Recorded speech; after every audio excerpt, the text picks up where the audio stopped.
Oh, I love it already. Good morning, Leah. Good morning. Right, hang on.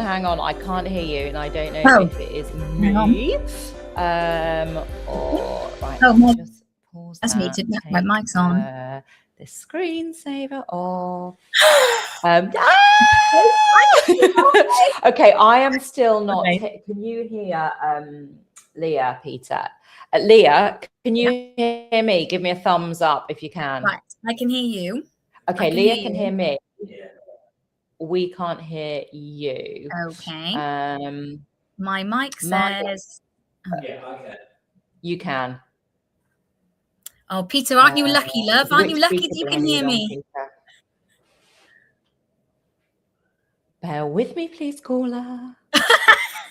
And please do not swear. Okay.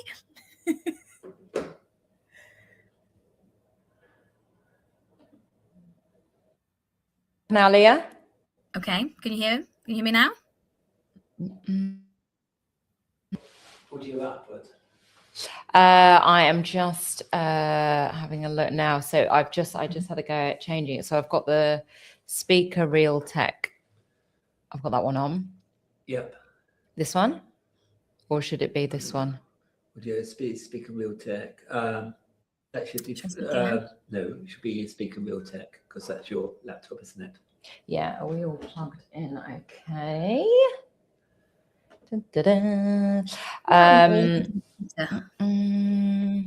Okay, so we are just working out the sound pieces. Okay. No, that's, and I know we've got Shilpa still. We've had to change links, you see. Okay, thank you. My sister has come on and said that we can hear both. Oh. So it's just me that can't hear Leah. So that's no which is going to be strange interviewing you when I can't hear your answers.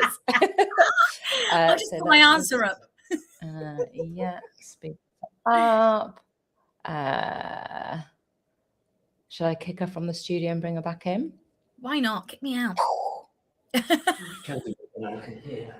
But you can hear, okay. Well, am I going to need to wear your headphones then? What are we going to do? Okay, let me just see. Well, you can't hear the app, but I want to say you're doing amazing, Kim. There's always got to be something. Oh, always. Hasn't there? It would be to choose a tool. So,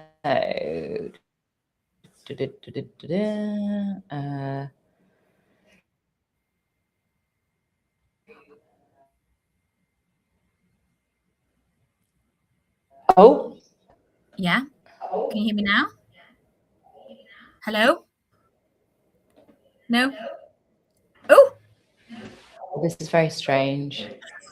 I felt like I was on an echo then.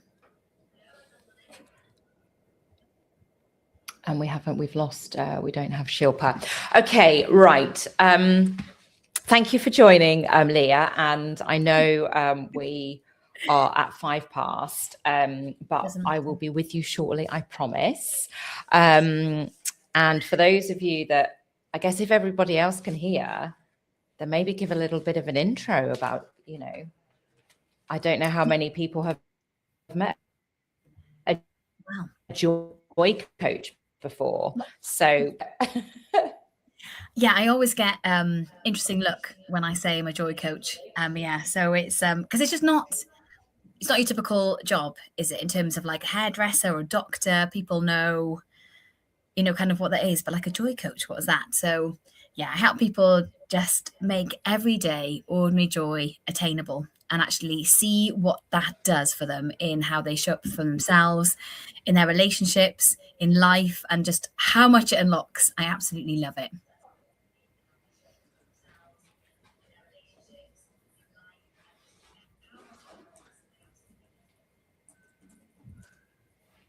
And I think as well, I want to give a massive shout out to Kim, who's holding this together. And like, it's just so much, isn't it? And there's going to be technical difficulties always, isn't there? Like you can get so much sorted and then these things, it's life.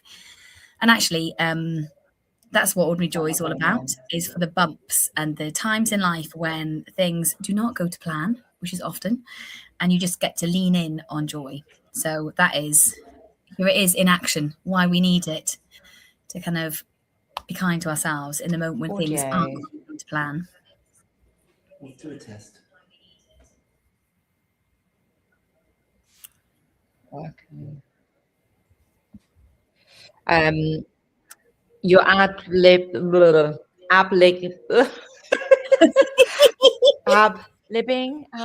really well, Always. Leah. I'm going to go with also, I hope next. Shilpa's not panicking in the background.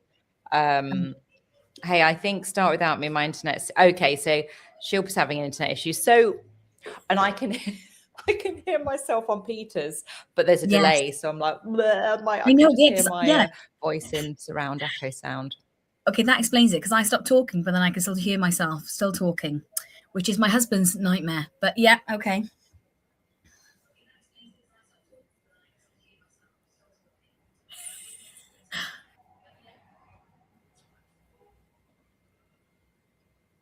I'm also really glad that I can see you with a cup of tea, Kim. I love it. Will I be able to hear should I just wear? Yeah, I can't stretch the microphone across. Oh, well, I can move. Thinking outside the box. I love it. Yeah. Okay, Leah, I'm going to move. I'm going to sit in Peter's spot. Look at you. Headphones. So how exciting. Location. I like it. Changing rooms. Come on. If I look a bit flushed, it's because I did go for a little jog and then I came out of the shower and thought, well, didn't think about that, did I? Didn't need any rouge today. Oh, look at this. Thank you. I can do it from my laptop, can't I? I'm also thinking that everybody needs in life a Peter. What do we think? Anyway, I'm going to tell you some random stories, whoever's on and wants to talk. Here's an Ordinary Joy moment for me this morning. Went for a jog and then down the hill, saw these gorgeous poppies, and I just stopped and took a photo. You're like, the bright red. I love poppies. I've got the seeds. I'll plant them in our garden. But this is where so many things have to come together to make this happen. So I was just really honoured and pleased to be invited to the conversation.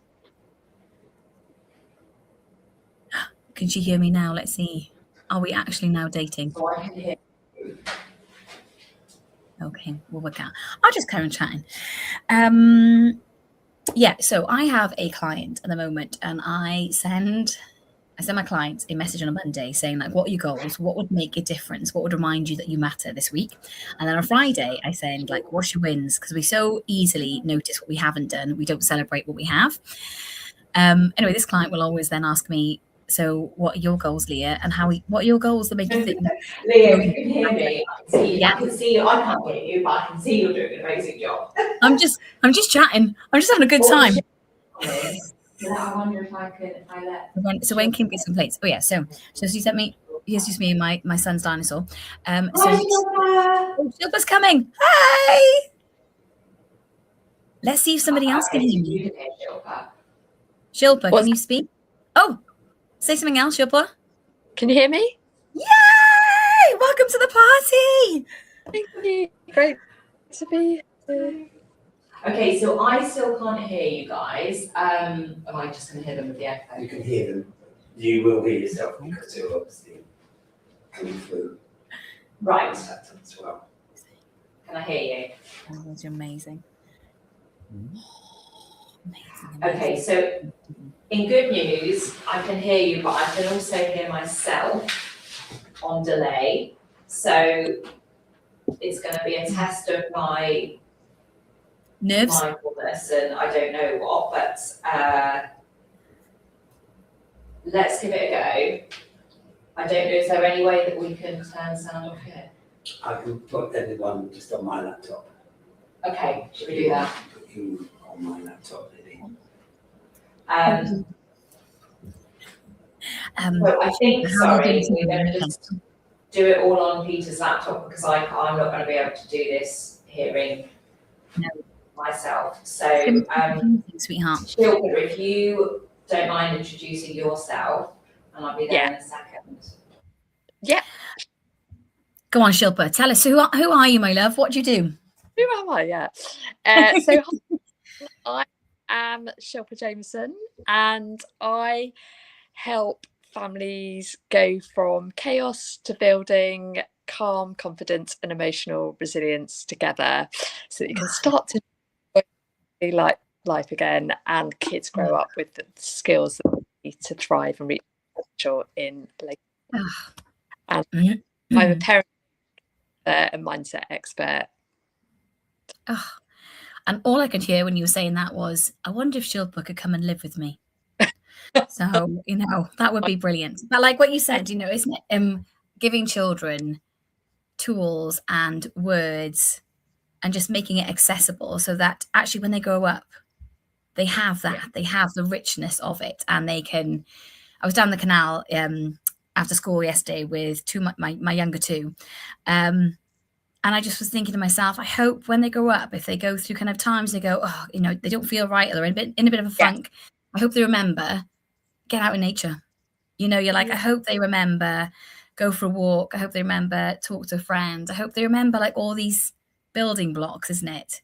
The things that sometimes when life's overwhelming, we forget.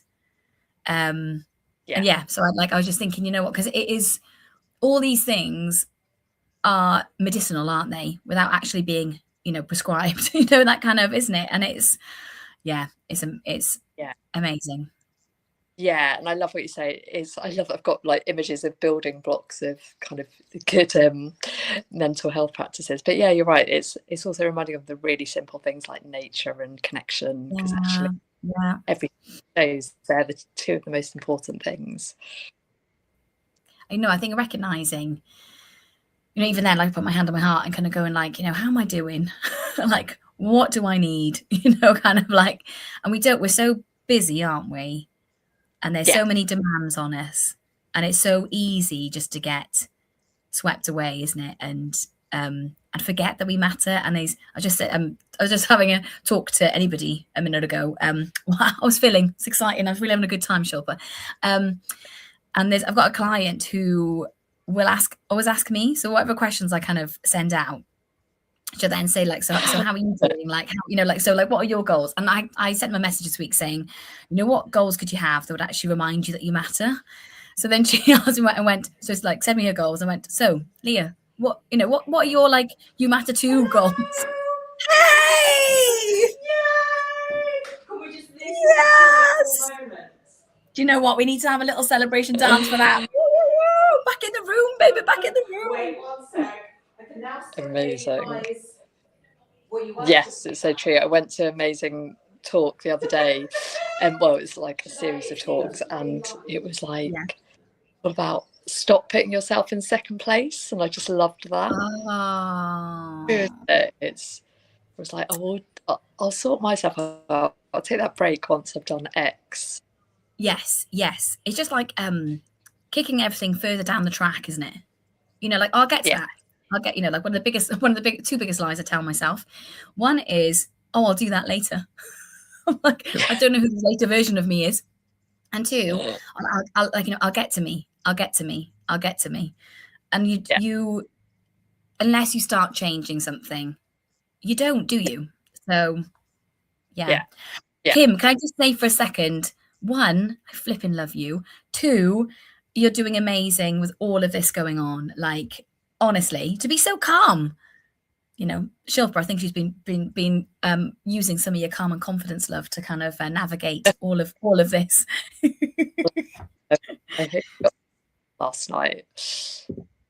Oh yes, yeah. It's amazing. What an incredible cause, though, isn't it? Bringing conversations that should happen, that need to happen, into the light, making them more everyday, and kind of like, and I think, like, then I just couldn't help myself, like giving people an exhale, like letting them exhale, isn't it? And go, oh, me too, you know. And I think vulnerability cannot get a hard rep, can't it?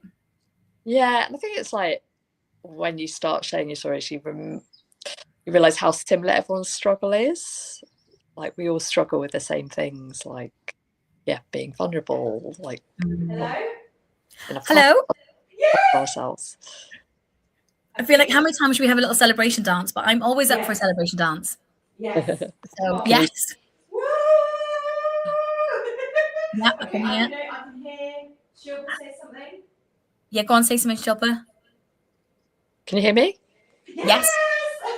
Yeah, I perfect. can only hear both of you once. Oh. Thank you for all of the adlibbing, and thank you to the legend that is Peter. Oh, we love Peter. I know. Everyone loves Peter. I know. I am actually going to kidnap him, but don't worry. Yeah. Amazing. What have you got? What have you got planned for today, Leah? I'm doing a half an hour session for the Cardiff Council Women's Network on life with your lid off. Yes, Wow. amazing. That's today. So no, that's tomorrow, not today. But I'm going to be prepping, like doing some more prep for it today. I think I've got a session online, and then I've got a lovely conversation at 2:00, which I was ready for yesterday, and I found out it was today. Gave me that call at 2:00. That was me and Shilpa. We're meeting today at 2:00, but I was on. I thought it was yesterday, so that was me being, eager, keen, and just ready for it. So that was great. So yeah, how about you? What have you got coming up? I have got lots of masterclasses and workshops next week. I'm going to do a bit of prep. So I'm doing one on what about your big emotions. So it's all about. They are big. Yes. Yeah, Shilpa, I hear you. Come along, Leah, come along. So I'm doing it online on Wednesday, and then in person at the Deptford Working Moms Club. So I'm really excited about that. And yeah, it's all about how we ourselves can get triggered in motherhood, and my model of what causes those, understanding better why we get triggered individually, what the kind of different groups of triggers are, and that then, because once you understand it, then you can become more. Gosh, and I think understanding, isn't it? And I think alongside understanding, a huge, massive dollop of self-compassion, and just tenderness. I think it's so easy in all of this to try and shame ourselves or guilt ourselves or criticize ourselves as if that's going to somehow, but by bullying ourselves, we're somehow going to get somewhere quicker. Whereas I think realizing I did a session for teachers a couple of weeks ago, and I was talking about different coaching techniques that I often dip into, that I use, and one of them is look, now I'm echoing, whack. And they were like, hello. So I thought, well, at least I'll remember it. Hello. Yes. Yes. Yeah. I'm just, Yes. I'll just do a little shimmy this time to mix it up. Do you know what I mean? You're like, Shilpa's like, I'm not sure. Amazing. So what's your model? I was waiting to hear. oh, sorry, yeah. So I'm just talking about the clap, Kim. She's never gonna invite me again. Do it, love it. Yeah, so it basically is your like stimulus, like something happens, Yes. and then you're reacting. So when you haven't got the capacity, basically, and you're overwhelmed, something happens and it's instant. Whereas when you have capacity and when you are looking after you and you're filling up your own cup, then something happens and you've got a chance to decide how you want to respond. So sometimes just check out your clap. Yeah. You know, kind of like, how's it going? I love it. What's your Yeah, it reminds me of one of my favourite quotes, and I'm going to totally hash it up, but it's something like, I think it's Viktor Frankl, it's like, between stimulus and response lies your life, essentially, because how you respond in that moment leads the direction of your life. And I think we can look at our response and judge it and decide, oh, I'm rubbish, I'm failing, oh my goodness, and don't get me wrong, I think there's got to be ownership for when we have exploded, and you know, and apologize and own it, and also go, why have I just reacted like that? You know, what is going on for me? Yeah, exactly. So, you know, and be curious and be compassionate, because you're human and you're juggling so many things and you're pulled in different directions, and it's a lot because it's a lot. One of my favourite mantras ever. No, I love it. Yeah, it sounds like we're very aligned.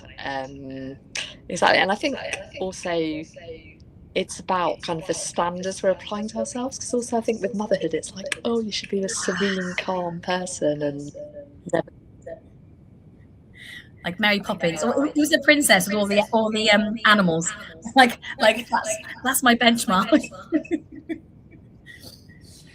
Ladies, I just want to do another, yes, you can hear me both, I can see you both, I'm looking in slightly different directions, but I want to no, he hates it, but give again another massive shout out to the legend that is absolutely this. And I'm now on Peter's laptop with a different mic, and it's all good. But also thank you for jumping on this first thing in the morning, and then first of all I was like, oh, it's a different link, and then I can't hear you, see you, and then Leah, can you just introduce yourself? And she'll so you guys are rock stars, so thank you, and thank you for joining 24 for Kindness, and for, I guess, all of the support that you have given so far. So I know, Leah, you did an introduction to the fantastic work that you do. Shilpa, have you given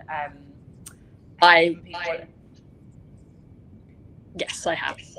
Yeah. Okay, fantastic. So everyone listening live or I'm recording those, what awesome conversation that we're in for. So I'm going to dive in, and you might be like, Kim, we've already covered that bit, so we can just move on.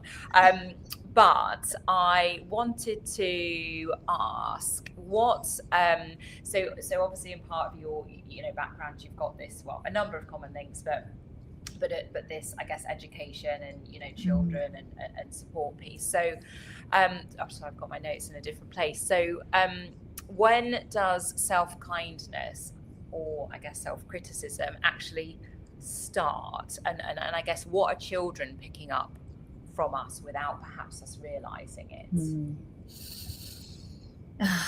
That's such a beautiful and packed question. Yeah, I like to give punchy ones. Before we do anything, can you just put your hand on your heart and just go, because I'm just thinking that you're coming in after like technical difficulties, and we've all been there, technical difficulties. So remember that you are a rock star. So just like we love Kim. Oh, thank you. So where do these? Does it all start? So I'm echoing. Can you? Is that? So I just carry on. Oh, I can't hear an echo, but Oh. I know as well it's really discombobulating when you can. Yeah. Are you hearing think the echo, most- Shilpa, or not? Oh, Yeah. Leah and I are both, I think. So Leah and Shilpa are hearing an echo. We're not. so what you've done there, Kim, is you've sorted yourself out. Exactly. Start with yourself. Here we have Kind of it. just deal with the echo. I'm okay. We're just going to try that because Okay. I know it is really disconcerting, isn't Just it? gonna see. I think Peter's gonna have to go lie down after this. Oh, absolutely. For a week. Yeah. I think. Leah, can you hear my Your echo? answer in the background. Oh no. Say something again, Shilpa. See if I can hear your echo. Can't hear anything now. Yeah. it's not Oh, hang echo. on. Should we mute it on here? Yes. Oh. Oh no. But have you now muted? Oh. I'm not. echoing. Sorry, I muted Peter, but I am Peter. Okay, and that one isn't on. Should I try again? Oh. Oh no, it's still there. Oh, got excited, though. The speakers are getting the people listening are getting the echo as well. So that okay. really is no good if it is just. I'm fine. I'm fine. Welcome to the Kim Show. Yeah.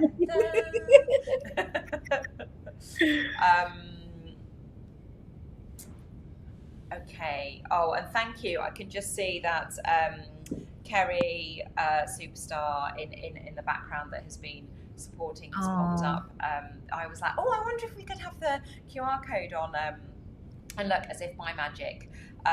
So if you're hearing me with the echo, I know how annoying it is, but so maybe be like, oh, I'm going to take a break from that and just scan the QR code and make a donation instead. Great idea. So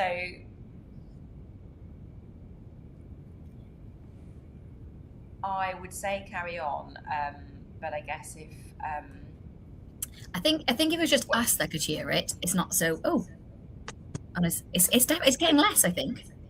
Yeah, as it stops. Maybe my echo is getting quieter. It's like a little shadow now. I can't hear your echo anymore. Yeah. Oh, should we just crack on? Come on, let's go chat. if you can, because Oh, yeah, I'm anyone on- listening live may have one, but I guess at least on the recording there won't be one.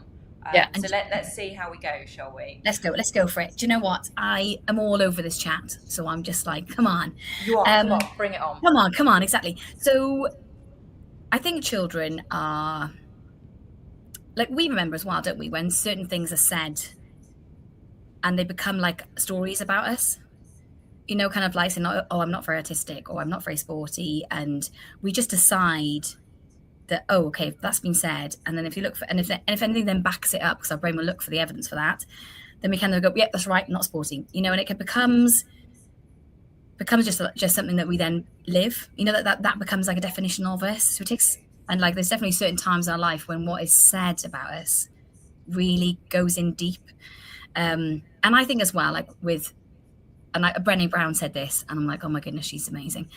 But children will not have more, self-compassion, more kindness, more patience, more love, more joy than you have for yourself. And then you're like, okay, so that's why we start. I'm like, okay, Brené, okay, go gentle, love. But it makes you realize that we've got it kind of warped, haven't we? That we think, oh, give ourselves completely away. To love is to give ourselves completely away. But actually, we're not modeling.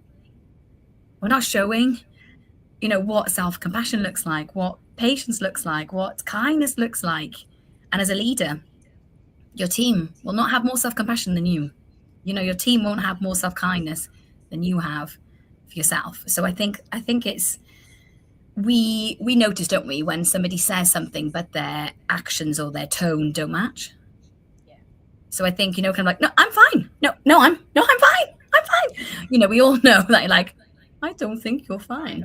Very much not fine. Like I think Anna Martha says, and it's quite true, isn't it? Like you get like a Mary Poppins voice, and like, okay, come on then, let's do. And they kind of go, who's that? Like, or I get, I think children know when we're not okay, and I think we can sometimes dress that up instead of going, you know what, I'm feeling a bit grumpy today. It's a lot. It's not you, sweetheart. Like I need to take a minute. And I think sometimes it's all those kind of messages. And I think modeling, like I've got the whole phrase in it, love loudly. And I kind of came up for actually loving other people loudly. And as I kind of have unpacked it, it's like, how do you love yourself loudly? And do it because actually your kids are listening. Do it because they're watching. You're like, I love, like see somebody down the street and I'm like, oh, I love your jumper. We hold back, don't we? And I think it all came about because somebody died in our family. And I realized at the funeral, all these gorgeous, wonderful things said about him. And I just thought, did he know? Like, did somebody tell him? We hold back. So that's kind of where it came from. Like, what are we waiting for? Let's just love loudly. But what about loving ourselves loudly? Because that is a gift to everyone around us. Oh, it is, and I feel like just that in itself is a big hug, isn't it? And Tracy Butcher that was on yesterday, Founder Mum, she talked about in actually hugging yourself, and I think I might just do it now. I feel like you've just given me a nice warm hug. We call that a cwtch in Welsh. Cwtch. I've given you a cwtch. A cwtch. And as you say, if we can't show it to ourselves, then how can we expect those we spend so much time with to do that? So and Shilpa, how about you from your perspective?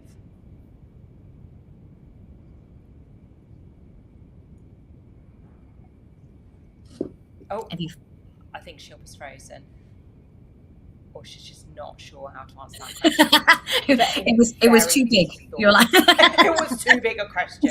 Oh, I think you're back, Shilpa. Oh, we definitely saw blink.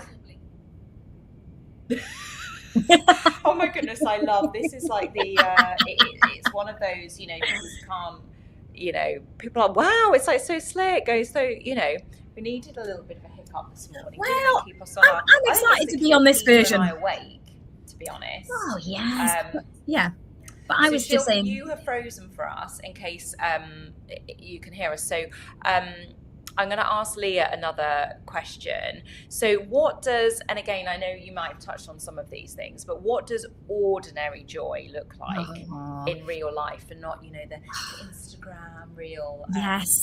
And also, if you don't follow Leah on Instagram, you have to, honestly. It's one of those accounts that you're like, I need to see some Leah. That's so funny because my family don't say the same. That's brilliant. Oh my goodness, this came about really, my definition or realizing the importance of it during lockdown when I had my youngest. And that time when we're all going out for walks and flowers and sunsets. And there's a gorgeous poem by William, I can't think of it, typical, it's gone now. But it's basically saying, don't teach our children to strive for an extraordinary life. Teach them the wonder of ordinary. Teach them what it feels like to hold a hand, to taste a juicy tomato, to grieve when pets and loved ones die, and it said, don't teach them strive for an extraordinary life, because strive for an ordinary, because extraordinary takes care of itself. I was like, oh my goodness, that is it, because I don't need to worry about you winning the Nobel Peace Prize. You're going to be fine. You're not be like, oh, Leah, didn't get much joy there. But what we run past, what we don't seem to always anchor in and notice and realize how attainable it is for us, is the everyday joy. So I will give you a list of examples because I love them. Today I went for a little jog and just this gorgeous little bunch of poppies, and I stopped and took a photo because that deep red, I was like, oh, that looks gorgeous. Feeling the sun on my face. I will always close my eyes and just like, I'm a solar panel, and I'm like, oh my goodness, that's amazing. you know, like getting into clean sheets, getting the washing out on the line, having a good cup of tea. So my husband just brought me a cup of tea. I'm like, oh, love him. You know, having a random conversation with a friend. So there's a guy that I see in our estate, and I've always smiled at him. Anyway, we managed to like have a chat, and we had a really good, lovely chat. And I thought that random connection with a stranger. So what they are is just such ordinary, lovely things. Yesterday, I took the kids down the canal, and I put some oats in my hand, and a robin actually took it from my hand. Oh, really? Yes. Sorry, I realized I just caught my face then when I did get a bit excited then. Yeah, and it's just, and then Izzy, so my daughter went, oh, Mum, look at the reflection in the canal. It's just noticing ordinary, not fancy. Yeah. You know, and what it does is it's that what we've just described, that exhale, that cutch, that safety, that moment that kind of anchors you, because we're fried and we're kind of running around and we're often stressed, we're often busy and we're often frantic, but just pausing even for a minute and noticing just makes you feel safe. And I think you can't access joy unless you're feeling safe. So I think that's kind of how we can do it more. No, and all of those things. And I think, you know, we talked, I guess this notion of safety that, you know, came up a lot yesterday, Leah, and I think you're right. I think sometimes we can, you know, there's always striving the next, I don't know, with kids, maybe it's the next grade on the piano, or it's next, you're going to get in your exams, and then it's what they're going to do, you know, work-wise, and like you say, Nobel peer, but like, who cares? Okay, you do care, and obviously Nobel Prize is a wonderful thing. So children, if you're listening, know you should be at school or on your way to school. That wouldn't be a bad thing. But I think you're right, and I guess there's, I can't remember who touched upon it now. I think it was Belinda in our conversation yesterday was saying about just noticing and sort of the awe, like the colour of the flower petals that you walk past, or and I think it as you say, we can really rush through life at times, can't we? So no, I love those ordinary joys, and you and I have connected before, and our, you know, like micro moments, and and I do just want to call out that my sister actually has said on the chat, Leah is bringing the joy and energy this morning. So yes, you are, Leah. I like them taking on your whole family. Yes, come on, absolutely. Exactly. Well, and also she went to uni in Cardiff, so there's connections there. I love it. Yes, exactly. Love all those serendipitous connections. You touched on the word. Sorry. Oh, sorry. As well as safety, I think that the micro, the pockets of joy, it's the word slow. It allows the slow. It tells you, like, what's the rush? Like, does it matter? You know, you're like, I think it allows you. And if your nervous system is kind of like, you know, on the go, just the permission to slow, that in itself is, and you know what? Like my youngest, so, you know, he's 6 already. I want things to slow. I want to notice. I want to be more here as much as I can. You know, like there's times, isn't it, when things go in a blur in different seasons. So always show yourself kindness. But I love the permission to slow. The permission to slow, and we have got Shilpa back. Can you give us a wave, Shilpa? Yeah. Oh, I think we've got you. Of sorts. Okay, well we'll keep going, and hopefully we'll hear Shilpa shortly. And actually, I've got some brilliant questions for. Well, I mean, I've got brilliant questions. More, actually, I would love to, you know, us to hear from Shilpa as well. So actually, if can you hear me? Yes. Allow us. Oh, she's here. Can you hear me? Yes. So I'm going to go straight in with a question, Shilpa. So what is one simple shift that parents can make that really builds emotional strength in their kids?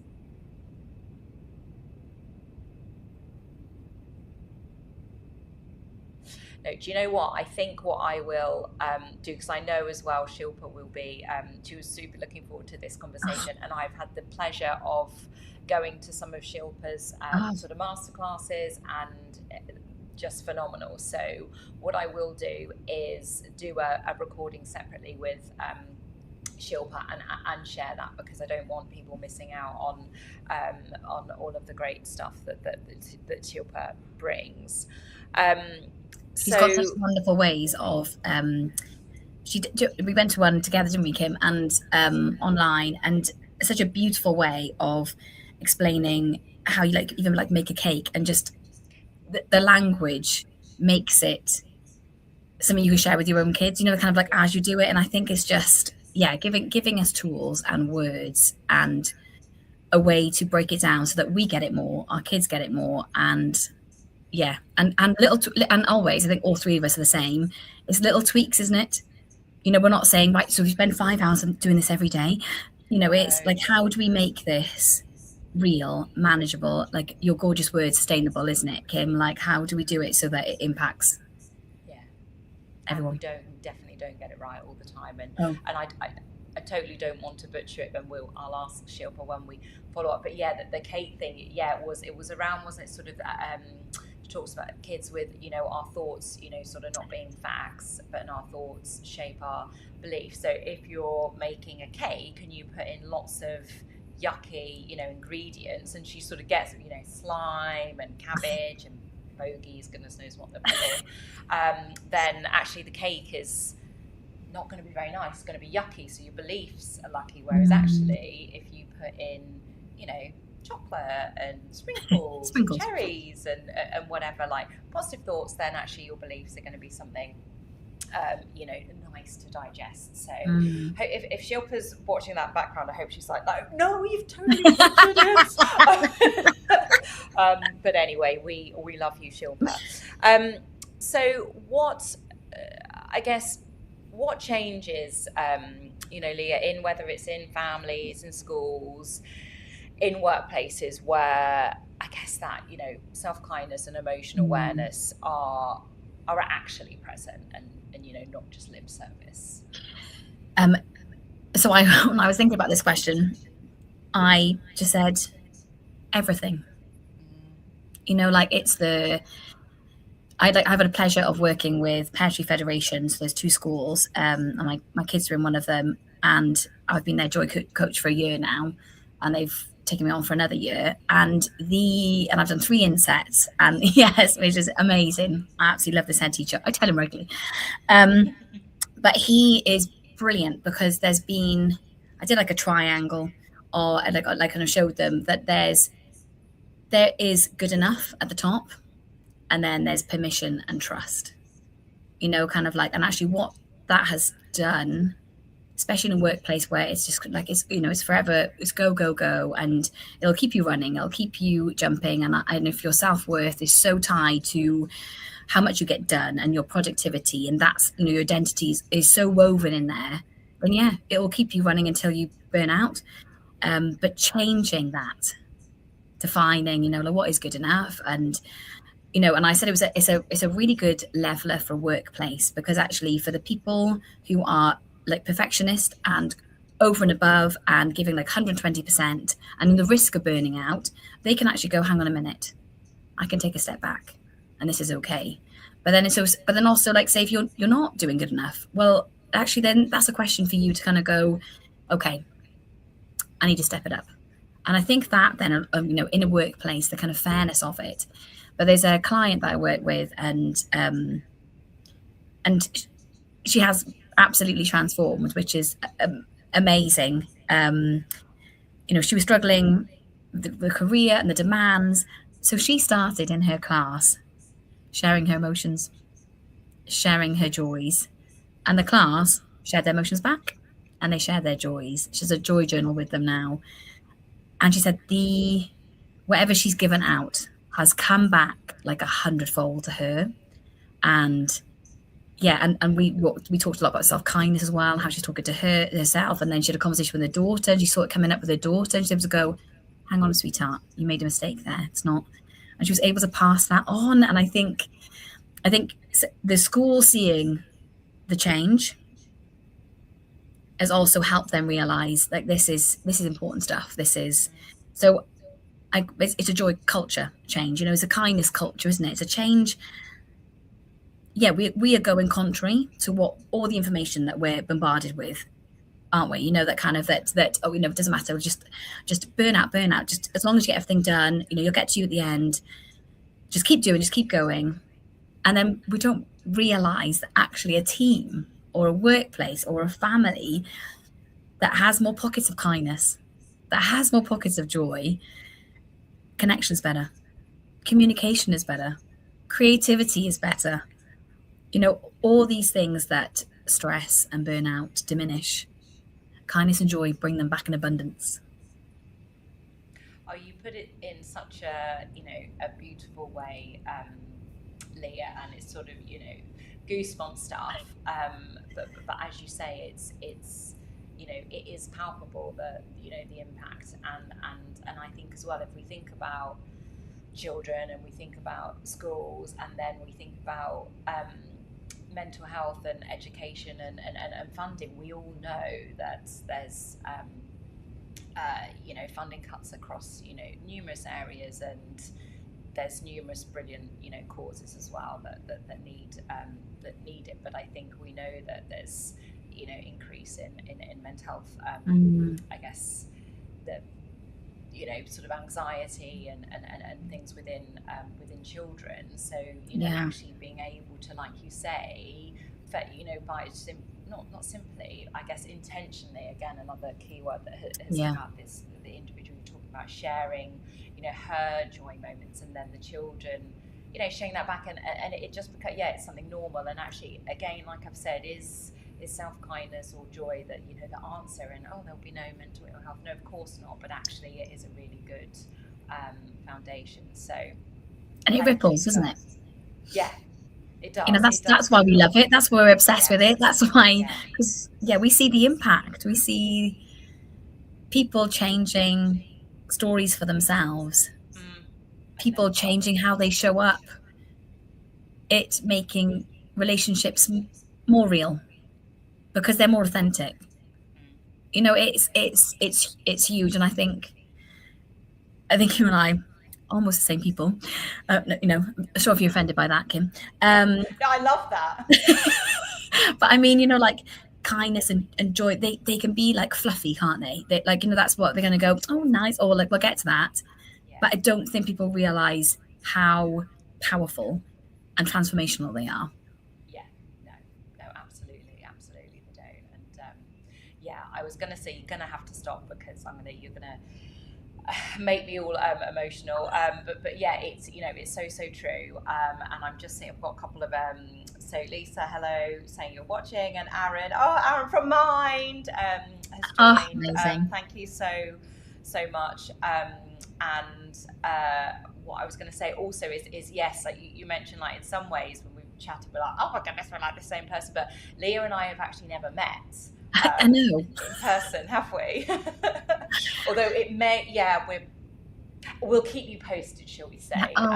Yes. But I know you could imagine the joy and the screaming and whatever there will be when that happens. I am conscious of time. And also that I know I've got the wonder that is Peter sat here, and we want to just take a moment to ensure that we've got sort of everything ready for the rest of the day. But I would like to ask, I guess, well, firstly, most importantly, where can people, I guess, contact you, Leah, get in touch, get some more joy into their lives? Good, because I like being stalked, because I usually stalk people. So it's nice to have it back. Yeah, so I'm on Instagram, Leah Evans Find Your Joy. I'm also Leah Evans on LinkedIn. I'm on Leah Evans Find Your Joy on Facebook. I have a website as well, but the links are all on there as well. And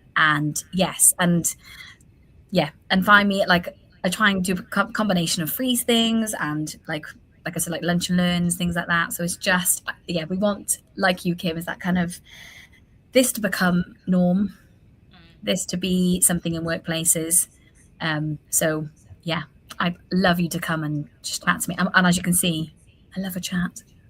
Absolutely, and that's it. I know, and it's like no, we've wanted to chat for longer. And I will ask another question in a sec. But before, as I shared, Shilpa. Well, to be fair, the three of us and Peter, we've had some tech difficulties this morning, but we're riding through it. All is well. We've been able to have a conversation. I will invite. I was like, I'll speak to Shilpa. She might not want to, but I'm sure she will, and perhaps we could do another conversation, the three of us, that I can then, we can then share with people. But before I leave you, Leah, what, I guess that the same question that I've asked to all speakers, what's the number one, what's your top self-kindness top tip? I've said too many tops, and but I need a coffee. And can you have too many tops? It's fine. You can't. No, exactly. So I would say, give yourself a nickname. So we had wasps in the caravan, like kind of in the summer, and I'm not great with wasps, but again, I do want to kind of pass that on to the kids. So I was kind of wafting out of the caravan, going, "Out you go, sweetheart. Out you go, darling. Out you go, my love."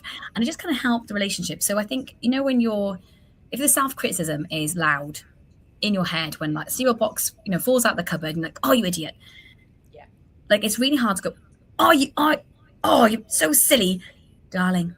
It's quite hard to carry on being rude when you kind of give yourself a little tip and, like a little nickname. And also, if that's still a step too far for you, borrow somebody's voice. Like what is somebody that loves you loudly? Yeah. Borrow me. I'm definitely loud.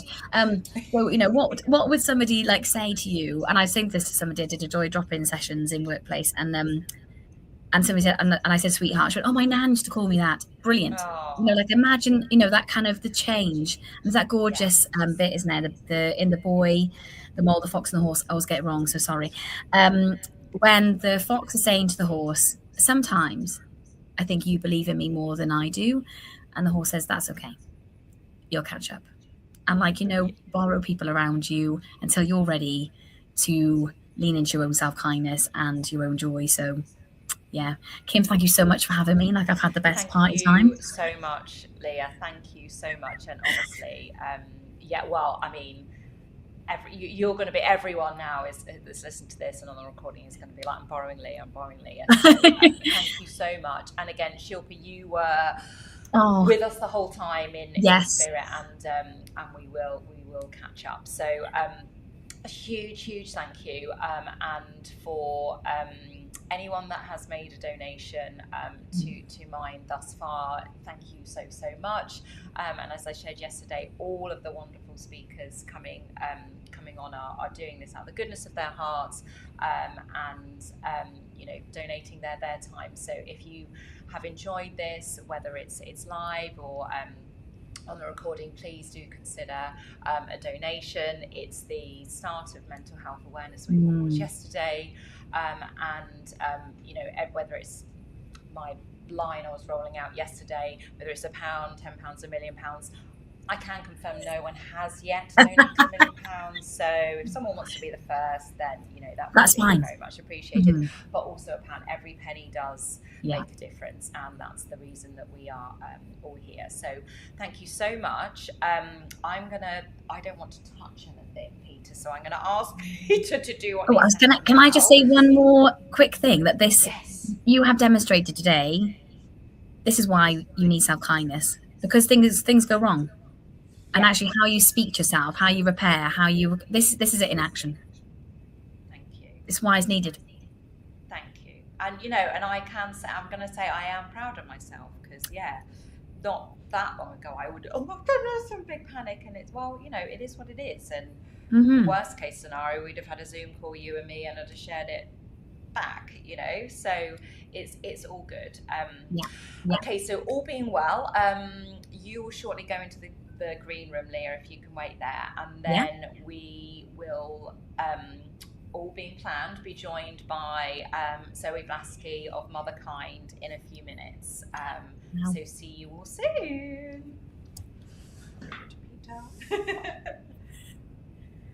I'll just dance out to the green room.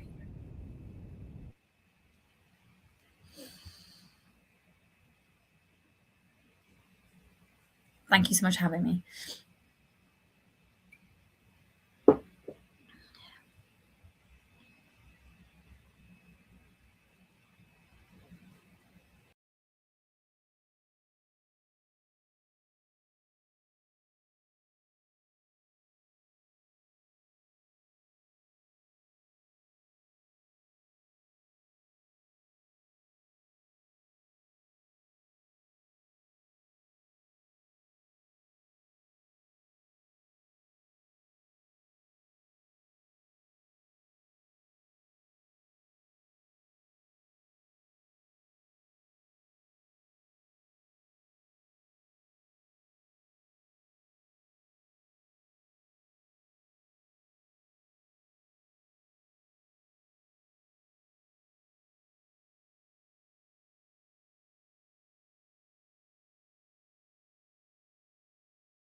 Hi, Zoe. I am just bringing you on to stage, all being well.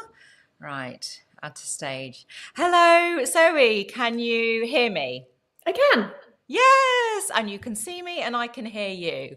Welcome to 24 for Kindness. Thank you. Thanks for having me on.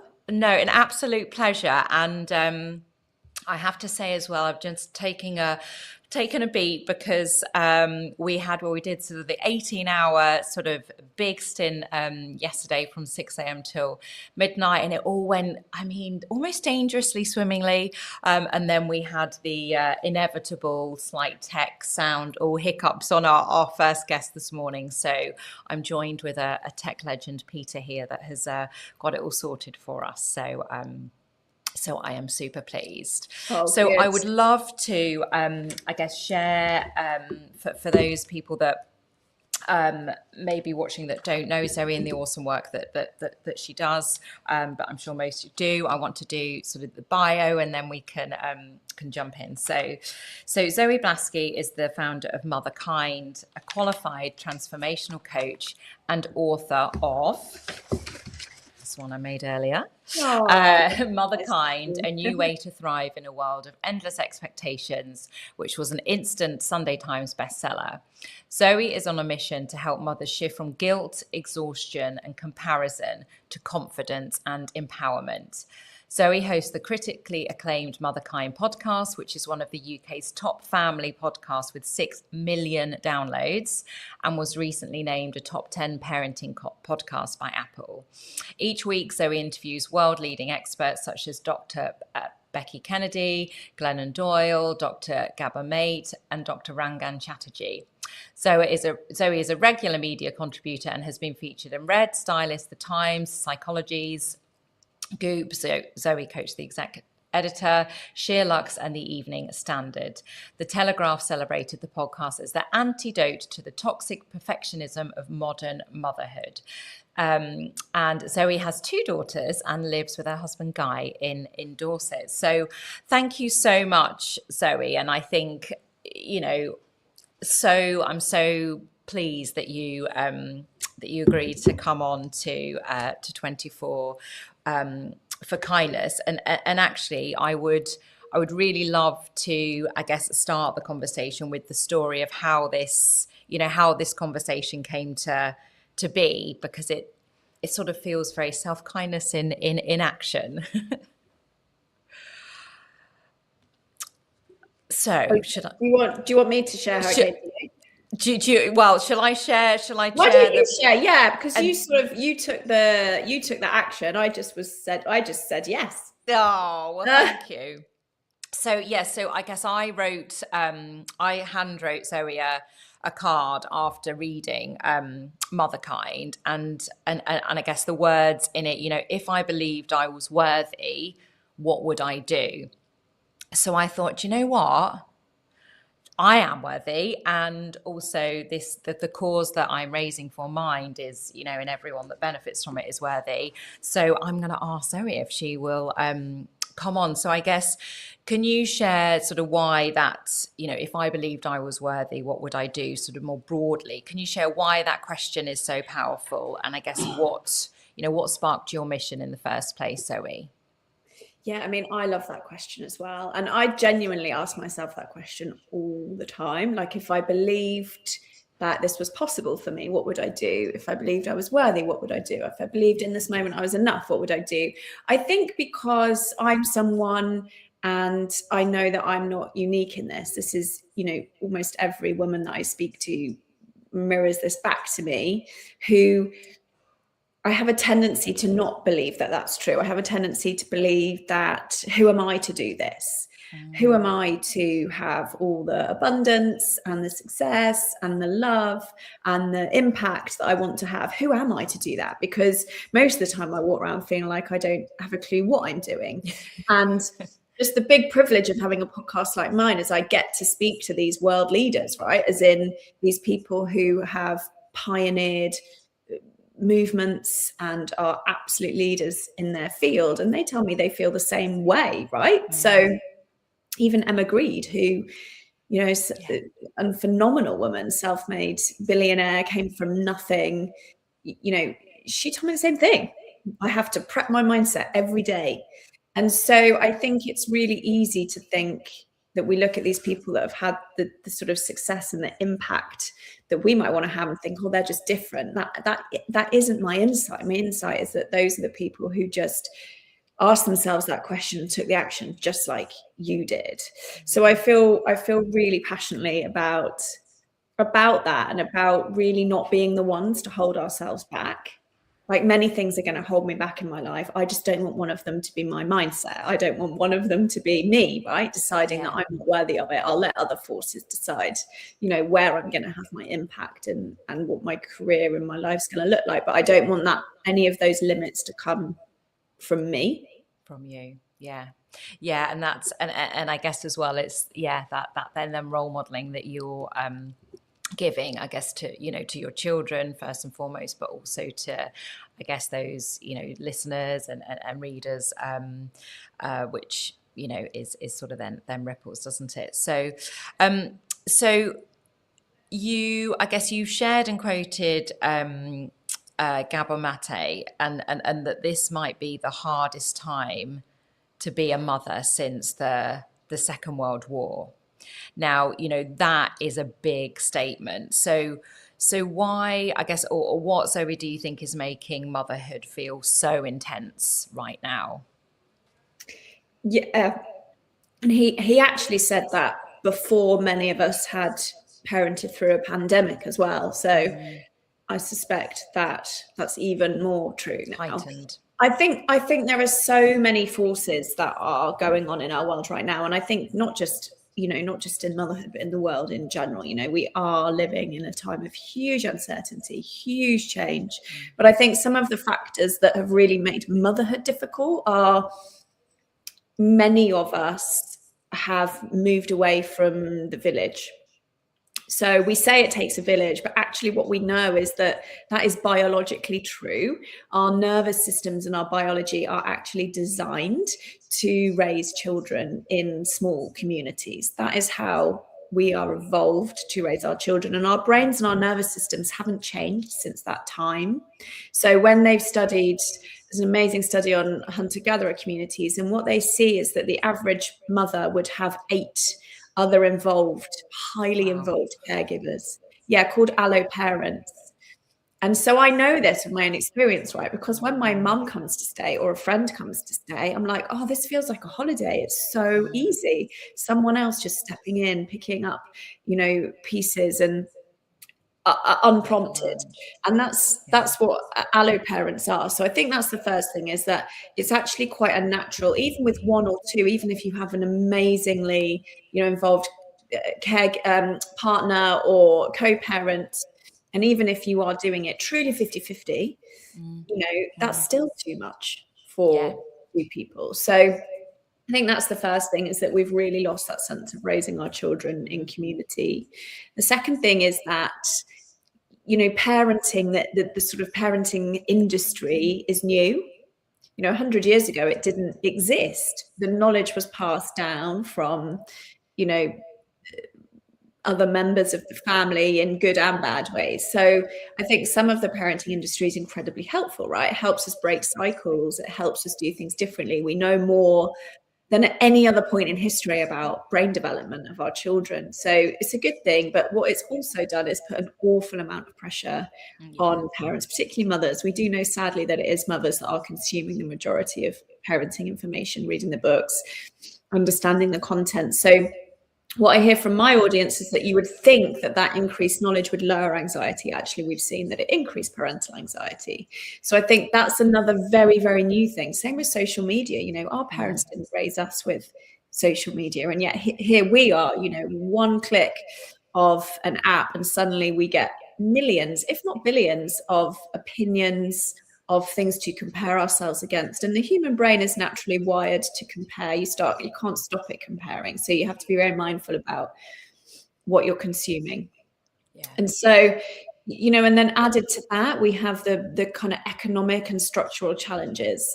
So 100 years ago, one salary was enough. Maybe even 50 years ago, one salary was enough for one parent to stay at home. And of course, that's how the world of work is really designed. That 9 to 5 is designed for one parent to be at home doing the caregiving and one parent to be out doing the, doing the breadwinning, bringing home the bacon, as it was called. That model doesn't work anymore for various reasons. And so what we have is more dual working families than at any other point in history. But we have a childcare system and cost of childcare, which is the second highest in Europe, and an inflexible, for the most part, working structure. So, there are actually many more factors, and I could go on and on and on, but those are the kind of main factors which, when I unpacked that statement that Dr. Gabor made on the podcast, that's what I could see, and that's what I'm hearing back from my community. And of course, my answer to that is my work sort of intersects. I'm not an activist. I'm not out there campaigning for change, much as I support, and I am so grateful for those campaigners. I'm a coach, so what I do is I see all of that context and I support mothers and women to think, okay, we are where we are. What can we control within this? And the really big thing that we can control within this is not making it an us problem, not deciding that we're the ones that are wrong. If only I was better. What's wrong with me that I'm so exhausted? It's just remembering all the time, the theme of this, that self-compassion, that self-kindness, remembering what is in my control. Where am I drinking the Kool-Aid that I have to be perfect?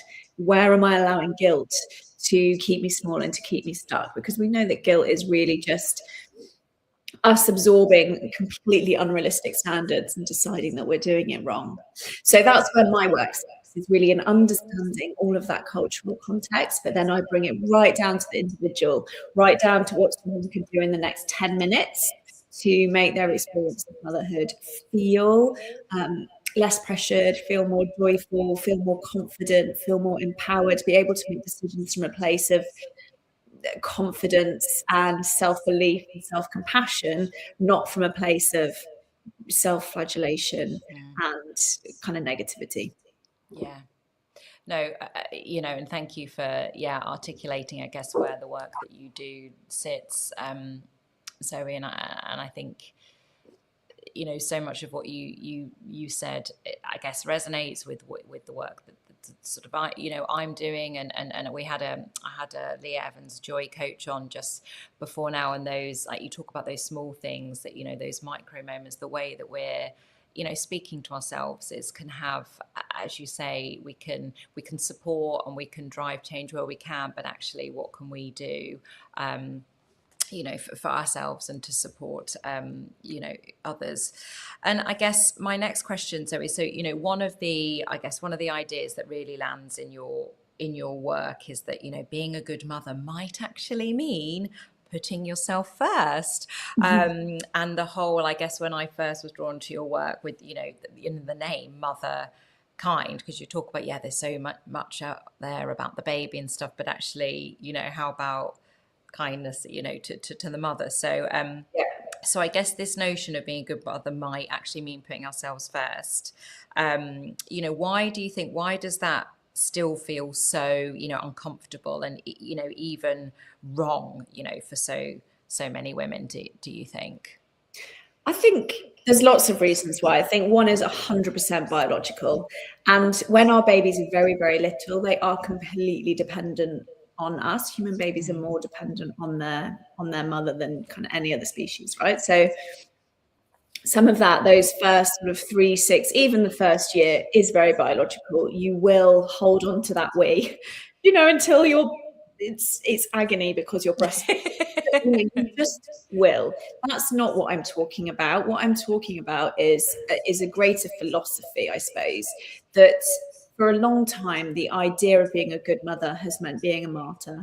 It has meant putting your needs and your dreams and what you need to one side in order to focus almost exclusively on your children. And I see that really changing in the culture, which makes me very excited, because what I know to be true is that I had a mother who did that. I adore my mum. She's incredible, but she 100% put her needs, her dreams to one side, and she focused everything on my brother and I. And I can see the absolute benefits of that, but I can also see the real cost to her of that.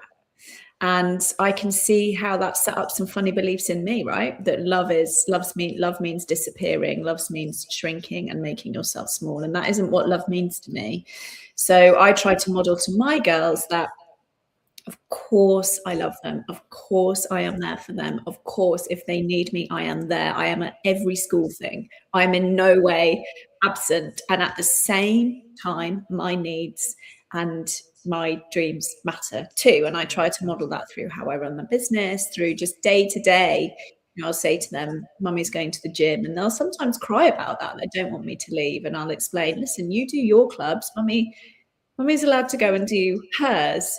Yeah. And I think that the idea that it's a hierarchy is kind of flawed as well. I have this very simple tool that I teach, which is called One for Me and One for You, which is where we're so naturally attuned to be able to give to our children. They're hungry. We just intuitively know that they need a nice meal, or they haven't drunk enough water, or they haven't had a play date. Let's get them some social connection, or they need an interest or a hobby. It's so easy for us to do that in the most part. All we need to do is include ourselves in that care. So one for me, one for you is, if you notice your little one, it's a hot day, needs some water, make sure you're drinking a glass of water for yourself, which is so simple, but you'd be amazed about the number of mothers who get to the end of the day and have not had one glass of water yet. They've kept their kids hydrated all day, or they're completely burnt, right? Because they haven't put sun lotion on, but their kids are, completely covered and protected, or they haven't seen their friends for 3 months, but their kids have had a play date every day.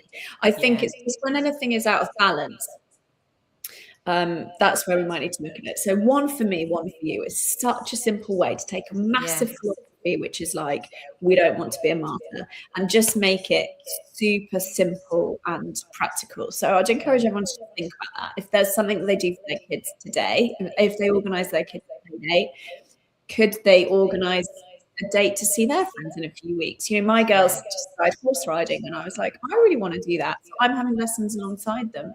So I think it's not about escaping our children or escaping our families. It's just about including ourselves in our own care, so that we give the message to our children, I'm important and you're important, and everyone's needs in this family dynamic are important. We don't compete, we don't compare.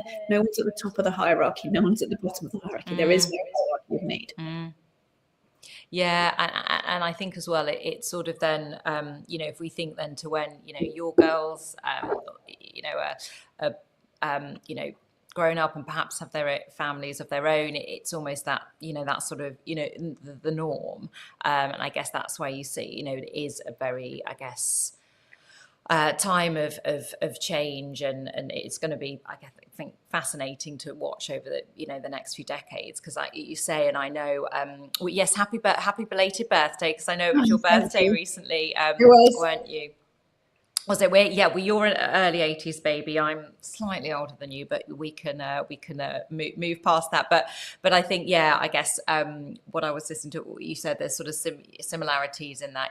Or when I grew up as well, Dad went out and earned the bacon, and Mum stayed at home, and all of those sorts of things. And I think already the shifts that our children are seeing, and that one for me, one for you, I think, again, is something that people can sort of really take as a practical piece, and it supports the role modeling, but also, I guess, a theme that came through a lot in the conversations yesterday. So it was around, sustainability. So, the mums that are maybe not having the glass of water, not going to the toilet, or, putting sun cream on, you can get to that point, you can do that for a certain amount of time, but at some point, as you say, something will fall over, something will break. So there's that, how, things such as the one for me, one for you can support it, being sustainable for everybody. And as you say, not the hierarchy. So you talk a lot about matrescence, the transformation into motherhood. So how can understanding that help women feel less like there's something wrong with them and more that, you know, it's a stage and something that they're moving through? Yeah, so matrescence describes the process of change and transition when you become a mother. It describes the social change, physical change, the emotional change, and the societal change that you go through. It's just the same as adolescence. If you think about when we go from being a teen to an adult, our body changes significantly. Our brains actually change in adolescence. Our values change. We might try on lots of different identities. It's a kind of time of confusion to some extent. It's a time where you might feel like, I don't know who I am anymore. And depending on how supported you are through your adolescence really makes a difference in how you experience that. Well, matrescence is exactly the same, but for when you become a mother. So if you think about your body changes significantly, your brain actually rewires. Your brain actually rewires more in matrescence than at any other point in your lifetime. Your values change, who you are changes, what's on your priority list changes. You definitely feel, or most women that I speak to feel kind of lost to themselves for a while. And the reason that I love the word and the concept and what I teach under matrescence is because it really normalizes that it's a process. I think when I became a mother, I had this idea that you kind of got pregnant and you had the baby and then you were a mum. Yeah. And that isn't the case. You know, the kind of academic experts on matrescence teach that it's a transition that takes anything between 2 to 10 years, and you have a different matrescence with every child. So essentially, when we have young-ish children, you know, before they hit their teens, we're constantly in this process of matrescence. We're figuring out, you know, what's important to me now? How does it work now? I've got 2 kids or 3 kids. Where does my work fit in? I use an analogy of a jigsaw puzzle to describe the matrescence, where you have the picture of your life before children, and you have your work and maybe a partner and your friends and maybe your values and what you spend your time doing. And matrescence really does feel like you throw that jigsaw puzzle up in the air. And you put it back together piece by piece. So you think, right, I've got my work piece of the jigsaw puzzle. Where does that fit in now that I have a child or children? What type of work do I want to do? Does the work that I was doing before still feel the same to me? Which is something that a lot of mothers go through. That's what I went through. My work just didn't excite me anymore. And I went on to create Motherkind. Your time is a piece of your jigsaw which changes completely. You don't have autonomy over your time anymore. You have less of it than ever. You have more responsibility than ever. Same with your relationships, your friendships, your partner. Many people move where they live, what they do. So it really is a time when so much changes. And no one had told me that. And so when I went through this process of feeling, oh my God, like I don't feel like myself anymore. I feel really different. And at the time when I went through my first matrescence, it was the rise of the sort of Insta mum. A lot of the conversation was about humor and drinking. And I don't drink. I haven't drunk alcohol for a long time. So I felt like, well, this just isn't fitting for me, which I can now see was just divine intervention, because I had to go off and discover other ways to support myself, and did lots of research, which eventually became Motherkind and became the book. Yeah. So yeah, matrescence I feel incredibly passionate about sharing, because it normalizes that becoming a mother is a process.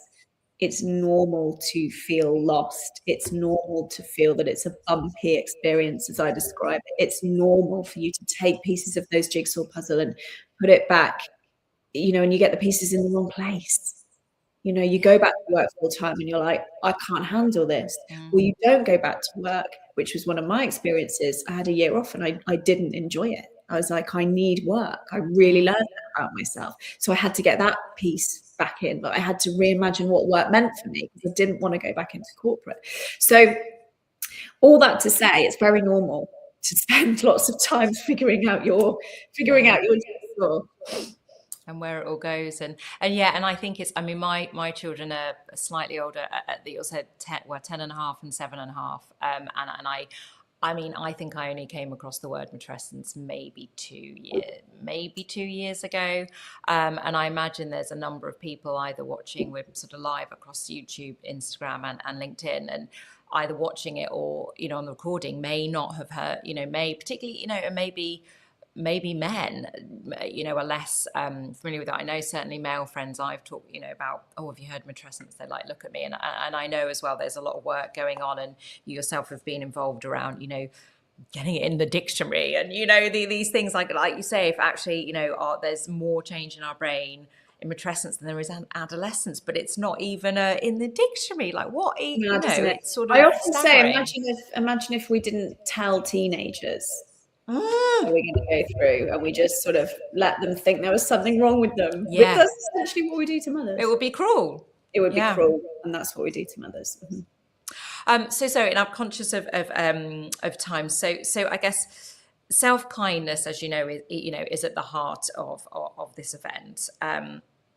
And I guess, as you know, this is all in recognition that it's Mental Health Awareness Week and raising money for the brilliant work that Mind do. And I'm not saying that self-kindness is, you know, is the answer to mental ill health. Of course it isn't, but actually, you know, it's we know it's a good foundation. So Zoe, when a mother is already running on, you know, empty, what does self-kindness actually look like beyond the cliches, which I always say, you know, it's not just bubble baths. So any women listening that are feeling that totally spent, totally running on empty, what does self-kindness actually look like? I think a tool that I love is, what would you say to a friend in the same situation? Because I think it's very hard for us sometimes to access that kindness within us. It's much easier typically, especially if we're depleted, it's much easier for us to access that harsh, critical voice. You're failing, you're doing it wrong, what's wrong with you? So it's really useful sometimes to externalize that voice. Very simple tool. I learned this from Dr. Kristin Neff, who's one of the founders of Mindful Self-Compassion. And she taught me that you can say, what would I say to a friend in the same situation? Because typically we'll be able to find huge compassion for our friends. You know, our friend calls us and they're like, I've had the worst day. I snapped at the kids. Everything at work's going wrong. We would say to that friend, you are holding so much. Look at everything that you are doing. You snapped once, but it happens. And I'm sure you've repaired.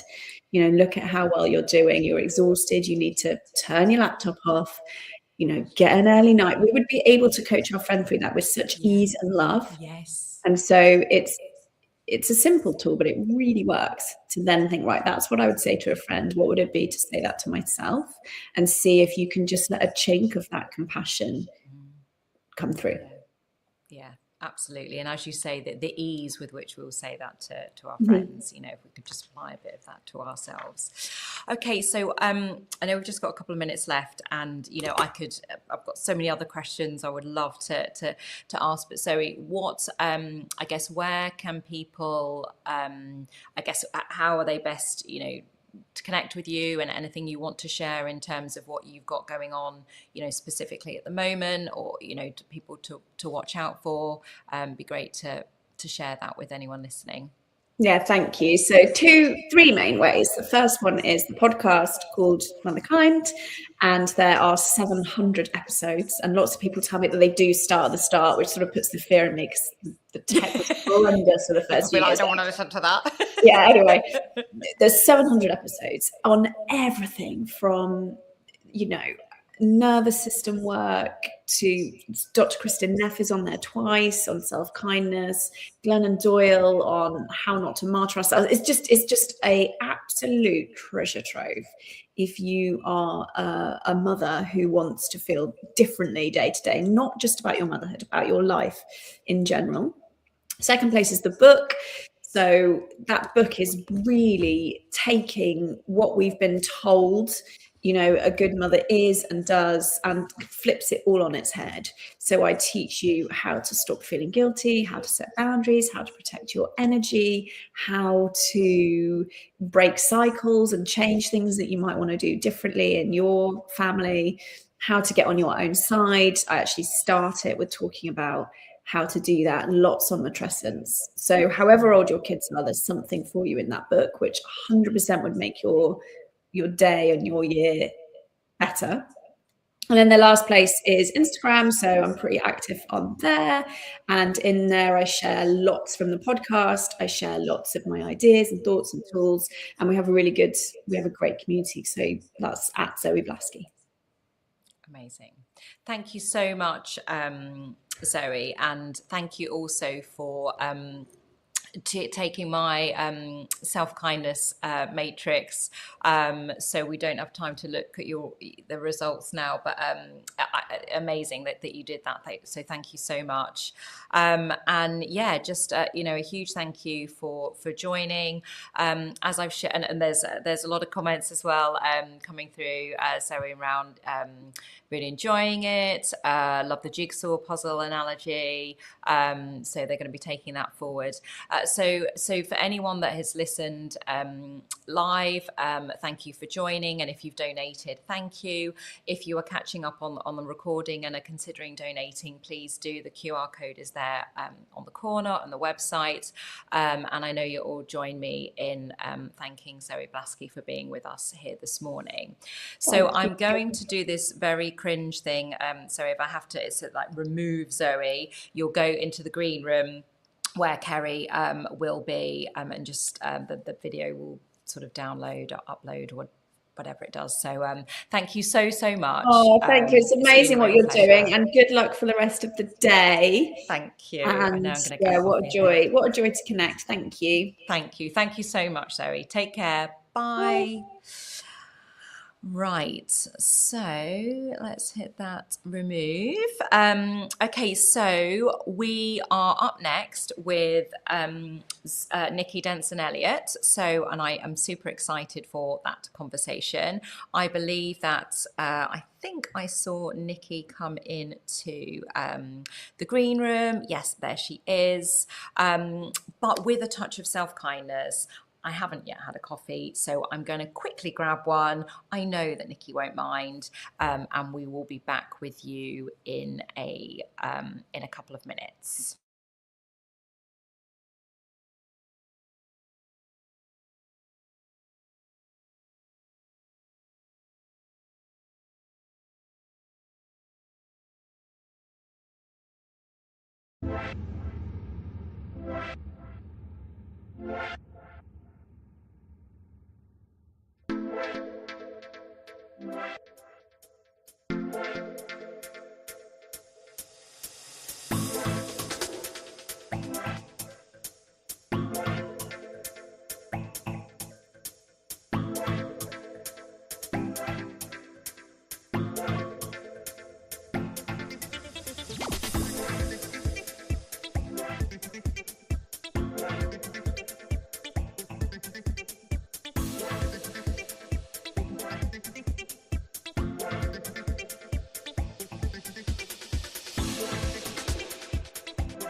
Okay, I am just bringing, let me just switch this dance pop apparently off.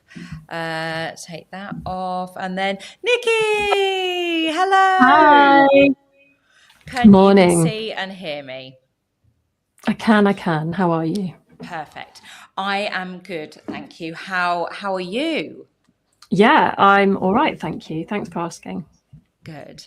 And thank you for bearing with us. We had a few tech hitches this morning, so I thought I can't do another conversation before a coffee because otherwise I will not get words out. So so thank you, and we'll keep to time and make sure we finish up a little ahead. So before we dive into questions, welcome to 24 for Kindness. It's brilliant having you here, and I guess so for those of you that haven't met Nikki before, so Nikki Denson Elliott is a professional feminist and community builder, helping women step fully into their work with clarity, confidence, and visibility. And her work challenges the rules we've been handed, so ambition can feel as good as it looks. And obviously you have got your podcast, and you've got the Wilder Collective,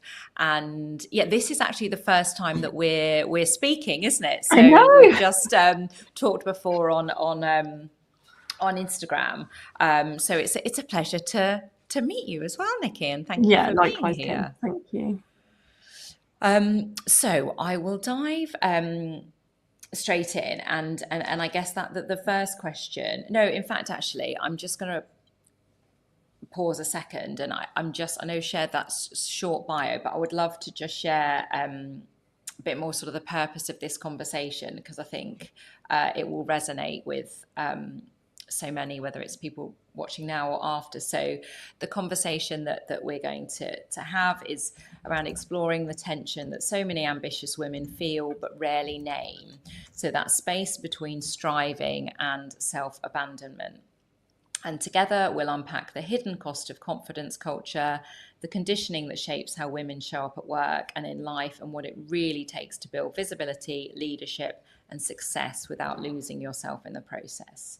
At its heart, this is about redefining ambition, not as something that we have to survive, but something we can sustain with self-kindness as a powerful foundation.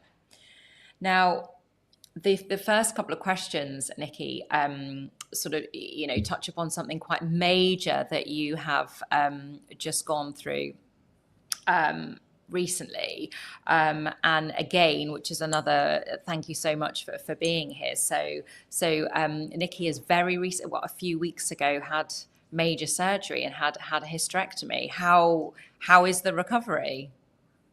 It's good, actually. Touch wood. 4 weeks ago tomorrow. First couple of weeks were a bit ropey, but honestly now I just feel good and really, really grateful to be out the other side of it. Oh, amazing. And also you've shared very openly on your socials, and I guess the first sort of question is, and I guess a bit of context is, so I absolutely loved the open letter. Some people may have seen that you recently wrote to the Secretary of Health, and especially calling out the language that we've sort of normalized without questioning it. So you talk about, something, I find it amazing that something as standard as medical terminology can actually reinforce misunderstanding and disempowerment. When we zoom out from that, where else do you think we've normalized language that's quietly working against women? And I guess this is, I'm just looking at this, I'm like, wow, Kim, that is a really long question, and how I can't even get my brain around that. But I guess this was all around, the open letter was around the terminology of actually not being hysterectomy, and sort of where that comes from, and actually the what it is, a uterectomy. So yeah, it would be great to hear from you on that. Yeah, so a lot of people, I think, don't even necessarily know that hysterectomy comes from the Greek word hystera, meaning uterus. But that word evolved into hysteria, which was a medical diagnosis until 1980, where women were being diagnosed as kind of insane and crazy and overly emotional based on, doctors thought this all came from their womb. They thought the womb was a wandering organ that roamed around your body looking for sperm. I'm not making this up. Treatments would include like putting bad smells near your mouth to push it down, putting nice smells near your vagina to draw it down back to where it should be. For context, I had a hysterectomy and oophorectomy, which is ovaries removed and my cervix removed because of advanced endometriosis. But the term hysterectomy is still really mired and tangled up in that misogynistic language. And in line with other medical procedures, I believe that uterectomy is a more detailed, more specific term to talk about just the removal of the uterus. And then we can talk about other organs that may be taken out during that, because at the moment we say things like total hysterectomy, radical hysterectomy. There's a lot of confusion. A lot of women who are having the procedure don't know what it means. I've spoken to women who've had hysterectomies and I've asked them afterwards, did you keep your cervix or did they take it? And I've genuinely had people say, oh, I don't know. They don't know which organs they've had removed after the fact. That's crazy to me. So I think that we need to remove this medical misogyny. It's actually not a complicated thing to change. It's not an expensive thing to change if people are thinking, all right, okay, but there's lots of other things to do. Policy documentation is updated constantly, and all that you would need to do is basically draw a line in the sand and say, from this point forward, we're going to use the word uterectomy. And this has already been called for by medical bodies who think that it's an outdated, misogynistic term. And in terms of the wider question about the impact of language against women and the sort of misogyny in that language, it's absolutely everywhere. And once you see it, you can't unsee it. And everyone will be familiar with, you know, being called a bitch, or women existing in cliques, or being catty, words that are not used about men and that have very specific connotations for women. Even though men can behave in those same ways, they don't get labeled in the same way. And so that really like punishes women, pulls women down, and just sort of widens the gap between the way that men and women are perceived in leadership spaces as well. You know, women are bossy, whereas men are just strong leaders or strong-minded. So it's often in the comparison of the way that women are talked about in comparison to men that you can see those really, really stark differences. And yeah, that language is everywhere, unfortunately. Yeah. And I guess, you know, and you don't need to say, but just, you know, because I'm curious and a bit nosy, have you heard back from the Secretary of Health? What do you think? No. Well. So I wrote the open letter. I also emailed him, and I've emailed some medical bodies. Haven't heard back from anyone, but I have applied for a formal government petition. So that takes a few weeks for them to check. So I'm waiting, but I realised soon after I wrote it, loads of people tagged Wes Streeting. If anyone wants to find the post on Instagram and continue to tag him, continue to share it, please do. It all helps. My plan is get the petition approved, get the petition out there, beg, borrow and steal every single signature we can get on there, try and get some PR behind it, you know, because I think this really, really matters. And only this month, the Health Secretary announced this new funding into women's health. He talked about drawing a line under medical misogyny. They have finally said that they're going to allow women to manage pain in certain scenarios, like when they're having IUDs fitted, coils for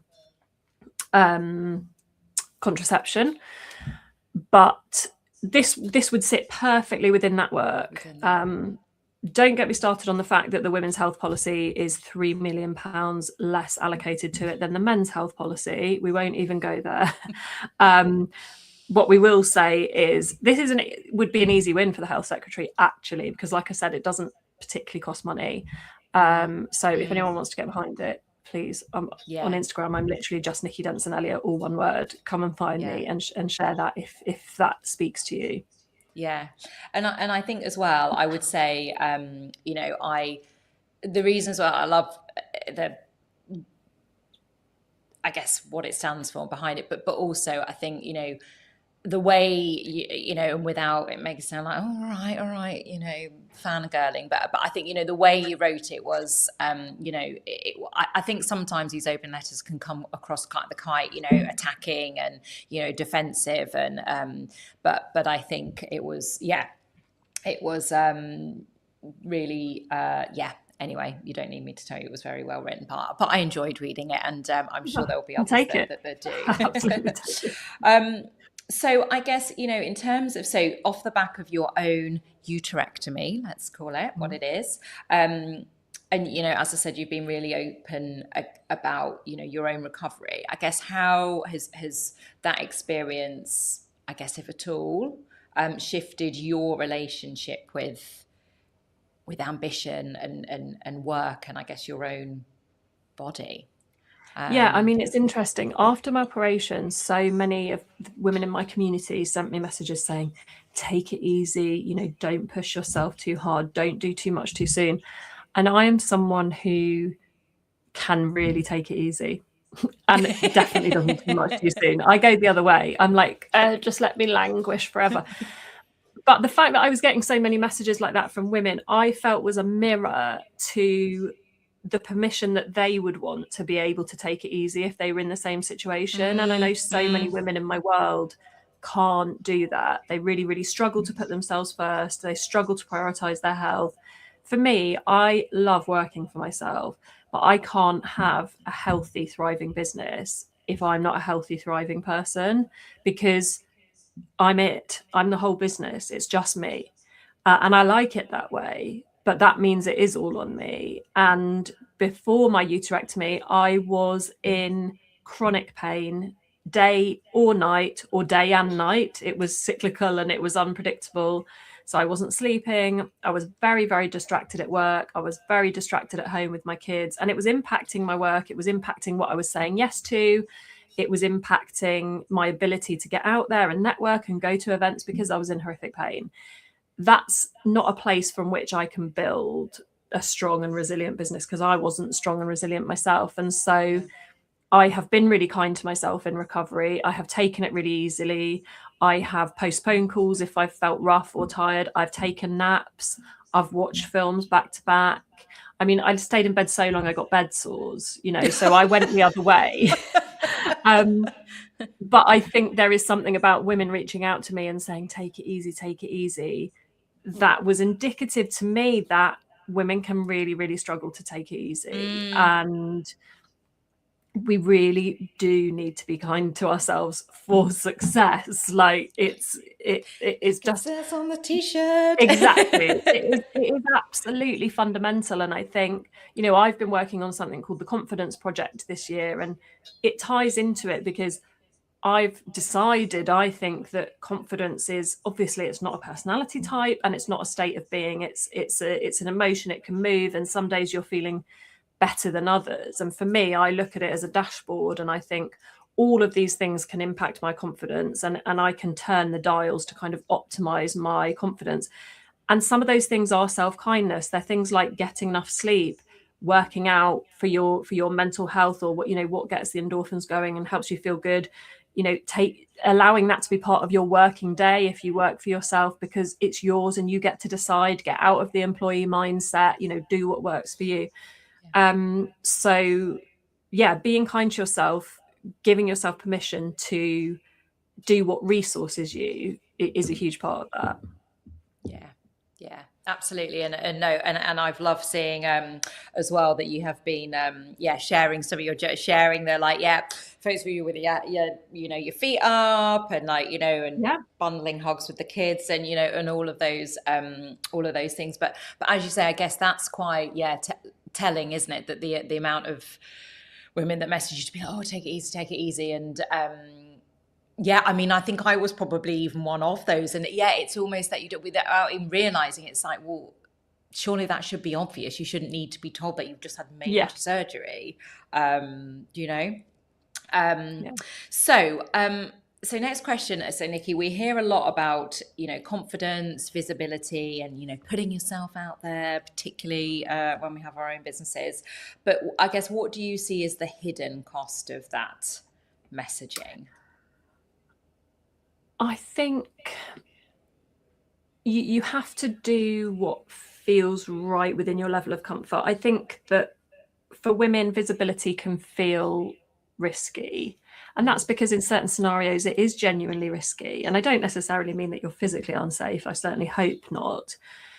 But women do get torn down more easily, and they tear each other down because of internalized misogyny. So putting yourself out there when there are narratives that exist around being too much of anything, too loud, too brash, too flashy, maybe you talk about money too much and people don't like that. Whatever you want to do, you can second guess because of the fear of judgment. And so I think there's lots of gurus out there who'll be like, get visible, get out there, put yourself out there. And a lot of women who are like, oh my God, I know I need to do this stuff, but I feel like I can't do it. And then I feel like I'm pathetic. And then they make that another thing to beat themselves up about. And I'm like, you feel that way because there is genuine risk to it. And you have to honor those feelings. But I think if you can understand internalized misogyny and understand that narrative, that good girl narrative that we were brought up with of not being too much of anything and remaining palatable and being a people pleaser, which is just chronic for so many women. I think, you know, to answer your question, there is a risk to that visibility, and you're not pathetic if you perceive that risk. It exists because there is evidence for it. Sometimes people stick their head above the parapet and they do get torn down. But I do think it's important to keep going and push through if you can within your level of comfort, because a rising tide lifts all boats. You know, the more women that you see doing things like this, the more you may feel able to do it yourself. I really strongly detest the word empower because it takes power away from women and suggests that they need to be given power. Women have power innately. They have power. They have the ability. So my work, I don't want it to empower anyone. I want it to help women recognize the power that they already have and then step into that power.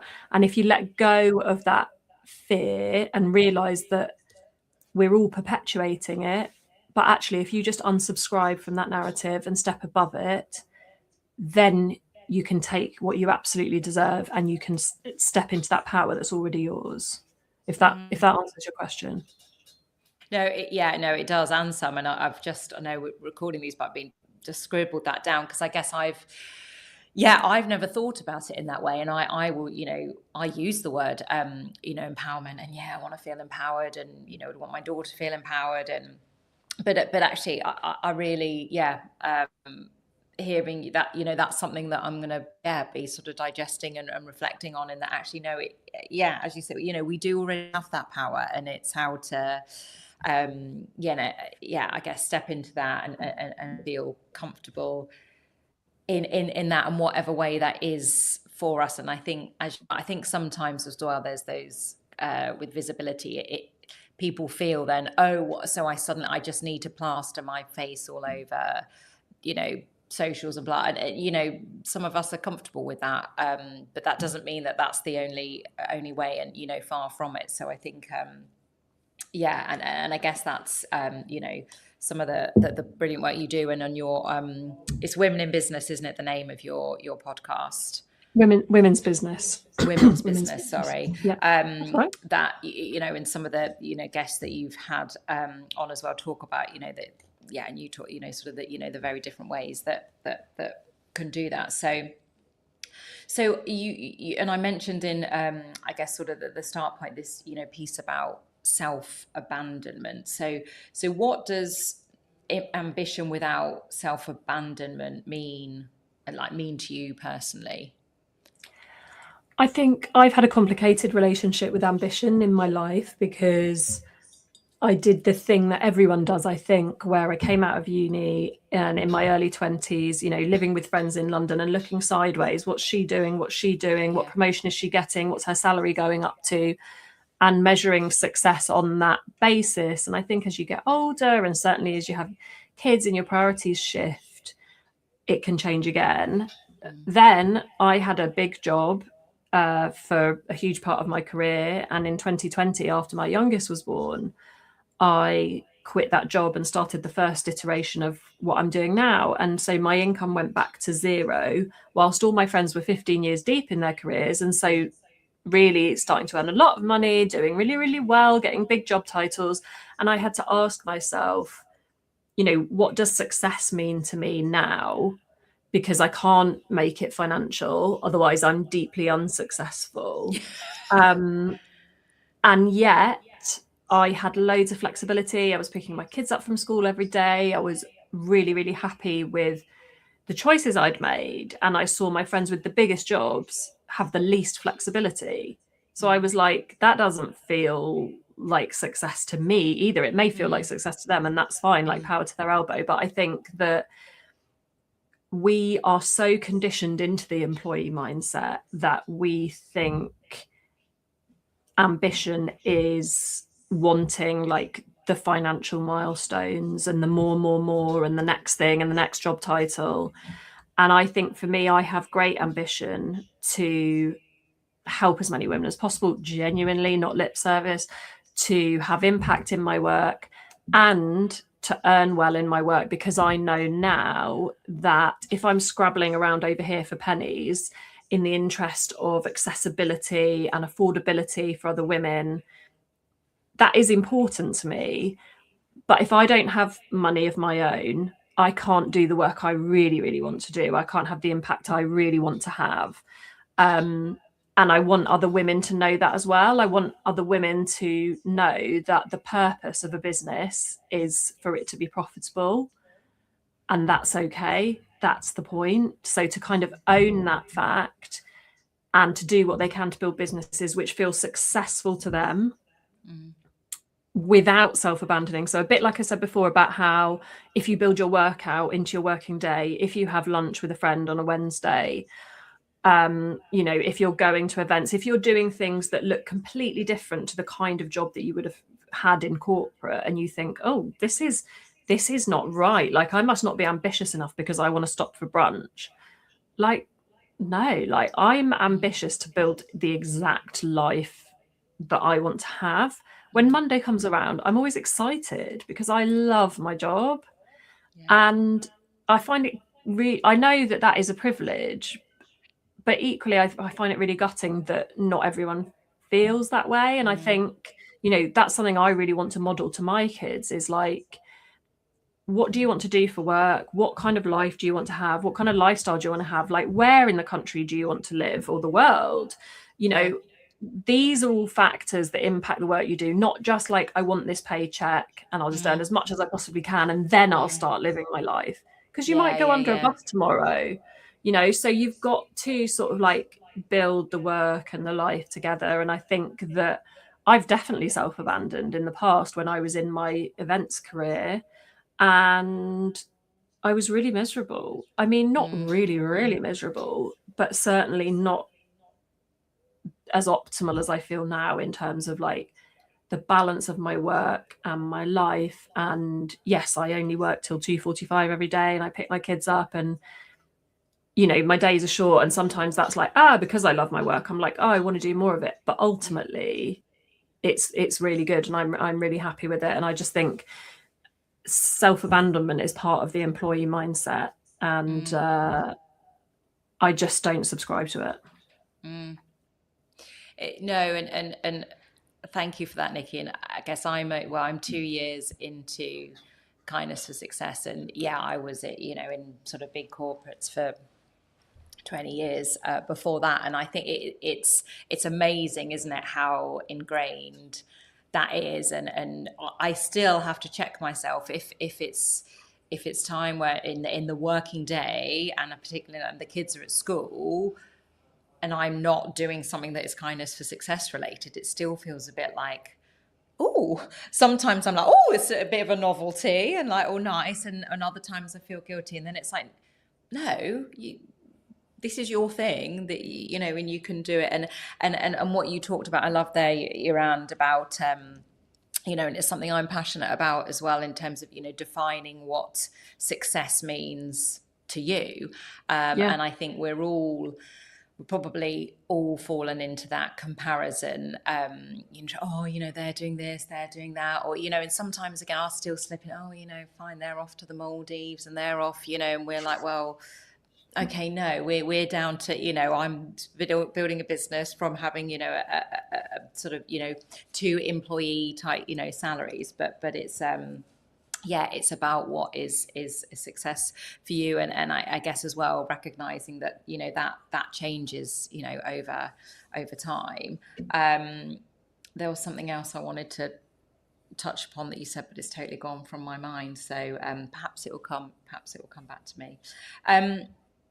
So you've talked, I guess, a little bit about this already, but how much of what women experience around confidence, Nikki, do you think is actually, you know, is systemic rather than, you know, individual, and, you know, their experience of growing up? So yeah, I mean, I would say all of it. Like, I think that for women, finding confidence, and like I said, it's not going to become a personality type. You're not a confident person or not, just like you're not a happy person or not. You know, these things move. But I think women's confidence is inherently tied into their understanding of the system, and I think you can't have confidence of any sort without systemic awareness, because the system exists to rob you of your confidence, really. Women are, you know, maligned and pushed down. We talk differently about women. I only saw yesterday an AI experiment where AI was given a prompt to write a CV from scratch, and it was submitted to people for review, and it was word for word identical, but one CV was for a man named James and the other CV was for a woman, and otherwise word for word identical. And when people reviewed it, their feedback, the approval rating on the men's CV with the one that had the man's name on it was like 70%, and the one on the women's was like 40 to 50%, and it was like holes picked in it. I cannot express enough identical wording. Okay, so if that doesn't show you the way that women are perceived in this system, that just being a woman and having a woman's name is a handicap. Yeah, so it's so challenging. It's great to be a woman. It's also incredibly challenging because of the system. So I beseech you not to think about your confidence without having systemic awareness, because it opens your eyes to everything, to a system that really doesn't exist to serve you. Part of the employee mindset that I keep talking about is a complete nightmare for women, because the workplace has barely changed in 150 years. And that was a system designed by men, mostly for men. Actually, women were working but weren't compensated a lot of the time. That's a different conversation. But as things changed post-war, women went into the workplace and started working. They're expected to, you know, that we hear all the time, work like they don't have children and parent like they don't have jobs. And of course it doesn't match up. The generation before, the men were working and not seeing a lot of their kids because everything was held down at home. Now, like culturally, societally, financially, we need dual income households, okay, because it's such a hard time. But the woman is still carrying, in most cases, the bulk of the mental load. You know, in reports and statistics, women are doing a huge proportion more of the unpaid labour at home. So you can't beat yourself up for struggling in a system that is not built for you. And I think I just think that if you want to think about your confidence, understanding that system and then being like, oh my God, like it's almost like you get the keys to a kingdom. Yeah. You're like, oh my God, I realize all of this stuff that is this noise, this external stuff, the way that I perceive other women, the way that women perceive me, the way that women are talked about at work, the way that mothers are talked about at work, you know, all of it impacts how you feel. Of course it does. And if you just kind of go, do you know what? No, like I said, unsubscribe, then you're like, I can stand in that power I know I've actually got. I can just say, no, I don't support any of this stuff anymore. You can't immediately let it go. Of course you can't. It's deeply, deeply ingrained. But when you start to notice it, that's the first thing. And then you can see, actually, you know, I say to people, ask yourself the question, when you have a judgment, you know, when something comes to you where you want to judge another woman on the street, because we're all guilty of it, or you want to give yourself some nasty self-talk, before you allow that thought to fully land, just ask yourself, is this me or is it my conditioning? Because actually your first thought is likely your conditioning, and your second thought is how you really feel about something, if you allow yourself to excavate and go underneath. So yeah, in answer to your question, like conditioning, systemic awareness is such an enormous part of confidence for women, and I want them to know that, you know, in order to liberate themselves. Yeah. No, thank you, Nikki. And it's a sort of off script question, but I think you'd be comfortable with it. So I don't know if you know, so Graham Alcott, who's he's founder of Think Productive, but he's an author. And one of the books that he has is Kind, and it's about the quiet power of kindness in the workplace. And so I had him on. He came on my prior stream as well, and he said to me at the end, Kim, can I ask you, you know, a question? And I said, sure. And he said, you know, where's all the men? And I said to him, look, I'm really pleased that you said that, because at no point did I think, right, I just want to have, you know, I'm just going to invite women. But as I was planning and doing all the promotion for 24 for Kindness, I was like, oh, okay, Graham is, apart from my son and some of his friends that came on yesterday, he was the only male. And I guess so I don't quite know yet where my sort of question is, but it's more in that, I guess it's how can we, because I think you're on similar page, it's certainly not about, oh yeah, you know, that, oh, it's all systemic and, you know, we've had to, you know, deal with all this and we need, you know, it's almost there. How can we ensure that we're continuing to, I guess, you know, push against the systems, change the narrative so it, you know, catches up with, like you say, it's ridiculous how, you know, education, work is all the same as it was so many, you know, decades ago. What, I guess, in your view, how do you ensure that we're, I guess, doing this in partnership rather than it feeling like a us and them?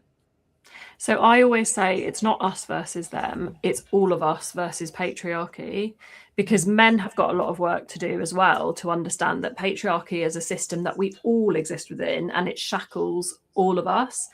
Men who are fearful of the downfall of patriarchy are normally white men, rich men who are at the top of the privilege pyramid, and they don't want that position to be shaken because that's unfamiliar and uncertain territory for them, and understandably they want to protect that. But what those people need to understand is there's no risk to them in terms of like their money and status if that's what matters to them. This is about creating equity, equality and fairness for all. And we need male allies in order to get this message through. Actually, we can't really do this without men. Having said that, and what I would have said to Graham is there's no shortage of men's voices out there. There's no shortage of people platforming men's voices. Men's voices are dominant in the podcasting space, the broadcast space. And so for me, I've made a decision to platform women's voices because they matter just as much. Their stories are valid. Their stories are fascinating. I don't want to just pigeonhole them as, you know, just one thing. And the reason that my podcast, I only speak to women, is not because it's like, rah, rah, this is a feminist thing. these are founder stories on my podcast. They are all stories of incredible people who have started businesses, big and small. They're not all like massive success stories in terms of finances and exits. A lot of them are one-woman operations. Lots of them are creatives. But for me, they've all got a fascinating story. Oh, and by the way, they happen to be female. And that's where the power is. It's like, I don't need any more men's stories. The business space especially is dominated by those. And I'm not anti-men. I'm married to an incredible one. He is an amazing ally. He does incredible allyship work in his space. He is a true equal partner to me and my family. But I don't want to say I'm lucky because I have that, because you know, nobody who has a partner in this day and age who is an equal partner should count themselves lucky or should celebrate him for stuff that would be the absolute minimum standard expected of you. And that is so often the case with dads. You know, they get absolutely applauded for doing what is just invisible to others when we do it. If it's changing nappies, if it's school runs, if it's doing the washing, cooking, ordering the weekly shop, whatever it is, like they get absolutely upheld like some incredible standard. That's the bare minimum for women. And that in this day and age with these dual income households, can I swear? Yeah. Is bullshit.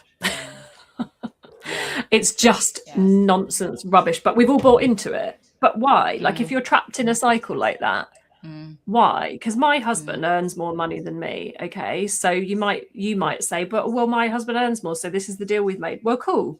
And if you're happy with the status quo, great.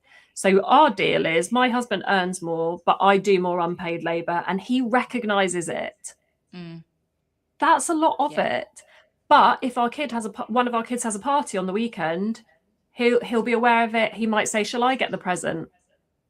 You know, because the weekends, like no one's working unless you're doing shift work and all those sorts of things. But like, you know, so it's but we carry this load and we make it like ridiculous and like it has to all be on us, and it simply just doesn't. So it's not us versus them. It is some of us versus some of them, if there are people who are real dinosaurs. But generally, it's all of us versus patriarchy. And I think that some men are starting to understand that. And I love to see that shift. And we need to, you know, keep moving that forward with real momentum. Yeah. No, and and thank you. I'm really pleased that I asked, because I think it's, you know, it's important, and also probably quite, you know, important at this time in 24 for Kindness as well, with all the speaks we've had. So thank you for sharing that. So so your podcast, and you know, you mentioned, you know, you've had an incredible range of guests you know, on your podcast, and I could ask you a million questions just, you know, about that alone. I guess so, and there's a couple I would you know, shout out, and I know I've listened to very recently. So We Are Regular, and I've said, you know, anyone with a poo-based tagline deserves airtime. So check out We Are Regular on Instagram, and Dolly Jones on Leaving the Ladder Down, which I love. So I guess, you know, with so many, you know, inspiring women out there, Nikki, you know, you know, how do you choose who to have on? I like the way you think it's a choice. Like, I get turned down by loads of people. So it's a real combination, because I get pitched loads. I get several pitches a day for the podcast. And that can be really challenging because, like I said, it's just me here. So I've got to read them all and think about that. And then I do pitch people, and some of them say yes, and some of them don't come back at all. And it's a real mixture. And what I like to try and think about when I'm sort of curating the podcast is just, you know, my audience are mostly like me, you know, mostly midlife, mostly women, all women, plus my husband, I think. So, you know, so what stories are going to be interesting to them? Yeah. And like I said before, it's not about, you know, these big success stories. It's just the journey for me. So in my podcast, we go right back to the beginning, early memories of work and conditioning around that, first jobs, what they went on to do. It's the nitty gritty. It's what their revenue streams are now, how they make it work, because I like that level of detail. For women running businesses, they want that level of detail. They don't want to gloss over, and then I was Moonpig and I was enormous. So I just think about the story. That's how it works for me. I just think, is this going to be interesting? Or like, we are regular, Holly and Jolie are co-founders. Holly's the one who came onto the podcast, and she was pitched to me. And when I got the pitch, it said, you know, they've got this brand that helps women with constipation. And I was like, well, I'm not sure about that. Then I looked at the branding and I could see it was really aesthetically pleasing. It was a real challenger brand. It looks like a beauty brand, but it's in the constipation space. And that was interesting to me, not because I'm sort of elitist about like not using Dulcolax, but I realized the story was going to be different because of the way they were pitching themselves as a business. And I thought that would be interesting to my listeners. And so it was when I looked at the sort of PR pack that she sent through and the pictures of them and the pictures of the branding and the product that I was like, that feels like it's an exciting thing that's going to be an interesting story. So I really just go on instinct and what I'm drawn to. And I think my listeners by now, you know, I'm 3 years in, I think they trust me to bring them stories of people. And generally, yes, some episodes do better than others, but generally people listen to every episode because they trust me to talk to someone that they will want to hear from and get value from. And I like that. And it's, as you say, it's that real mix of, you know, it's not like, oh, I just need to have, you know, the really big names that are going to, you know, draw people in. So I keep looking, I'm conscious of time because I know you have got, an appointment at sort of 10:30. So for someone, I guess, Nikki, you know, listening, who recognizes, you know, themselves in I guess, in self-abandonment. So, you know, constantly, you know, pushing, constantly trying to prove, second guessing themselves, you know, comparing themselves to others, you know, I guess where would you recommend they start?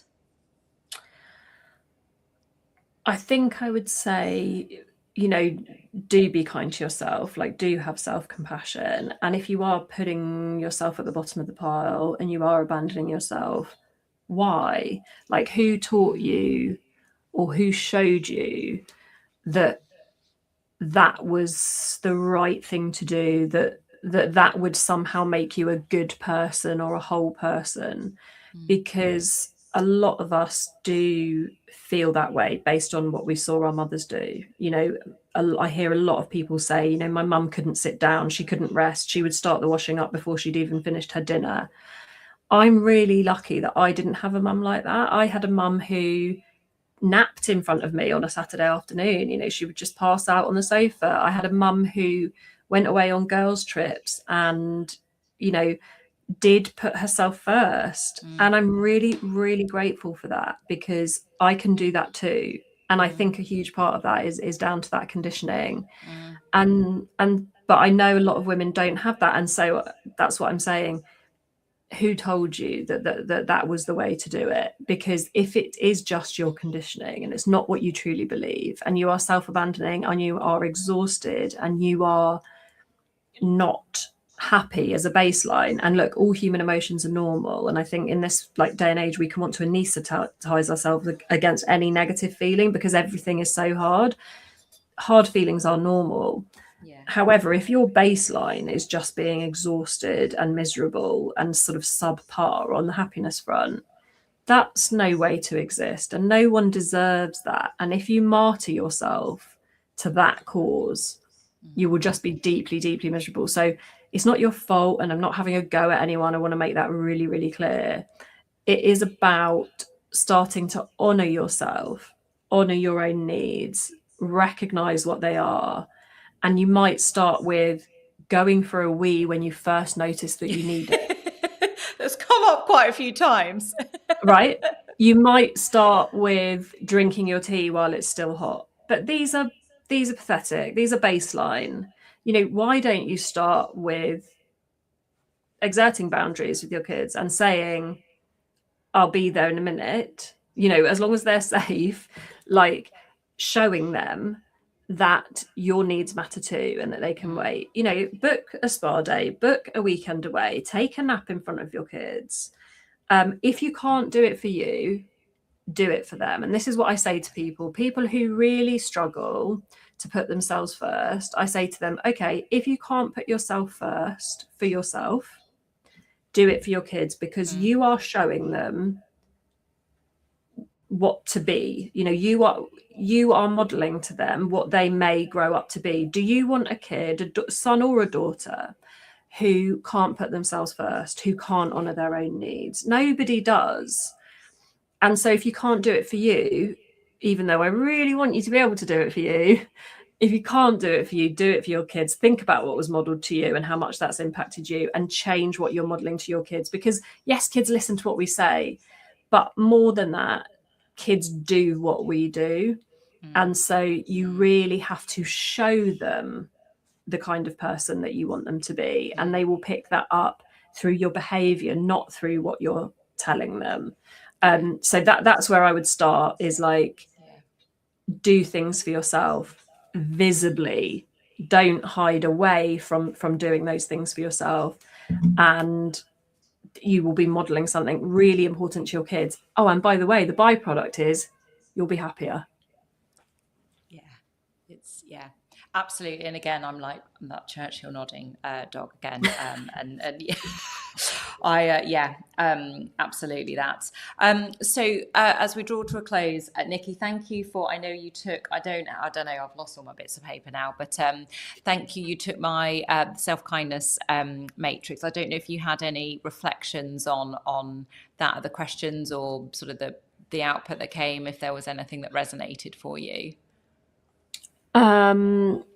I think that I haven't done it, Kim. I'm so sorry. Okay, that's great, because I was like, I haven't got the results, so fine, let's just no. I will do it, but that was one thing with the recovery and the prioritizing that has fallen by the way. You were like, no, I don't. That's not a must. So you showed your self kindness, and it's there, and if it serves you, then be brilliant to hear how you get on. But thank you so much. And how, I guess, so we've talked briefly, but where, what's, I guess, next? Where are they best connecting and following up with you, Nikki?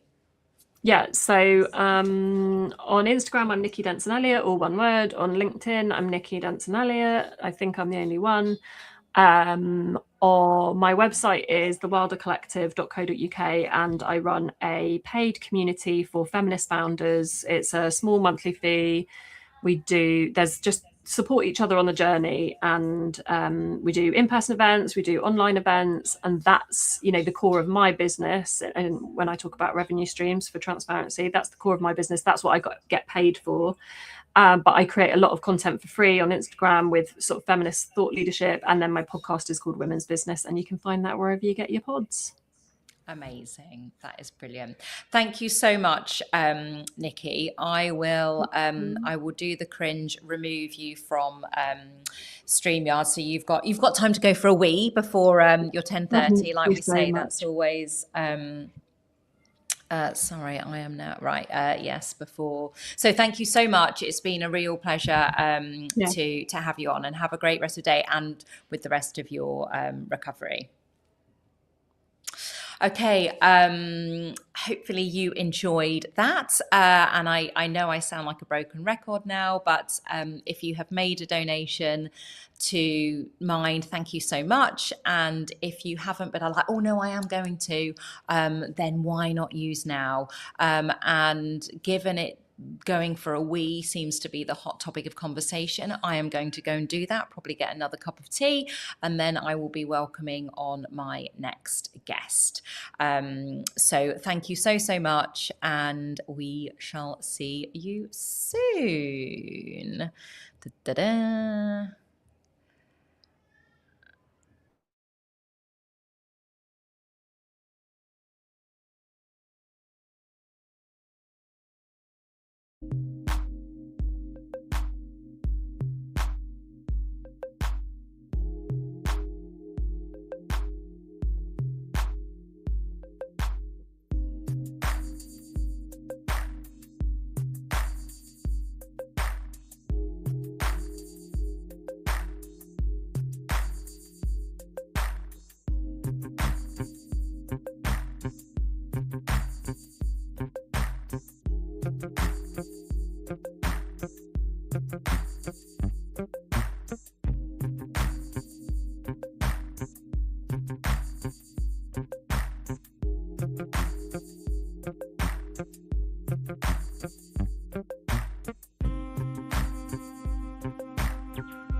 Okay, I am just going to bring in my next guest.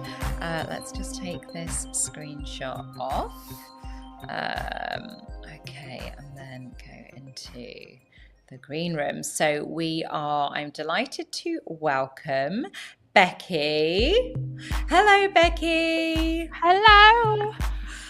Oh, hang on, I've got the annoying music on in the background. Hang on a second. That has the title. This one is called Feeding Ducks. Doesn't sound like that when I've ever fed the ducks, but anyway. Right, okay, can't hear the feeding the ducks anymore. So delighted to have you. So I'm going to do your little bio, Becky, as an intro. For those people watching that don't know you, so Becky is an ADHD coach working with adults, young people and parents of neurodivergent young people. She creates safe space for clients where they can be open and honest about the challenges that they face. Together, they look at how executive functioning differences impact their lives and develop practical strategies, supporting them to move through overwhelm with more self-compassion, calm and joy. And Becky lives in Knaresborough in North Yorkshire with her husband and 2 teenage children. And you came into coaching after a career teaching psychology and working with young people leaving the care system. So thank you, Becky, and thank you so much for agreeing to come onto 24 for Kindness. Thank you for having me. How are you doing? I've been watching where I can. I can't believe you're still able to talk at this point, Kim. So well done. There's definitely been a few word muddles and switches, but there was a point, Becky, I thought, yesterday I was like, could have probably just done the 24 like in one you when you're enrolled, and then it was like, no, that would have been the wrong reason for so many things. But no, thank you for asking.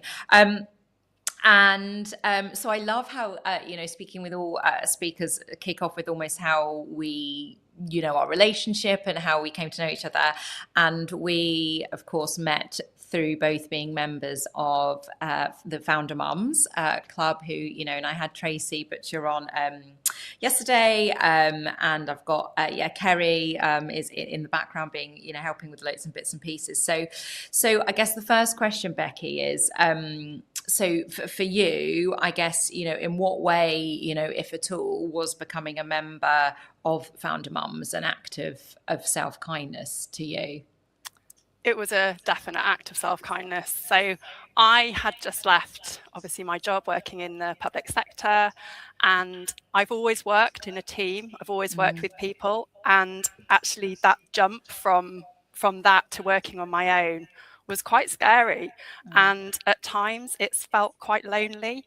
And before I even left my job, one of my friends who was in the Founder Mums posted something about it, and I was just like, oh, what is this? This sounds amazing. So I looked it up and was just like, this is what I need in my life.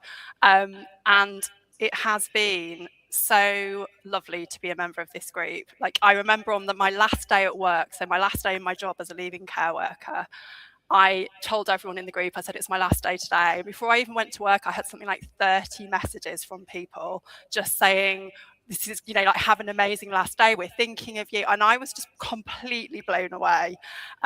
So yeah, it has been exactly what I needed, and a really, really special group to be part of. So yeah, it is, isn't it? And it's amazing what Tracy has has created. And I think it's I love as well how there's, like you say, you're up in North Yorkshire, and it's we have actually met though in person. We have met in person, which is very exciting. And that's the other thing, it's led to friendships, like real friendships, not just sort of like business relationships, but real friendships. And I think that is really special. Yes, so it is, isn't it? And I think you're right. And I think, I guess that's something common, I guess, probably all of us in sort of Founder Mums community is, we've all been used to having, those teams and those colleagues. Like, it doesn't mean that we don't, we've got our friends and our family, but it's different, isn't it? And actually there's certain things that being founders, being mums, that people get it. And I love as well, the chat's always like, oh, how do I do this, or how? And Tracy said her tagline is, I know a mum that can. It's a very diverse group, isn't it? So Becky, you are a qualified and accredited coach and offer life coaching and ADHD coaching, which is where we're going to specifically dive in today. So for those listening who aren't perhaps familiar with what ADHD is or how it fits within neurodiversity. Would you be happy to give us a quick overview, please? Yes. So ADHD is a neurodevelopmental condition. So it's something that exists always throughout someone's life. So people are born with it. And it is characterized by differences in attention, hyperactivity, and impulsivity. And another big part of ADHD is differences in emotional regulation. So for a lot of the people that I work with, one of the most challenging things is being able to regulate emotions, because people with ADHD feel things very deeply and very intensely. And so that's a really key thing, I think, to mention. I will go into it a little bit more later, but there is something called RSD, which a lot of the people who I work with describe as their most difficult part of having ADHD. And that is a kind of intense emotional reaction to real or perceived criticism or rejection. So people feel it so deeply, and they might feel it physically as well. It might feel like they've been kind of punched to the chest, or they might feel like real anxiety symptoms. So I think it's important to highlight that as well. And what does, sorry, I was just going to say, and I know we're going to it later, but I guess what does RSD stand for? Rejection sensitivity dysphoria. So it's kind of this emotional reaction that is out of proportion to the situation. It's kind of almost instant.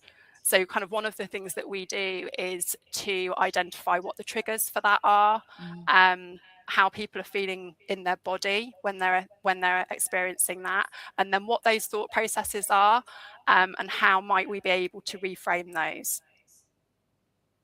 And I imagine that's almost quite life-saving for, in a way, for some people that haven't necessarily got the tools, or I guess felt heard or recognized. I mean, it can be triggered by something as simple as someone replying to a text message with just one line, and then that person might be like, oh my gosh, why haven't they responded? Why have they been so curt? What have I done wrong? And these thought spirals can then last for hours, sometimes days, and that can be really debilitating. So that's one of the kind of biggest things, I think, for a lot of people.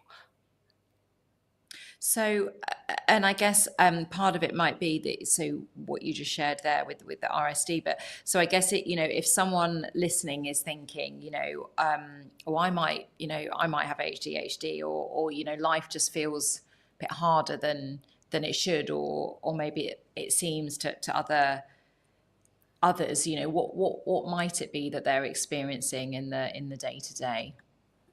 So obviously for every person with ADHD, this is different. They will experience different challenges, but it might be problems with procrastination. So being able to kind of actually start something. So motivation, again, is another area that we look at.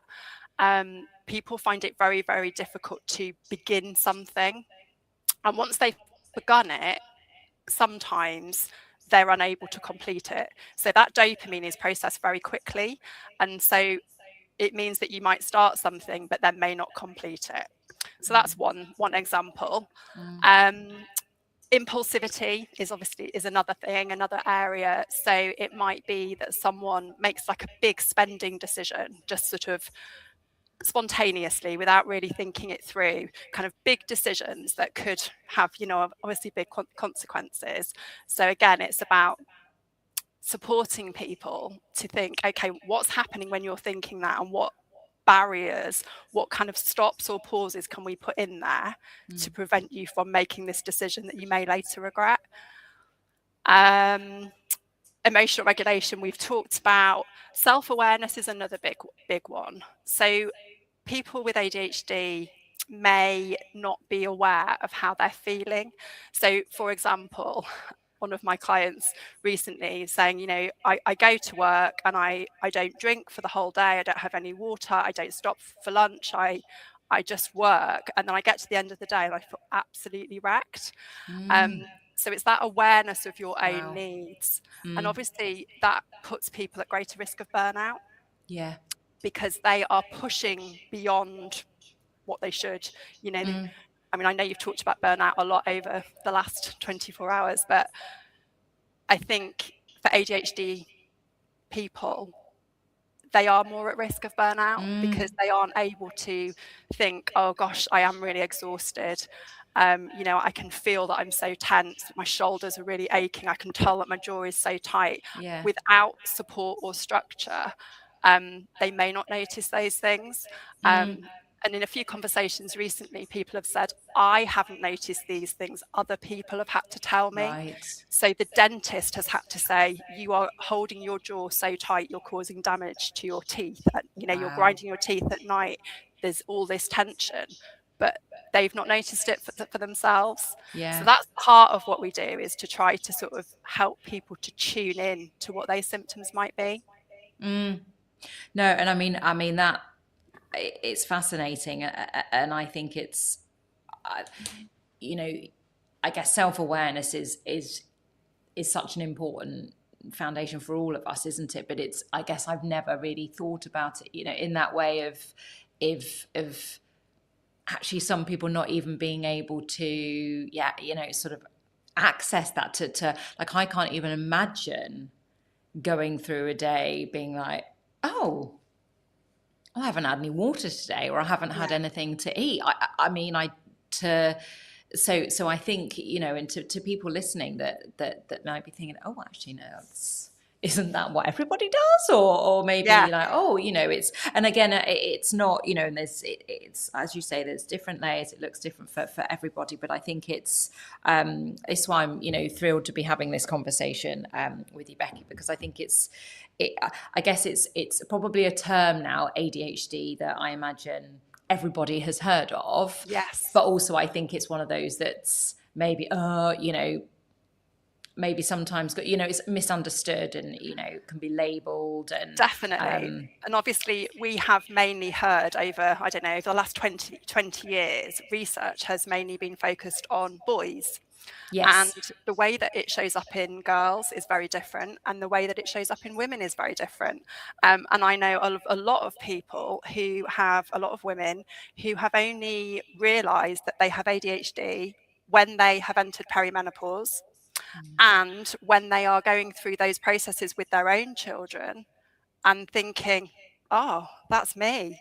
You know, they haven't been sort of, it's not been mainstream for women. And I think there's so many people who are only just realizing that actually this is them, and the challenges that they've been experiencing, that's the reason why.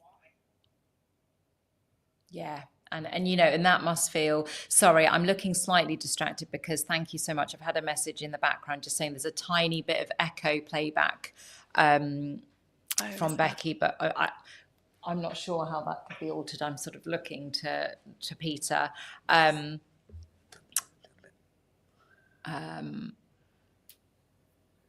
Hopefully that is slightly less. Thank you.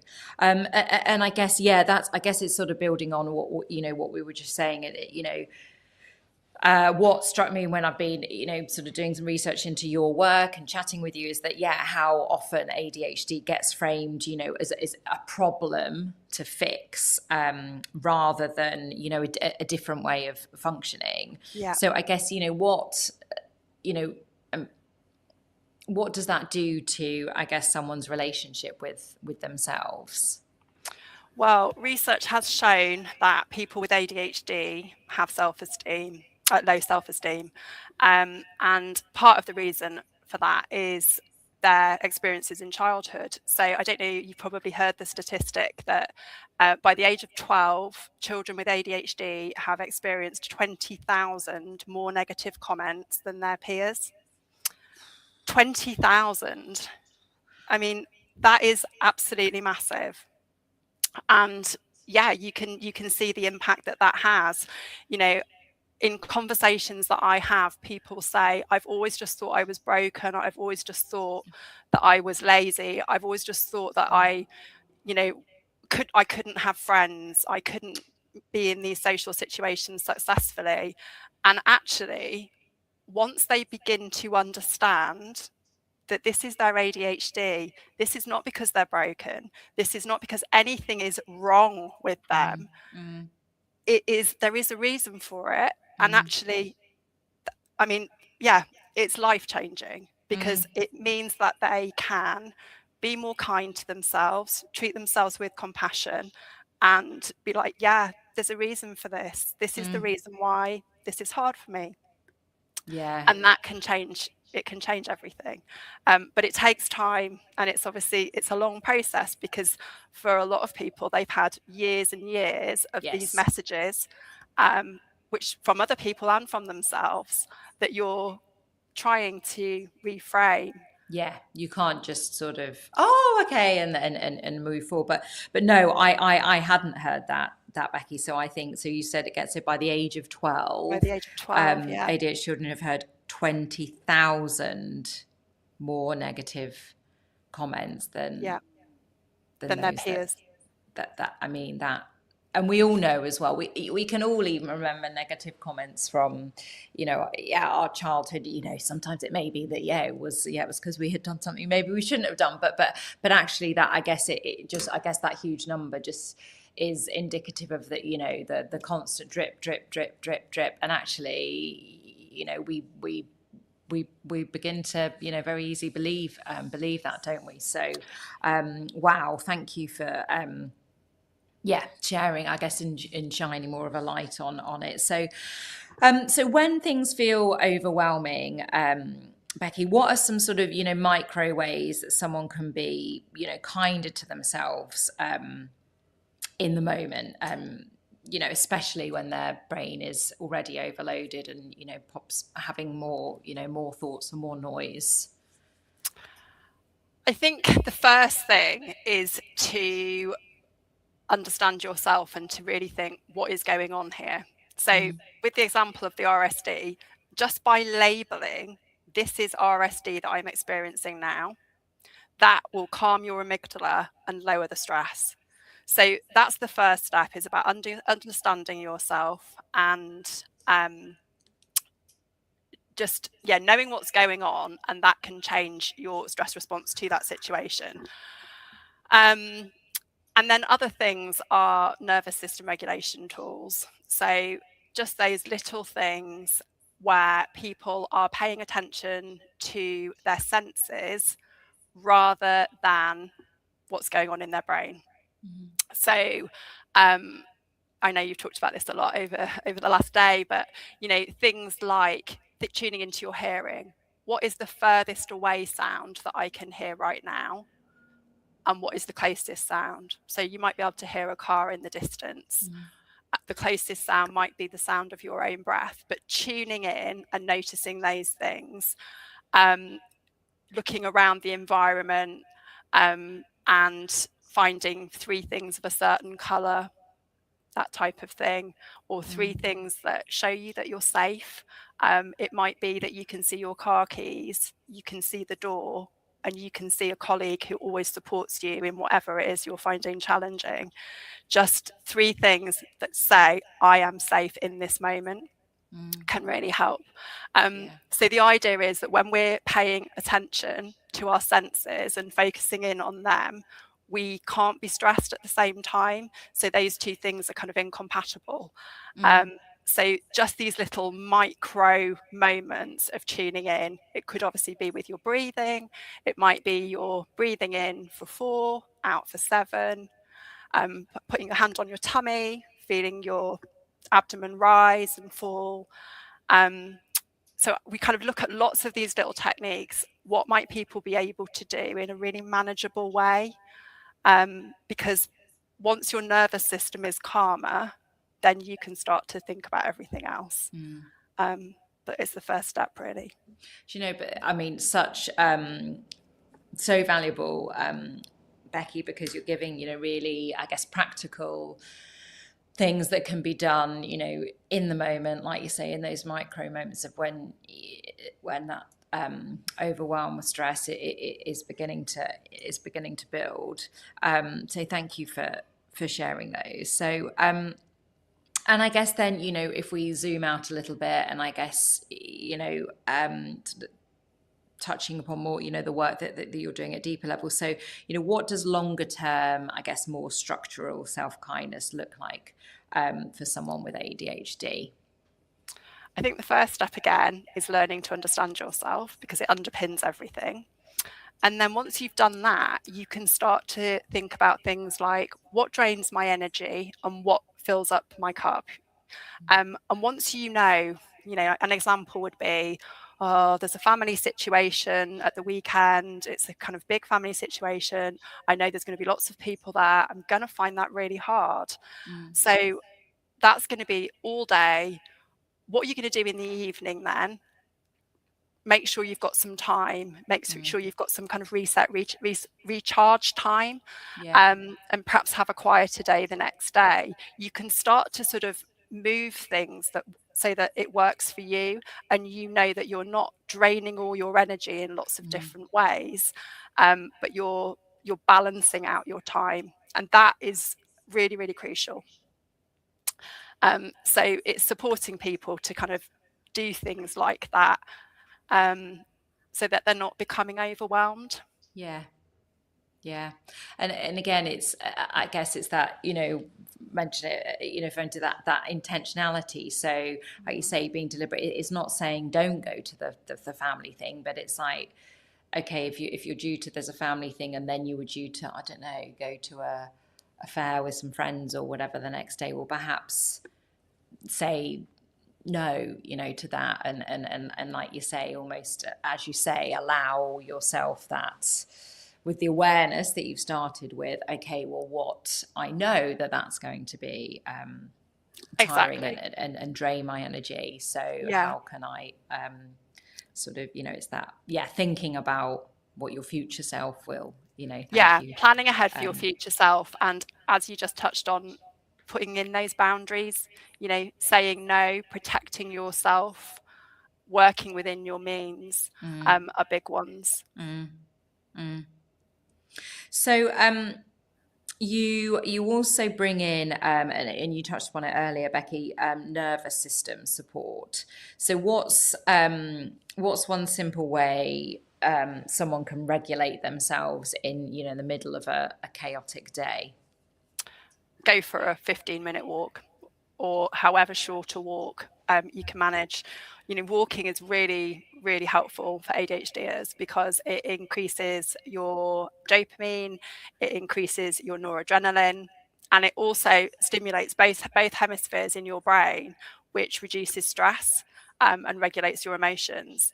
So if you are feeling really, really stressed, things are really, really full on, just getting outside and moving, that bilateral movement can be really, really helpful and can change how you feel for the rest of the day. Yeah. And as you say, some days we have 15 minutes, some days we have 2 minutes, some days we, you know, just step outside and you know, walk around your house. Exactly. Do what you can. Just try and move for however long you can. And even if it's just little fragments here and there, it can really, really change how you feel. Amazing. And I just think, you know, and people listening now or you're on the recording, I've loved this conversation, and it's, well, I already knew, but you demonstrated, you know, the real deep, I guess, expertise that you know have, and I guess the, you know, the science behind it, and it, you know, it's fascinating, and I'm so pleased that you were able to join on 24 for Kindness. So before I ask sort of the, you know, the final question I've asked all speakers, where can people you know, learn more about how to work with you, Becky, and, you know, connect with you? So I am at Becky Durran Coaching on Instagram, Becky Durran on LinkedIn, not over there as much. And my website is www.beckydurrancoaching.co.uk. Amazing. So please, I'm sure you probably already have, but go and connect with Becky. And so yes, the question I've asked all speakers is, you know, and it may be the same answers to what you shared about the other, but what would your number one self-kindness tip be? Your top tip? My top tip would be plan in your rest and your recharge time as you would plan in a meeting. So look at your calendar, look at what you've got coming up, and put those breaks, those buffers in, because it can make a real difference. Yeah. So both daily and weekly, prioritize it in the way you would a work commitment. Yeah, such a good, and again, so it's something that we're all capable, we're all can, you know, take control of doing. Thank you so much, Becky. I am going to say again, you know, as a reminder, Becky, as with all the speakers, have given their time today to join 24 for Kindness because they believe in the cause, which is Mind and supporting in this, you know, Mental Health Awareness Week. So thank you if you have already donated, and if you haven't, please do consider making a donation. So I'm going to pop you back in the capable of hands of Kerry now, Becky. So thank you so much. Thank you for having me. I will see you on another Founder Mums call shortlist very soon. And so thank you. I will Good wave luck with goodbye. the rest of it. Thank you. And then unbelievably, I'm going to be welcoming in my penultimate speaker of 24 for Kindness in a few minutes. So that is Dr. Chloe Bedford, so the running psychologist, and I am really excited for this conversation. So let's pop something on for you to look at in these couple of minutes. And in fact, I might play a clip from yesterday. So I'm going to play a clip from Lynn Blades. And the question, she's talking about sometimes that we forget we are not Superwoman. Enjoy. I think we often forget that we are not Superwomen. You know, Superwoman is a cartoon character. She does not exist in real life. And often what happens with us, and we are taught from little girls that we should prioritize everyone else's needs above our own. So we give and we give, and we're there for people who are even our energy drainers, who certainly get more from us than they give to us. We prioritize our children. Sometimes we enable our children to not do things for themselves, just like we do with our partners. And we fall into that pattern of martyrdom. But to be honest, I don't believe in martyrdom. You know, if I look after myself and I prioritize my needs, then everybody else is going to benefit from that. Not just me, but everyone, because you're going to get the best of me because I've looked after me. And I think people, especially women, feel guilty about prioritizing their own well-being and being kind to themselves. You know, they feel like that sense of undeserving. And, you know, it is something that society has made us feel and we buy into. And I'm like, you know what? We need to reframe it. We need to break that pattern of thought because, of course, we deserve to be looked after. And if we don't do it for ourselves, who else is going to do it? We must do this for ourselves.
Okay, we are back. Let me just take this off and then bring in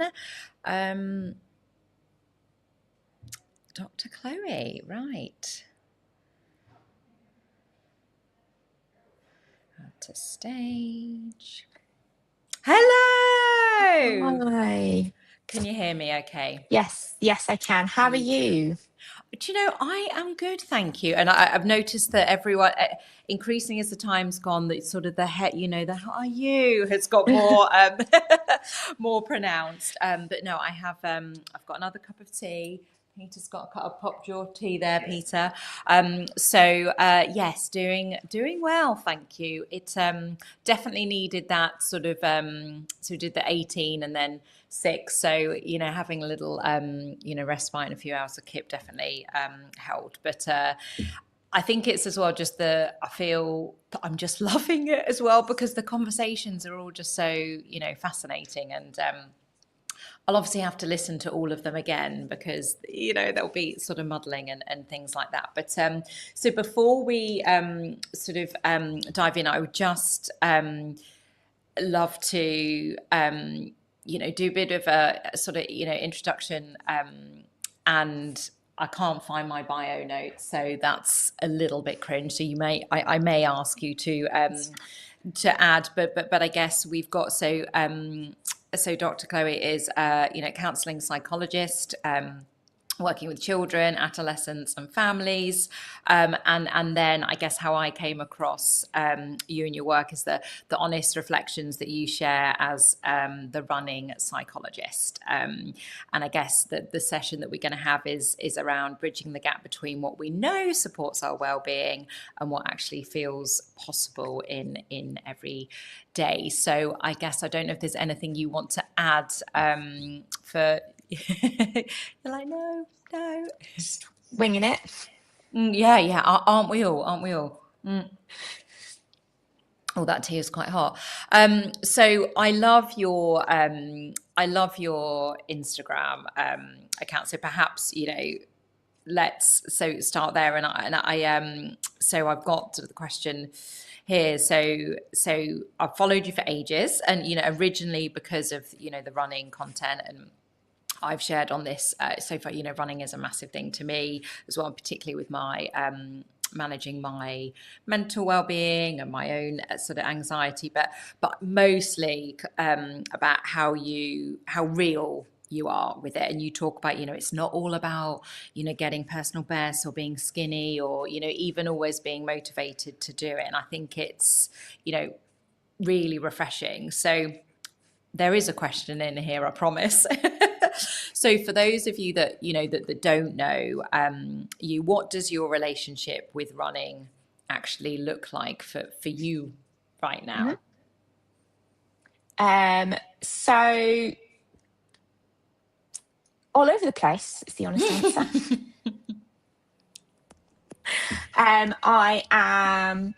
I'm a mum of 2 children. My husband works abroad a lot.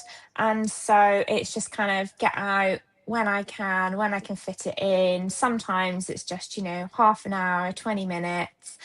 I think since having children as well, I mean, before I had children, I used to run 4 to 6 times a week. I was going for, ridiculously fast times.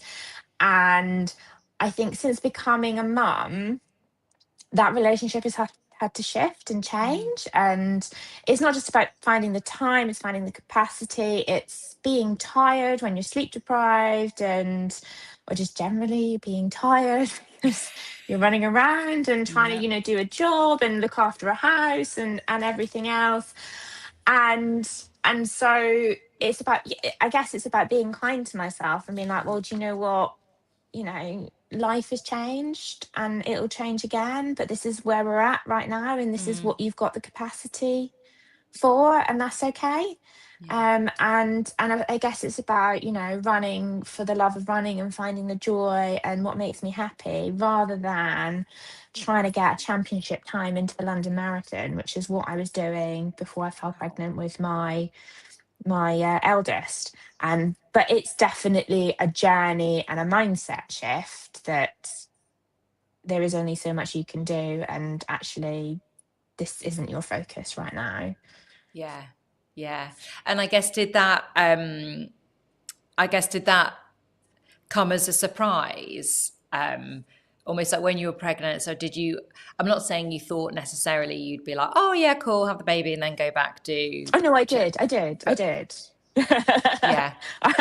I think I had no idea. I mean, most of us don't have any idea. And you're sitting there, you're seeing all these women, running an ultra, breastfeeding my baby, smashing all these things. I'm like, yeah, I can do this. That's going to be me. Yeah, they'll be fine. I signed up to run a marathon.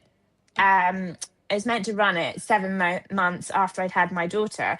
And I was like, be fine, I can do this. And I was like, my husband was like, what are you doing? Because I was breastfeeding her and she wanted fed like every half an hour, and so I was doing like 5k loops coming past my house to nip in, feed her, and then go back out again. So it was like 15-mile run, and my husband just sat me down and he's like, no. Just no. Like, what are you doing? This is not realistic. And I think that was definitely the moment I was like, I can't do this. This is just not, it's not feasible. Maybe it is for other people, but we don't have a village. Like I said, he works abroad quite a lot, so I can't just pop out for a run when I've got to look after the kids. And they don't want to come with me. I mean, that's the dream, isn't it? But they don't. Absolutely. My eldest, I don't know if he, well, no, he'll be at school now, but if he listens later, there's a run club at his school. And, you know, I was like, yeah, I'm just going to be that parent that I love running, so you're going to do run club. And he doesn't do it anymore because he really does not enjoy it. But that, I guess that, you know, takes me to the next question. And it was around, you know, how involved, if at all, are your kids, you know, in your running? So I'm assuming from your answer, it's like not No. I mean, so my youngest is only 3, so bless him, like he can't really, my eldest, we've tried junior park run on and off, but and I'm like, you know, there with like jelly babies or whatever, essentially as brides. But I mean, the first time we did junior park run, she ran about 50 meters and she's like, "Mummy, I'm a bit tired, I'm just going to sit down," and sat down on the bench. And if we make it round 1 lap, we're doing well. And she just complains the whole way around. And I'm like, "I'm not making you do this. You said you wanted to do it." And I think she wants to do it. She wants to do it because she sees me run and she's like, you know, "You love it, so therefore I should." But I was like, if you don't like it, I'm not gonna make you. Yeah. And like she's just not that kind of sporty. Like it's taken her like a long time to work out how to ride a bike. And I mean, that she's built like I was when I was her age, and I was really small and no muscle and no stamina. And I was like, I get it. Like you might get there when you're older, but right now I don't want to torture you. And it's meant to be fun. And if you don't like it, if you don't want to come out with me on your bike, that's fine. And I might take your brother when he's a bit older, because it might be more his thing. But yeah. Yeah, no, I think as well it is that whole, and sometimes when I run by the river, I see these parents, you know, and the kids on the bike, and then I'll see them 5 kilometers later and they're still there, and I'm like, oh, yeah, that, like you say, that is the dream. But you know, maybe one day. I mean, that's what I thought it was going to look like. Yeah, exactly. We all do. But no, and how old? Sorry, how old is your daughter? So she's 7. Yeah. So she's still quite little. And I mean, I took them both out in the running buggy, but they're heavy. Yeah. No, my sister and brother-in-law have got one of those, because my brother-in-law was a big runner, and I think I tried it once. I was like, I just won't run, or I just wait. So I guess, and you mentioned though that they know, and like your daughter said, you know, I know you love it, and obviously they know how important it is to you. So whilst you might not be running, you know, in the same way that you did, you know, before the children, you know, is it something that you would say is running quite central within your family life? And it's sort of kind of, my husband will kind of make sure that he can take the kids so I can go out, and so we can kind of juggle it, I guess. So it's my time, and they know that it's important to me, and Mummy likes running. I mean, who knows why Mummy likes running, but Mummy likes running. And and it's kind of, you know, I think when they were littler, they were like, "Don't go out," but now they're like, "Mummy, you need to go for a run. Just go." Yeah. We all know you'll be a nicer human being when you come back. Yeah. Yeah, absolutely. Feeling some themes coming through.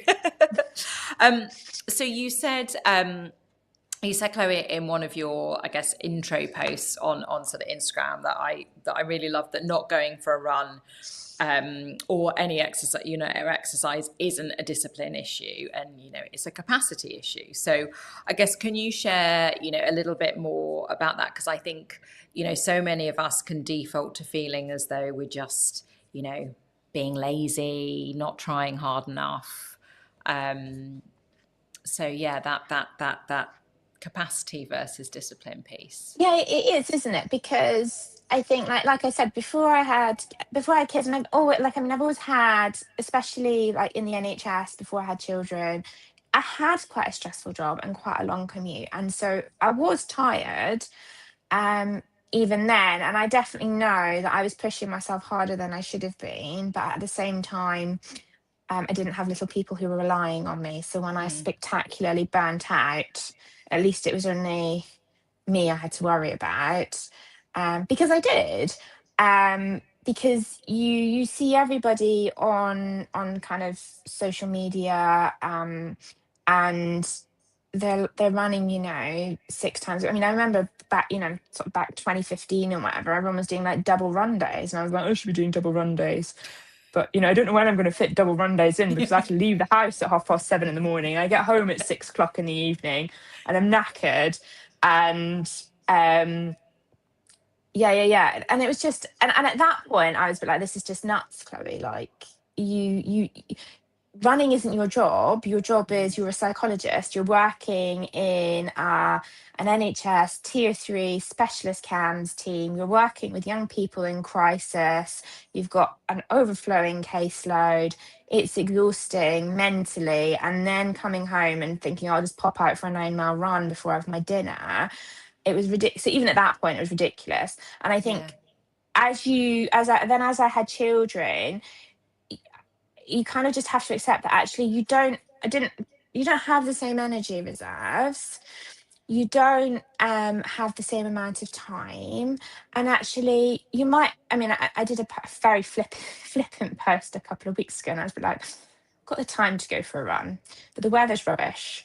And actually, I just cannot be asked. Yeah. And I think sometimes you just have to listen to that as well. And I know you have to find the motivation and push through. But actually, if you're tired, sometimes actually you're tired, and you just need to take a break and keeping on pushing. And I guess it's about kind of finding that capacity and finding that balance. And it's hard, isn't it? But it's definitely, when I'm rambling now, but when I was younger and I was doing the kind of the discipline thing, I was just burning out, and I was like, I don't want to do that when you've got children, because there's no time for burnout. Exactly. When you've got children, they don't care. They don't care that you've done something stupid and you're exhausted and you can't get out of bed because you're so tired. They're like, crack on, we want to go to the pub, and I want to have the energy to be able to do that. And so it's about finding that capacity, finding that balance. Yeah, and I guess it's almost then that capacity piece is sort of the long term as well, isn't it? Because like you say on that point last week where, when you did the post about like, do you know what, I was going to go for a run, really tired, I can't be asked, I'm going to watch a movie or whatever. It's actually, I imagine the next day or a couple of days later, you'd got some sleep, you stocked up, and then so it's that it's that capacity for the long term. So you're right, it is that sort of balance, isn't it? Of some if we listen to that all of the time, we might just sit on the sofa. But then sometimes we do just need to listen and sit on the sofa.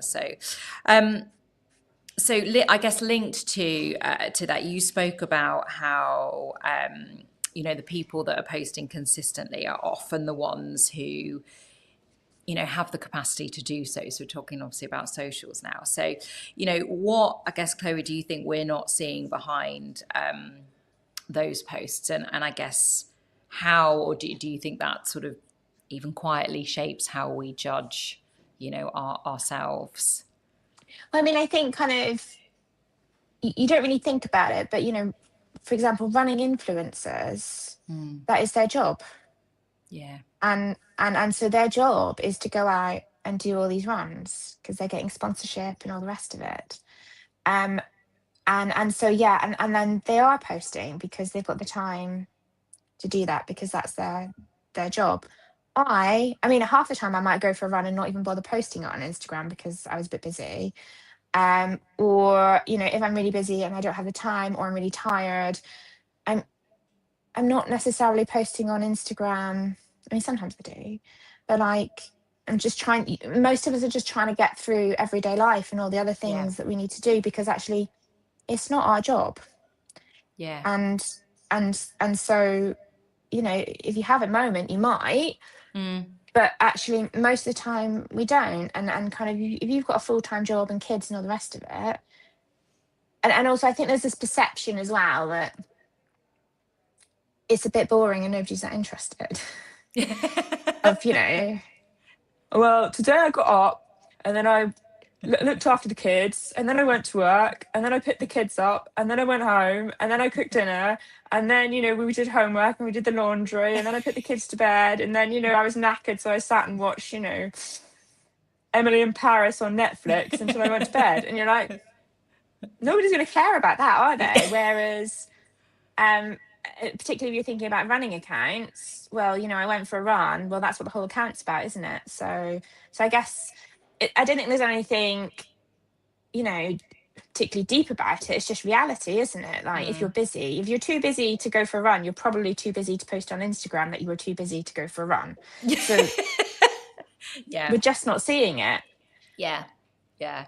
But again, even, you know, and I sort of laugh, but that, you know, is refreshing, because I think as well, particularly what, you know, so as a, you know, as a founder, there can be that, you know, whole, oh, you know, and I've described even over the course of the, you know, 24 for Kindness, I describe social media a bit like Marmite. And, you know, sometimes I do, yeah, I'm loving it. And yes, you do get, you know, those, you know, the ego, like, this one's, you know, my likes are up, you know, 50%, or, you know, okay, because 2 people liked it rather than 1, but you know, sometimes is the case. And then other days it's like, oh, for goodness sake, like, I know I need, because I've got, I don't know, an event coming up or whatever, so I need to be showing up, but I can't be bothered.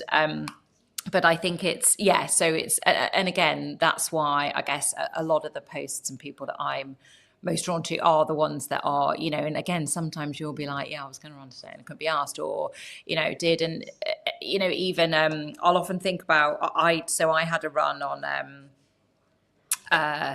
Sunday, because I was, so the day before 24 for Kindness, and obviously there'd been, you know, big build up for me, and, you know, I'd been super excited all the time, and then sort of the nerves hit, and then I was doing, you know, last minute bits, and then I thought, right, I need to, and actually even a friend of mine was like, have you gone for a run? I'm like, no, I am going to go for a run. And she was like, no, go and put your stuff on now, close the laptop and go. And I went, and I'd just forgotten actually to put my watch on, but it was lovely, because I was like, oh, I'm just going to run. And also I think for people out there that like, God, I hate running, or like whatever, you know, it doesn't have to be a run. It can be, you know, yoga, or like maybe not even exercise, maybe it's, you know, knitting, maybe like whatever it is, or getting out, you know, having a walk, but yeah, it's yeah, anyway, so we've talked about so you mentioned sort of the marathon, and so I guess obviously it was recently the London Marathon 2-3 weeks ago, and you shared just ahead of it a really good reel about sort of top tips for people when they hit that proverbial, you know, wall, and I guess that moment in a race where the brain tries to quit before, you know, the body does, and again, whether people have run marathons or not, I think, you know, a lot of people will recognize that. So are you, and I guess with your, you know, psychologist background, can you share a bit about what's happening with our brains at that point, and some of the tips that you shared?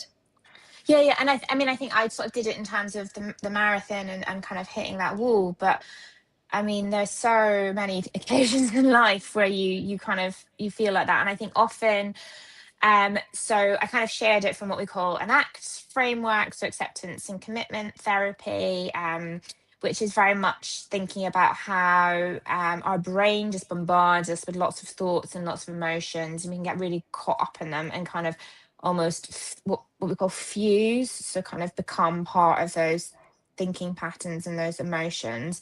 And so the tips are very much about helping you to separate out, actually, this is just a thought, these are just feelings, because when you kind of, for example, I guess when you're running a marathon and you start thinking, oh, I can't do this is too hard, and you get really stressed about it and overwhelmed, and then you're a bit like, well, I just need to push through, and I can't push through because this is really awful, and the more you kind of try and pretend it's not happening, the more you get caught up in that feeling, if that makes sense. I mean, anxiety is a really good example. Like, the more you're like, oh, I don't want to feel anxious, don't want to feel anxious, make the anxiety go away, and actually the more anxious you end up feeling, because you're kind of fighting that anxiety.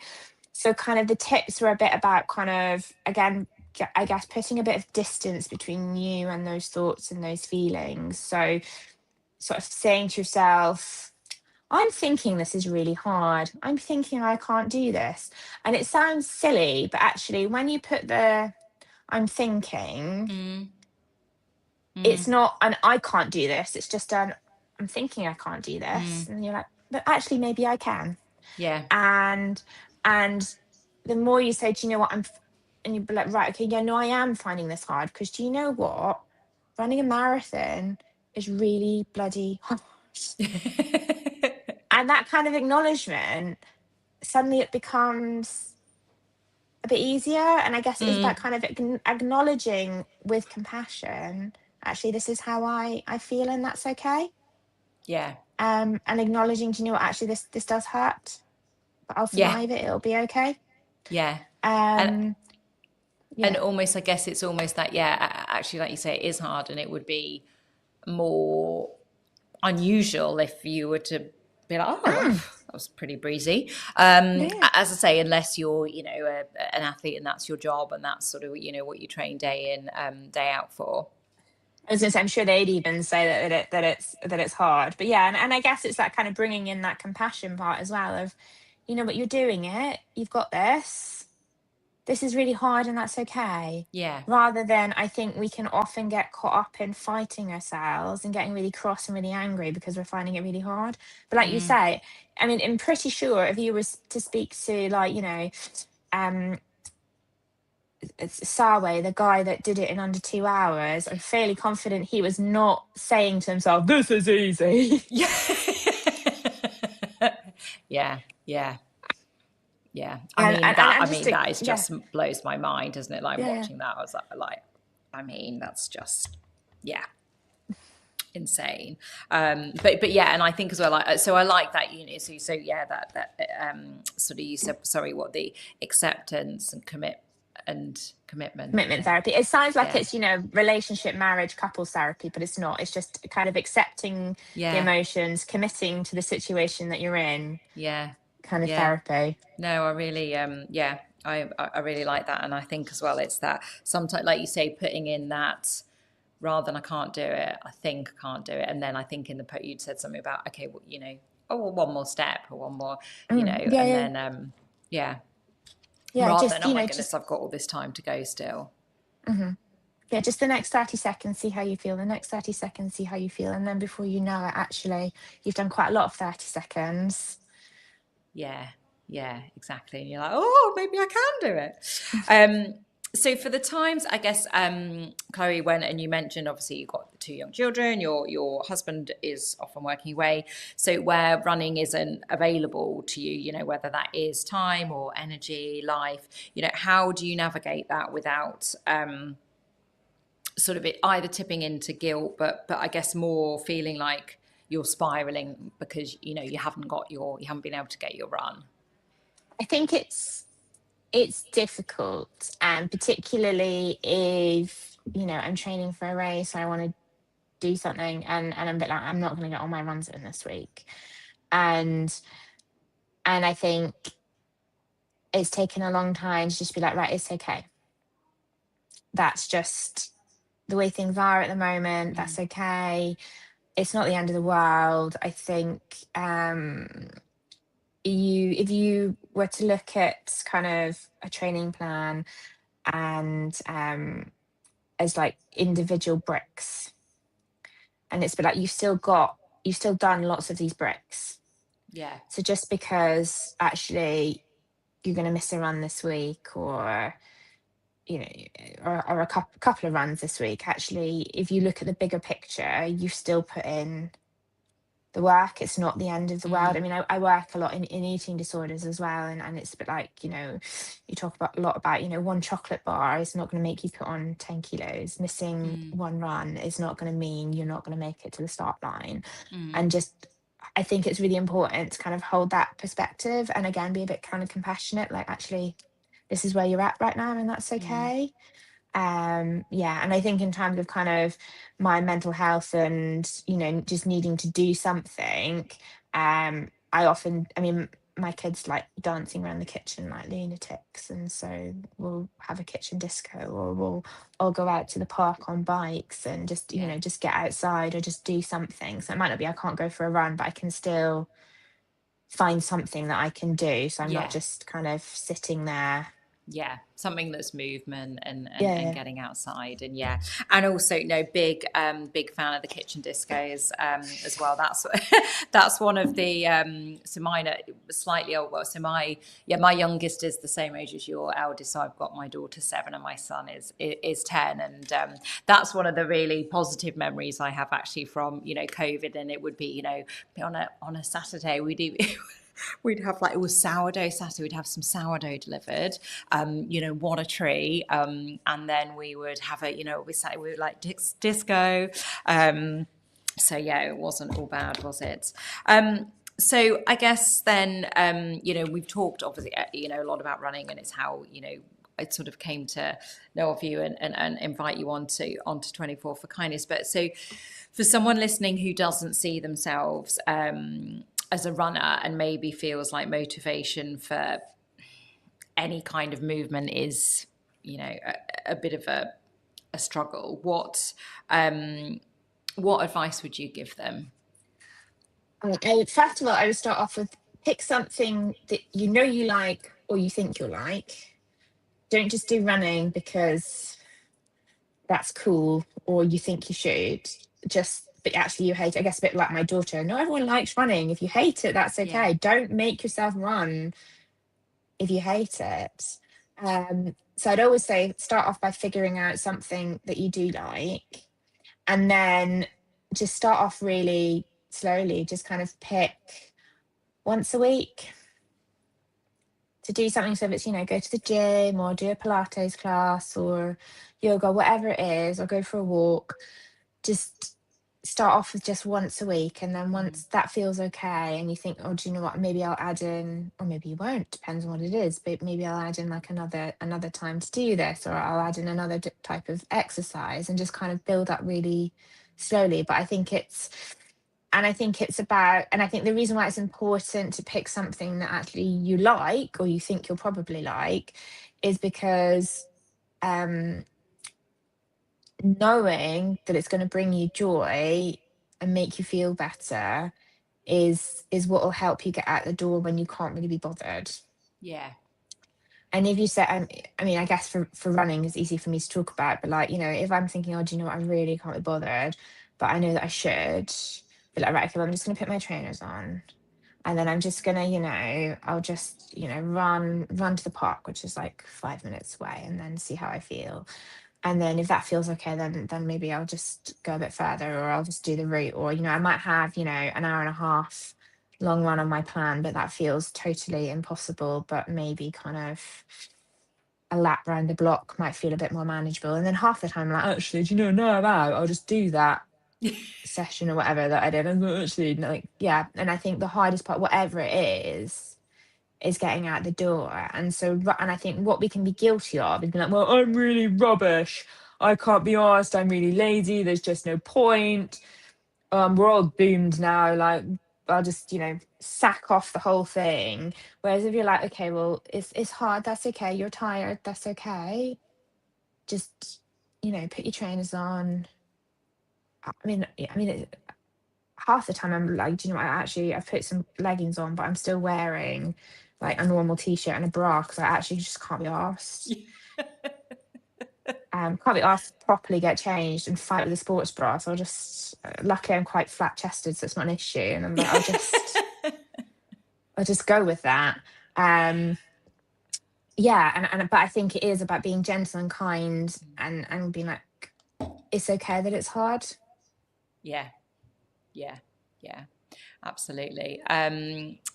It made me laugh for so many reasons, but also because yes, I will often do that, but I think you're right. It comes back to, I guess, for you, and I guess for me, I know that running does bring me joy, and it's something I like. So actually, when I'm can't be bothered and can't be asked, yes, sometimes I won't go, but I know that when I do, yes, it's something that brings me joy. So I guess it is like you say, to if actually you're someone that's running because you think, well, I should, and you know it's there, and then it's a day where you're not feeling motivation. Well, then you know, what are you going to drag yourself out and then maybe not enjoy it anyway? Of course, you're not going to want to do it. So it is, like you say, finding what is the running, you know, for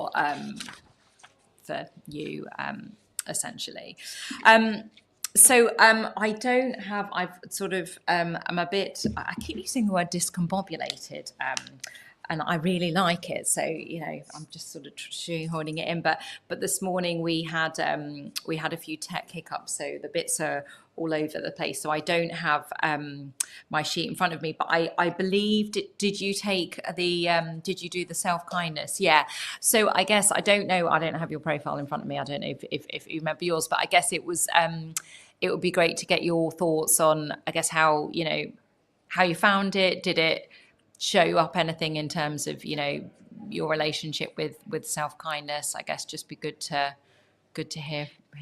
It was really interesting because I also bring in a lot of, I use a lot of ACT, like I said, and that involves a lot of doing a lot of self-compassion stuff, and also I also do a bit of compassion focused therapy. So I was a bit like, you know, I'm winning on compassion, I'm going to nail this. No. And it's interesting because the little things I find really easy to do. So there's kind of micro, you know, get up, go for a walk, like get a glass of water and move about. I'm not just kind of chaining myself to my desk and that kind of thing.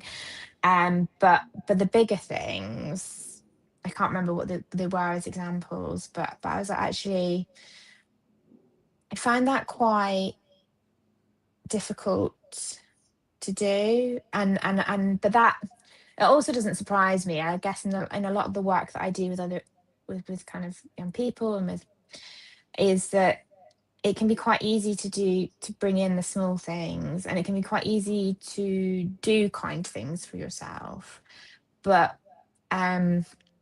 bringing in the kind of the compassionate self-talk and the kind of allowing you the time to do kind of maybe some of the bigger things is actually so much harder. And I think kind of, I mean, self-compassion wasn't in my upbringing. And kind of, you know, it's a bit wishy-washy, and you know, if you think do kind things, well, you're just being a bit self-absorbed, really, aren't you? And you definitely kind of, you have to fight that a lot, because we know that actually being kind to yourself and also being kind to other people can be so much more beneficial and help you so much more, and help you to kind of keep going when things are hard. But I think, you know, our society is very much, well, it's not perfect, so it's not good enough, and loves a good bit of criticism, and it's very easy to kind of internalize that and hard to kind of break it. No, absolutely. And I think it's that, it's the sustainability piece, isn't it, of actually we can get away with not being kind to ourselves for actually quite a long time. And like you say, when you were doing, you're like, oh, okay, I'm gonna leave the house at 6:30, get back at 7:30, go for a 9-mile run, you know, and you know, it sort of leads to somewhere often not great. So it's actually, how we can, you know, if we're showing ourselves kindness, then you know, we can be showing up for ourselves and those most important to us in a sustainable way. And so those so you talked, I guess, like you say, the small things, so those micro, you know, pieces being something that I guess is showing up, you know, naturally for you. And I guess the bigger thing sort of, is that the more macro, but it's more, from what I'm hearing, is that, that being side. So yes, you may be, I don't know, plan a spa weekend away or do whatever the doing, but actually that, you know, the big sort of longer term deep work, which, and I know the irony isn't lost on me, sometimes people that work within this space, it's like, actually, maybe I need to do that for myself. Or, you know, something that actually, or, you know, or always wanted to learn to paint or do, you know, whatever it is. But I think, no, thank you so much for taking that. And as I say, it's early doors, but it's all going to sort of insights into a book that I'm writing, The Self-Kindness Conundrum. So it's meant as I guess a way to, you know, raise awareness of our where we're currently at with our own relationship with self-kindness, rather than, you know, like, oh, I need to do more of that. But you know, sometimes, like we say, you know, self-awareness is so important. So I would just like to ask you, so the one final question that I've asked all speakers, and then we can sort of close with where people can sort of, you know, follow you, etc. So what, Chloe, would be your, you know, your number one self-kindness top tip if you needed to give one? I think, do you know what? I think it's focusing on that, learning to say kind things to yourself, because actually when you harness that compassionate voice, it can be so powerful when things are difficult, and help to keep you going. And I think kind of from a personal point of view, I think, you know, if I think about races and when I find that the going's getting tough, actually being able to say to myself that you've got this, you can do this, it feels hard because it is hard, but you can do this, you've got this.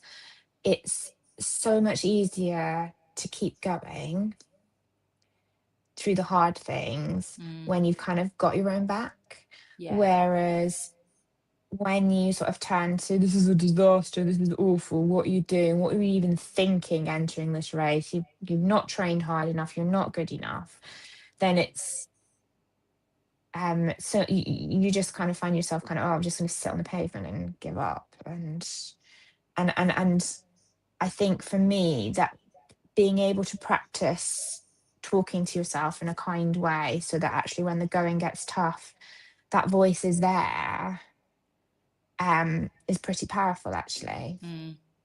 Yeah, no, it really is, isn't it? And I think it's more powerful than perhaps we sometimes realize. And there was, I don't know who said it, but a quote that always sticks with me is, you know, we will never speak to anyone else as much as we speak to ourselves.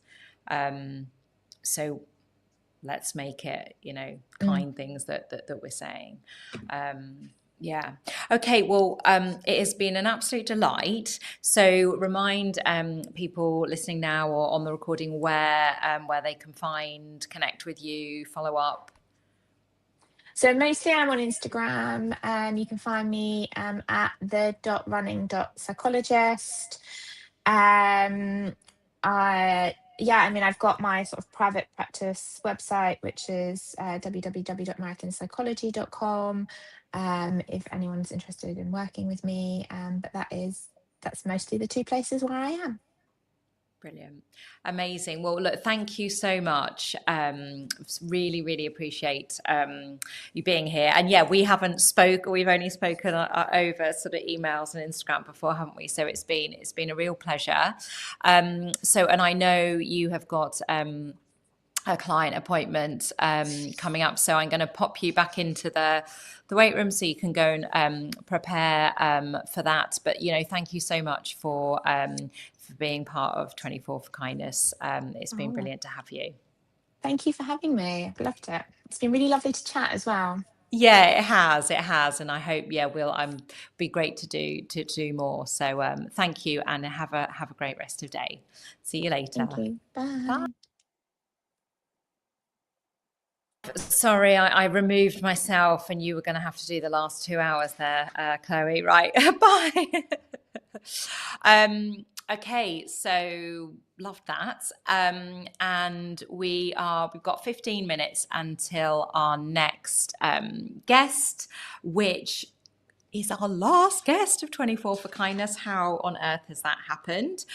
So I'm going to be joined at 12 by Alicia, founder of Single Swan Clothing, who made this amazing jumper, soft and snuggly. So we are going to be talking at 12.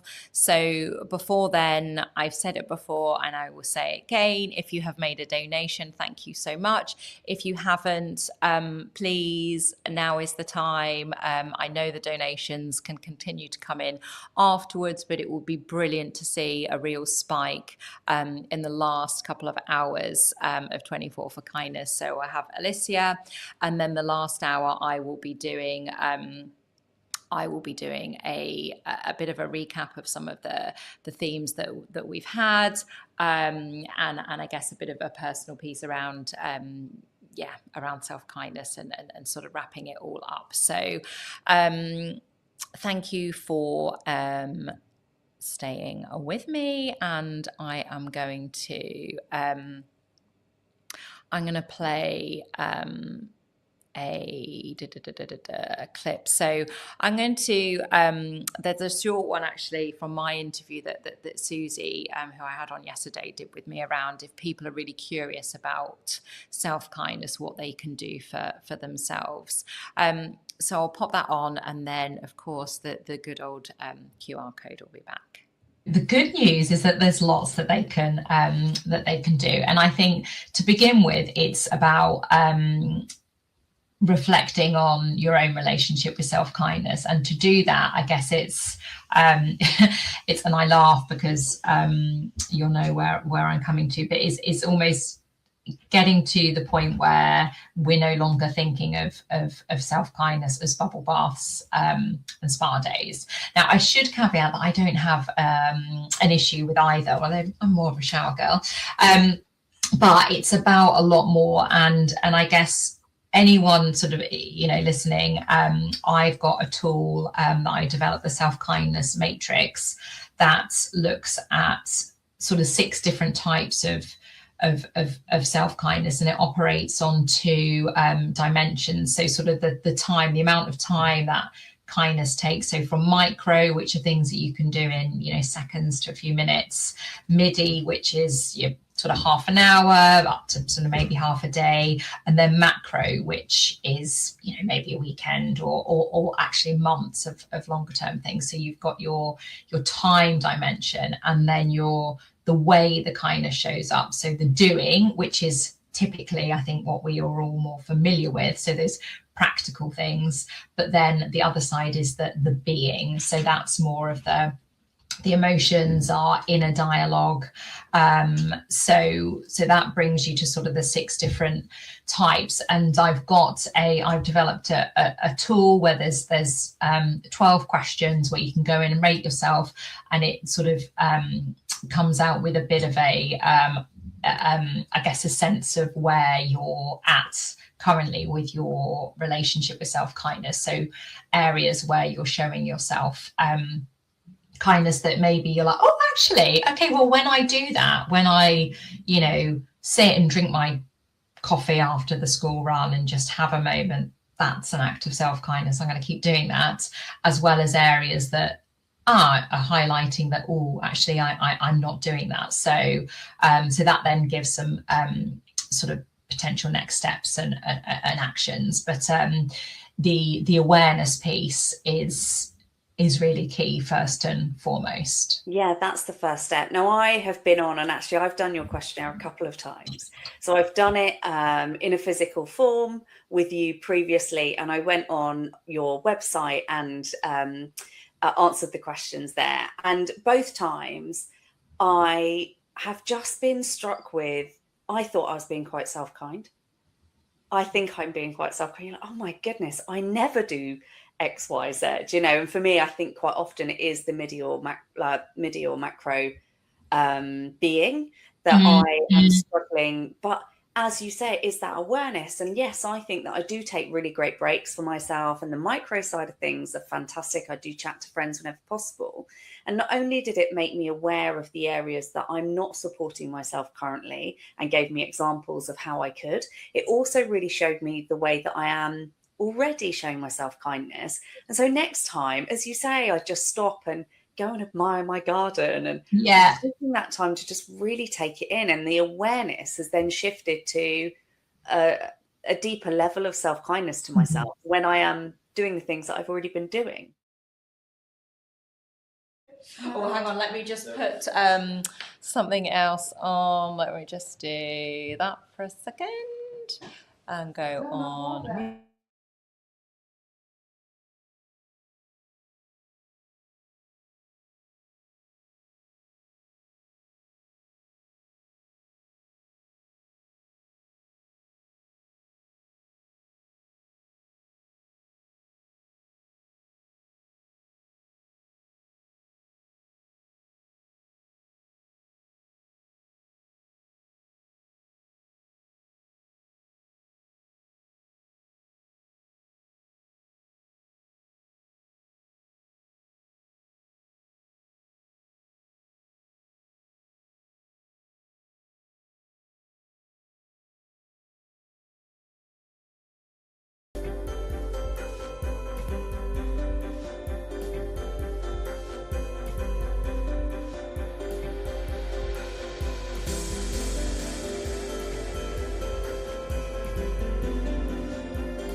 Okay. I am shortly going to bring on the last guest of 24 for Kindness, which, as I said, I still can't quite believe. But I also look at this. How amazing is that? I opened it late last night, and my friend Susie, who was on the panel of coaches yesterday and was in the studio helping with some bits, made me that. How amazing is that? And I have been thoroughly spoiled. I've had lots of gifts and goodies and all of those sorts of things brought in. So yes, thank you. And I also just met Peter's wife, Kyoko, and she's as amazing as him. So, you know, we're just basically going to share the Peter and Kyoko love. Right.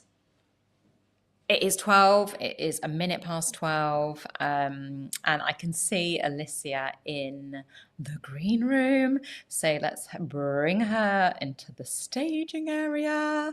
Hello. Hey. How Hi, are you, Kim. How are you, darling? lovely? I'm good. Your thank hair is you. looking very, very glossy. Oh, thank you. You know, I have, through the whole thing, I have kept my like fringe comb just by me. So Very Claudia. yes. I mean, I wish, but yes. Although I don't know how she has it so long. And we will be coming to Claudia during our conversation. Yeah. Oh, hang on. We're having trouble streaming to LinkedIn. Let me just do a little bit of a tech wiggle. So what did we do last time? We just removed it and then re-added it. Save changes. Okay, I think we're back. Welcome, Alicia, and it's still going strong. Probably doesn't smell as fresh as it did, you know, whenever I put it on yesterday morning. You know what? Safe space. So welcome to 24 for Kindness, and you also, thank you. I mean, I love, I've loved all my speakers, but I love as well how you know, I've started it sort of wearing this, and we'll talk about sort of your brand, and then finishing it with conversation with you. So that is awesome. So in way of introduction to those people listening now, or, you know, on the recording, Alicia. So this, and I'm reading it as so it's sort of first person here. So this dream of mine, Alicia, started in a not so sparkly time.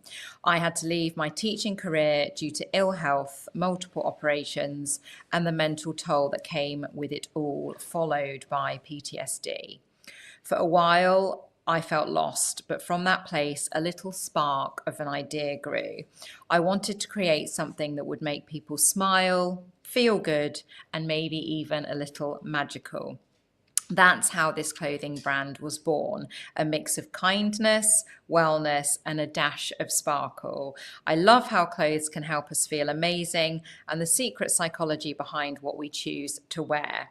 My hope is to spread joy through comfy, stylish designs that help you feel fabulous every single day, no matter what life throws your way. And then in big capitals, at the heart of everything we do is kindness.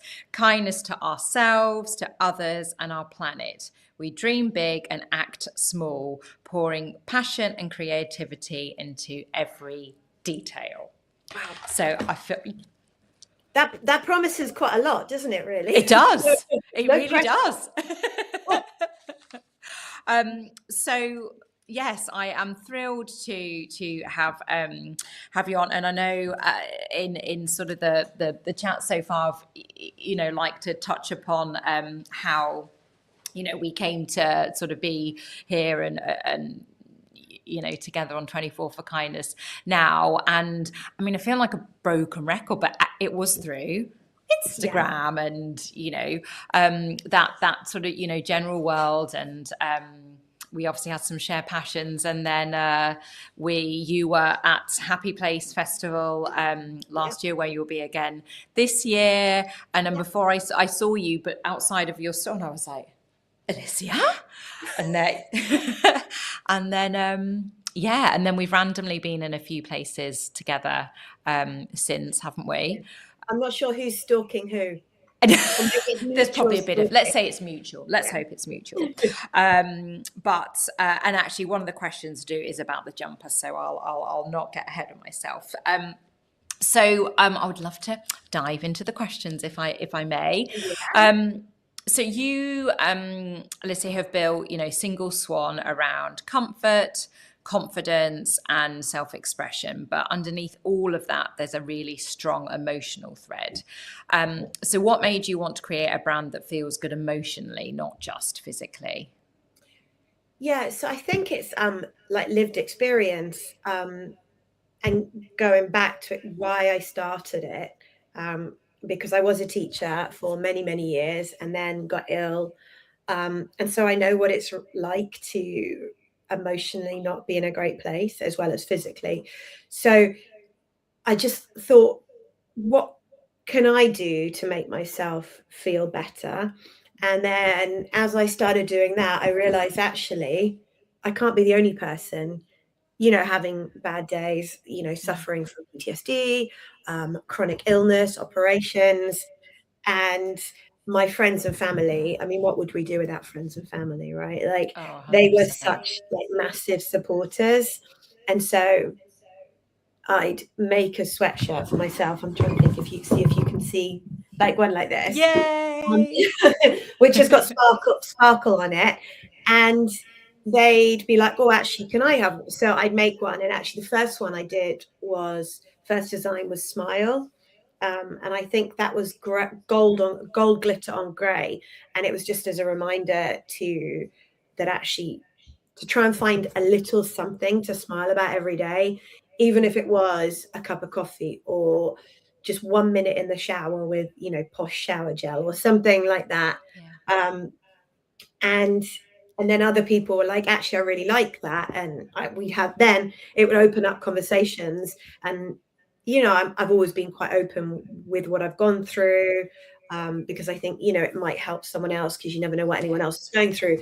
And through those conversations, people were like, actually, that really resonates. And the more I thought, actually, we're all going through something. Like, we've all got emotions, we're human beings, aren't we? Not human doings. So, and then I designed more. And then they just sparked conversations. And I was like, you know what? We need to have more of these conversations. And in a world where social media shows this filtered, perfect life, especially when my two kids were little, hopefully it's changed a bit. But it was really like the pressure on, snapping back into shape or whatever the hell that, bringing back into shape and, having it all like, so you could then, have young kids and be able to do your job and, all of this. And if that's not actual real, very few people, unless they've got loads of nannies, et cetera, can actually do that. So I wanted to be real with my emotions. Yeah. No, and I think as well, it's I think it's always truly, I guess, sort of inspiring, but also hugely helpful when we do share honestly what we have gone through, the bad times as well as good, more of the bad times, because as you say, if your journey and what you're doing, it enables one more person to think, oh, actually it isn't just me, or okay, and I'm not alone. People that care. I'm not alone. Oh, okay, it might start with a smile because I've used nice shower gel, and that might be the only smile I have that day, but actually I can I can build up, and obviously that is why we're here, on second day of Mental Health Awareness Week, raising for mind. So Lizzie, I know that you're a big believer in clothing making a massive impact on how we feel about ourselves. So I guess you talked about the Smile jumper. Have there been times in your own life where what you wore reflected how connected or disconnected you felt from yourself? Yeah. So in my teaching career, I had a pair of boots with a tiny little, I'm showing my age now, like kitten heels, like the first time. I know what you mean. And if I like Ofsted or inspection or anything like that, these like brown suede boots, knee high, again showing my age when knee highs were the first time round, and I'd wear those, and they made a really nice sort of clippy cloppy sound on the corridor, and it just made me feel like in control, especially when I was quaking and sweaty armpits from with Ofsted inspectors, and every time the door handle would go, you'd be like, oh no, is this inspectors?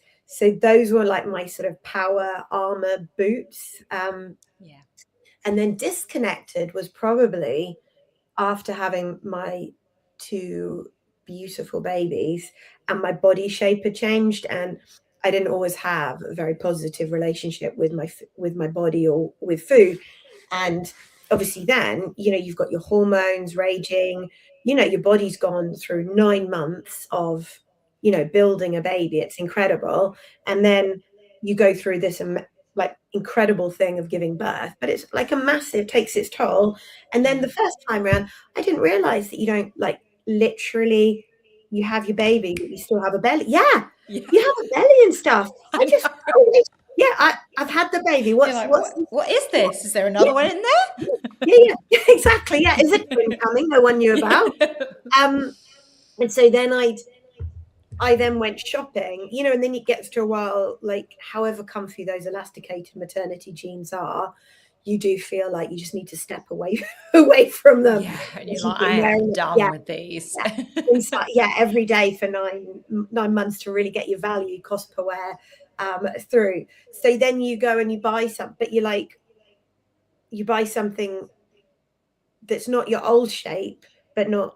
Yeah, and it's just a weird time, isn't it? Because your body's fluctuating, and so you go and you're like, I'm not really sure what suits me anymore. Plus, also you're like, okay, I'm now a mom, so what does that look like? And so I buy the most random stuff, clothes that just were not me. They weren't the colors I liked. They weren't the style I liked. I don't know what I was doing. It was almost like someone picked up.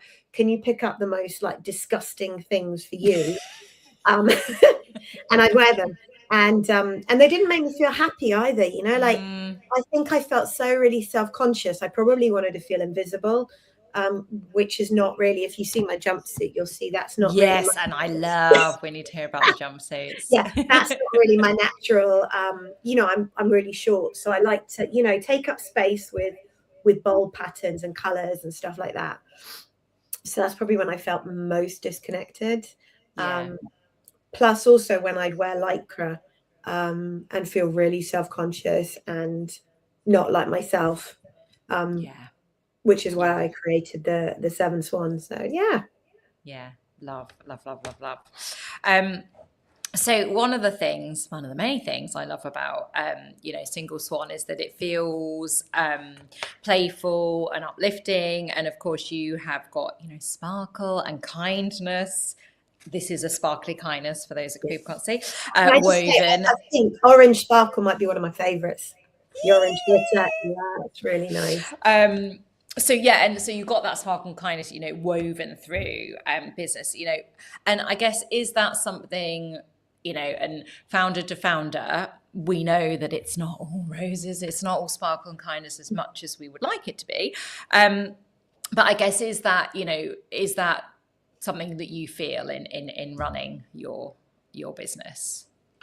Yeah, I feel really, really lucky, Kim, to be in a position where I can have my own business and follow my own dream. And it feels like if I hadn't been ill and had operations, I'd still be teaching, which I love teaching. I don't love all the bureaucracy, etc. behind it, but I love teaching. I was an early years primary school teacher. I loved it. I loved the energy, the magic, the quirkiness of the kids, and being able to help them learn from where they were at, what they were interested in, and just watch them like beautiful little flowers just grow. So I would have still been teaching, because I remember at uni, actually, an ex-boyfriend said to me that I'd never be good in business because I was too nice. And so, those things, they stay in your brain. So yeah, of course they do. I must have watched, I don't know if it was, I must have watched like a sitcom or a drama or something, and obviously like fangirled over one of the main characters who was a businesswoman or something. And so I must have gone like, oh, actually, I'd quite like to be a business person. And my dad had his own business. My mum and dad had their own business while I was growing up. So I think I had got that in my head. And then when you listen to people, don't you? And when the ex-boyfriend said, oh no, you'd never be, you listen to the negative more than the positive. And so I just ruled that out, and I went into teaching. Like it was a really natural thing. I taught while I was abroad, and I just, I loved it. And so I would never have contemplated being a business owner because I don't have any qualifications in marketing, design, business, no qualifications, no connections, definitely no like massive investment pot.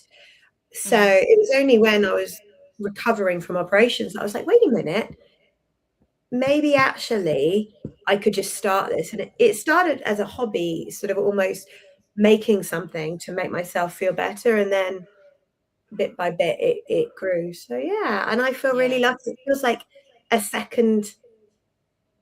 a second chance, but a chapter that I never knew would exist. Yeah. And I feel really lucky to be, and also to be in the position where I am able to have this business around my illness and around being a mom and everything. It feels really, I'm really aware of how fortunate I am. But I guess you have created that, and you have, stepped into that. And I think I think sometimes it's easy to be like, oh, I'm fortunate, or I'm lucky. And then actually, you have, you've created that. And I think, there was something I was going to say. Oh, yes. So there's a few of the speakers have talked about, the Sunday night scaries, but actually when when you're doing something that you love and are passionate about, then you can, step into Monday. It might not even be Monday. It might be Sunday, because actually you're not going to work on Monday. Do whatever, because you can, but having that, I'm quite looking forward to. It is. It's that it is really, really good. The flip side is, I don't know, can you ever be a former perfectionist? Maybe you're a recovering perfectionist. I think. I think Donna Ashworth said, recovering perfectionist. And so I feel I'm my worst critic, and I put a lot of pressure on myself I have this dream. I have a purpose for the brand. I'm also quite competitive, in terms of, I want my business to do well. I want it to be financially successful. And because of chronic illness, I can't take it at the pace that I want to. And so that, I guess, is the flip side of being able to do everything that works for me, but also learn to be kind to myself in terms of what I can achieve day to day, week to week, month to month, year to year. And you see other people who just are, scaling really quickly and all of this. And I'd be lying if I said it doesn't sort of like kick you in the stomach, like I can't do everything. I don't have that much energy. If I have an autoimmune flare up, I have to take time and literally just do the priority, like orders and stuff. And that, it hurts, and there is, sometimes I do have a pity party. And do you know what? It was, I had Sarah Browning, who's one of the sponsors of 24 for Kindness, Business Time for Kindness. She talked about a phrase that they use in their family, twallow. And she said that, sometimes, it's, and they talk about that, it's a temporary wallow. And actually sometimes, sometimes we do need that. Bear with me, I'm just going to shut the door.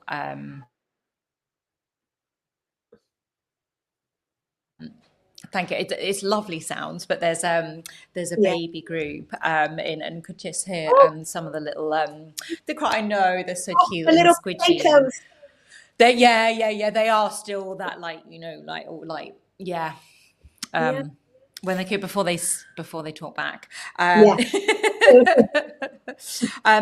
no, and I think and hope you don't mind. I don't think you will, listen, me sharing that.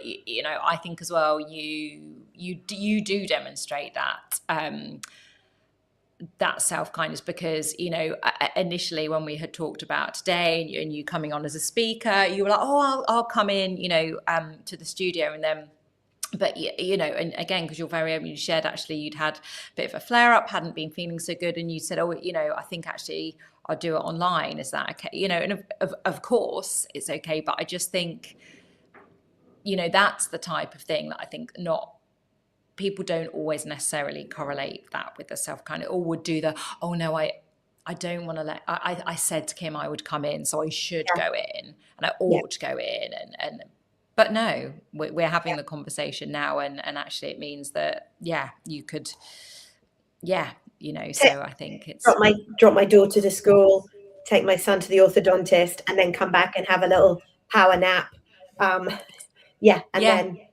get up and be able to be here. Some more makeup on. I'm not going to lie. Oh, me too. I have been, thank goodness for makeup. I know it doesn't matter. I know some people don't wear it. We don't need it. But I put extra blusher on this morning. I was like, oh, wow. Well, you're looking beautiful. Very sculpted. Thanks. Very soft. Well, no, it's not soft lying in here at all. But anyway, I think the orange walls help. So as someone running a creative business, how do you, personally navigate the pressure to, constantly show up online, create, promote, and keep it going without, losing yourself? Shiitakes. Yeah, exactly that. Yeah, that's what I meant. I don't, Kim. I'm definitely not as consistent as I want to be.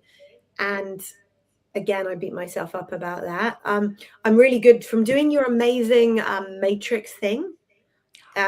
It really helped me. When I looked at it, I really was like, oh my God, I'm really good at doing all the doing things, but not the being. It's like I have a checklist and I do certain things, but I'm not as good at like the internal things. I've just gone off on a massive tangent then. What was I going to say? Do you know what? It's going to be groundbreaking as well, Kim, what I was going to say. It was going to literally change your life. It was. Can you feel I know that? I can, and I can feel it's still going to come. It's still going to come. It is going to come. I'm not as consistent as I would like to be. There are times when I can't post stuff. I definitely when you analyze your date, your analytics and stuff, and when it's like, if it's me talking or something about an interesting conversation that a customer's had or something, that always gets really good feedback and engagement. And so I know that I need to do more of that. But if I'm exhausted, and I am vain, and if I'm looking a bit rough, I'll put it off for the next day, and then it'll be quite a while before I do those type of posts. But it's really interesting. I thought it was really obvious that, sometimes I post a lot and other times I don't. But then I bumped into a few people and they're like, oh my goodness, you are everywhere. I think they meant it in a good way, not like a bad smell, but they're like, I don't think they'd say it if they meant it in a bad way. But they're like, you're popping up everywhere. And so it just goes to show that we're beating ourselves up, like, oh my goodness, I'm not doing this enough, I'm not doing that enough. But actually, no one else is noticing that, and we're not as important as we think we are. No one else is going to be there looking, going a tally chart. Oh, this business hasn't done this. So it is, and it's also being open about it. Honestly, single swans are the loveliest, because it is saying, look, this is going on to I promised I'd do this, but this has happened. And people are really understanding, and people are like, you know what, that happened to me as well. Like, and I think it's important to be real, isn't it? It definitely is. And I think, you know, we do see more of that, I think, on social media, particularly on Instagram than we did maybe, you know, I say 5 years ago. I didn't have an Instagram account 5 years ago, so I only set one up when I started Kindness for Success. But I think, you know, you do see you know, people more being authentic, and I think I love as well how you call people your you know, that are in your community, and like, you know, single swanners. But yeah, and I think it's sort of getting that balance, isn't it? Of yes, you've got a business, and actually part of it is ensuring that people are aware of your brand and you know, the awesome stuff. So and yes, but and also you have to be professional. You know, people have to be able to trust you. So, you know, there is that commitment of, you know, getting orders done, responding to custom, all of that sort of stuff is really important. So those are my non-negotiables. Like I will save up my energy all day, and if there's one thing, that is what I'll do. And so I have become much better at prioritizing what needs to get done. Because at the end of the day, if someone is choosing to shop with you, it's, you know, and they've bought something, they've used their hard-earned money, then they deserve, you know, the best quality service. And so that's my non-negotiable. Everything else is.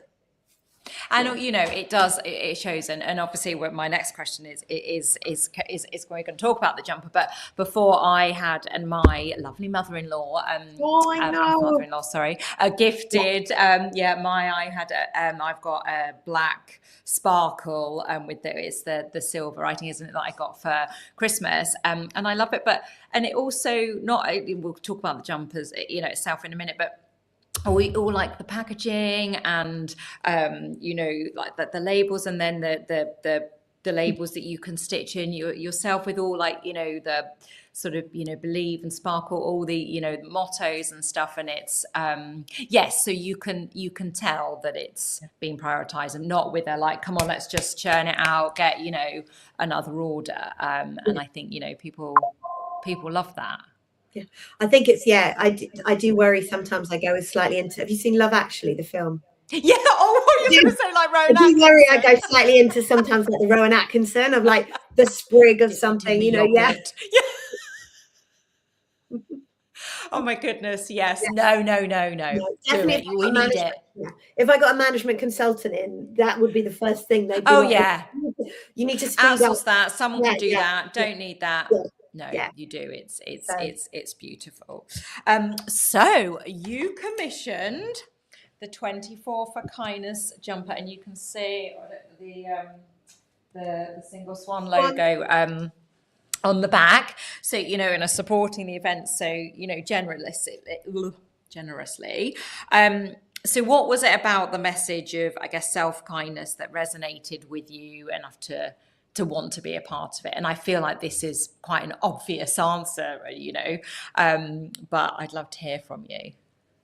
Yeah, so I've experienced, quite extreme PTSD and anxiety in the past through events, through women's health complications, and I wasn't always very kind to myself. I have quite a harsh inner critic voice. I think we spoke briefly about being perfectionists. And so it's not actually that natural for me to be kind to myself. And I remember when I was getting over some health complications, seeing an amazing acupuncturist. And she said, I was telling her, you know, I was being really honest. I'm half Yorkshire, so it's in my DNA. It's in the genes.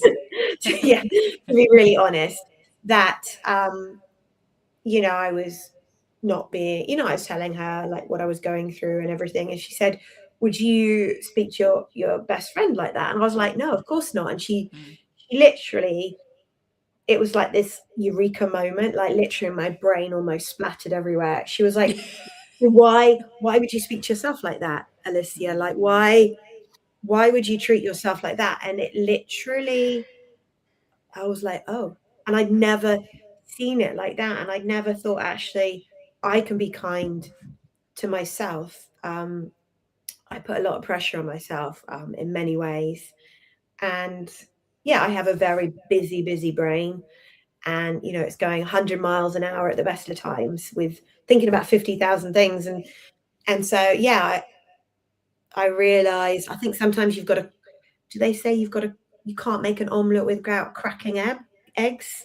So when I was healing physically and mentally from a lot of just operations and health stuff, I realized that actually I deserve to be kind to myself, like I'm kind to other people. And so when you talked about kindness for success and self-kindness, it just really resonated. Plus also you were so kind at Happy Place when we spoke to Holly Tucker. And yeah. Yeah, so it just, I felt like we were kindred spirit. Like I just straight away, I was like, I feel like I know you. And when we met in real life for the first time, I felt like I'd known you forever, because you just get this, you know, like the values are the same, and actually we need to be as kind to ourselves as we are to everyone else. And yeah, no, it was lovely. And yeah, we were basically just to share the story. So we were at Happy Place, and then I come to your store, and then you're like, oh, because, you know, and then Holly Tucker was there, and you're like, oh, is she going to come to my stall? And then we were like, no, we're going to, yeah, of course she is. And then she came over, and then I'm like, right, come on, let's post for some photos and all of this sort of stuff. But yeah, no, and she was a big fan, and I'm sure is a big fan rather of Single Swan and what you're doing, as you know, a number of other, you know, Donna Ashworth, and obviously Fern Cotton, you're back at Happy Place again this year, aren't you?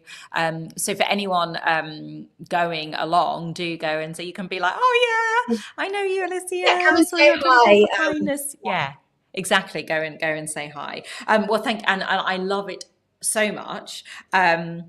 And also you kindly as well, we ran didn't we, a comp, so obviously this was made especially for me, so there's only one in the world, but you also offered to, you know, we did a competition for someone to win one, and we selected a winner, so that's you'll be twinning. You'll have a twin. Yes, exactly, I'll have a twin, which I love. So Single Swan, and actually we've sort of come through a little bit, you know, in when you've talked about the Single Swanners, but you know, it has, as a community, it has got such a strong warmth, you know, and yeah, community feel around it. So I guess what kind of impact do you hope people do feel after interacting with your brand beyond just a piece of clothing? Yeah, not just a transaction. Yeah. Hopefully it's a sense of like feeling understood and feeling supported, and that you're not alone, and that you can march to the beat of your own drum. And that actually, you know, you're fab as you are. So much like I designed the Seven Swan jumpsuit because I'd had operations, had to have a catheter bag, felt really self-conscious.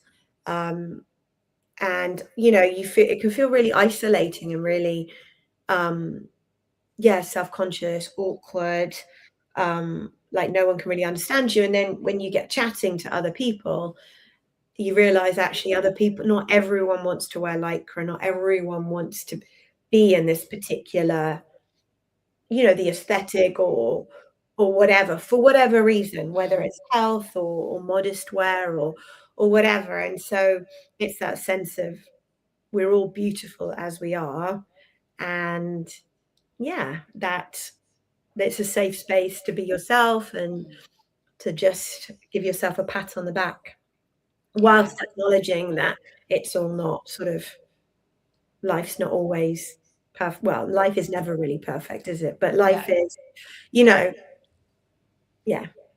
No. And I think, you know, so you're wearing one now. So if you want to, yes. So expertly modeled there. And yeah, you've got, I love, and you mentioned as well, you've got a number of, I know you've got sort of, there's plain sort of black and navy ones, but you've got one, obviously, there's another, I remember a lady bought when I was at Happy Place with is it cherries? Yeah. You know, all over it. And this one's been quite popular actually this spring with like banana print. Oh, nice. Yeah, it's quite tropical. It's giving Wham Club Tropicana vibes. Club Tropicana drinks are free. Yes, well, like I say, I'm a proud owner of a couple of jumpers now, but I think my a jumpsuit needs to be the next. And they look fab as well. And also, I love that you said as well how, you know, because we're both quite short, and I don't know about you, but again, these things we tell ourselves, I've always been like, oh no, I can't do jumpsuits, and you know, I've never worn a jumpsuit, and part of it is because I'm like, oh no, I'm sure, but so here we go, I'll be sure to you know, put it on the gram if when I get one. So I couldn't have you on, Alicia, and not ask a question about the traitors. No. So obviously, right, let's, you know, this is a big, you know, clear, and we talked about hello, there's the fringe, at the start, exactly. I mean, it's not quite Claudia vibes, but anyway, so so I guess talk like, so obviously, well, not obviously, I imagine everyone watching now or on the recording knows of the Traitors TV show. If you don't, you just watch it on BBC iPlayer. Yeah, exactly that. And it's hosted by obviously Claudia Winkleman, and so okay, over to you to tell me, why are we talking about the Traitors, and go. So do you want the long version or the short version? Yeah, long. Why not?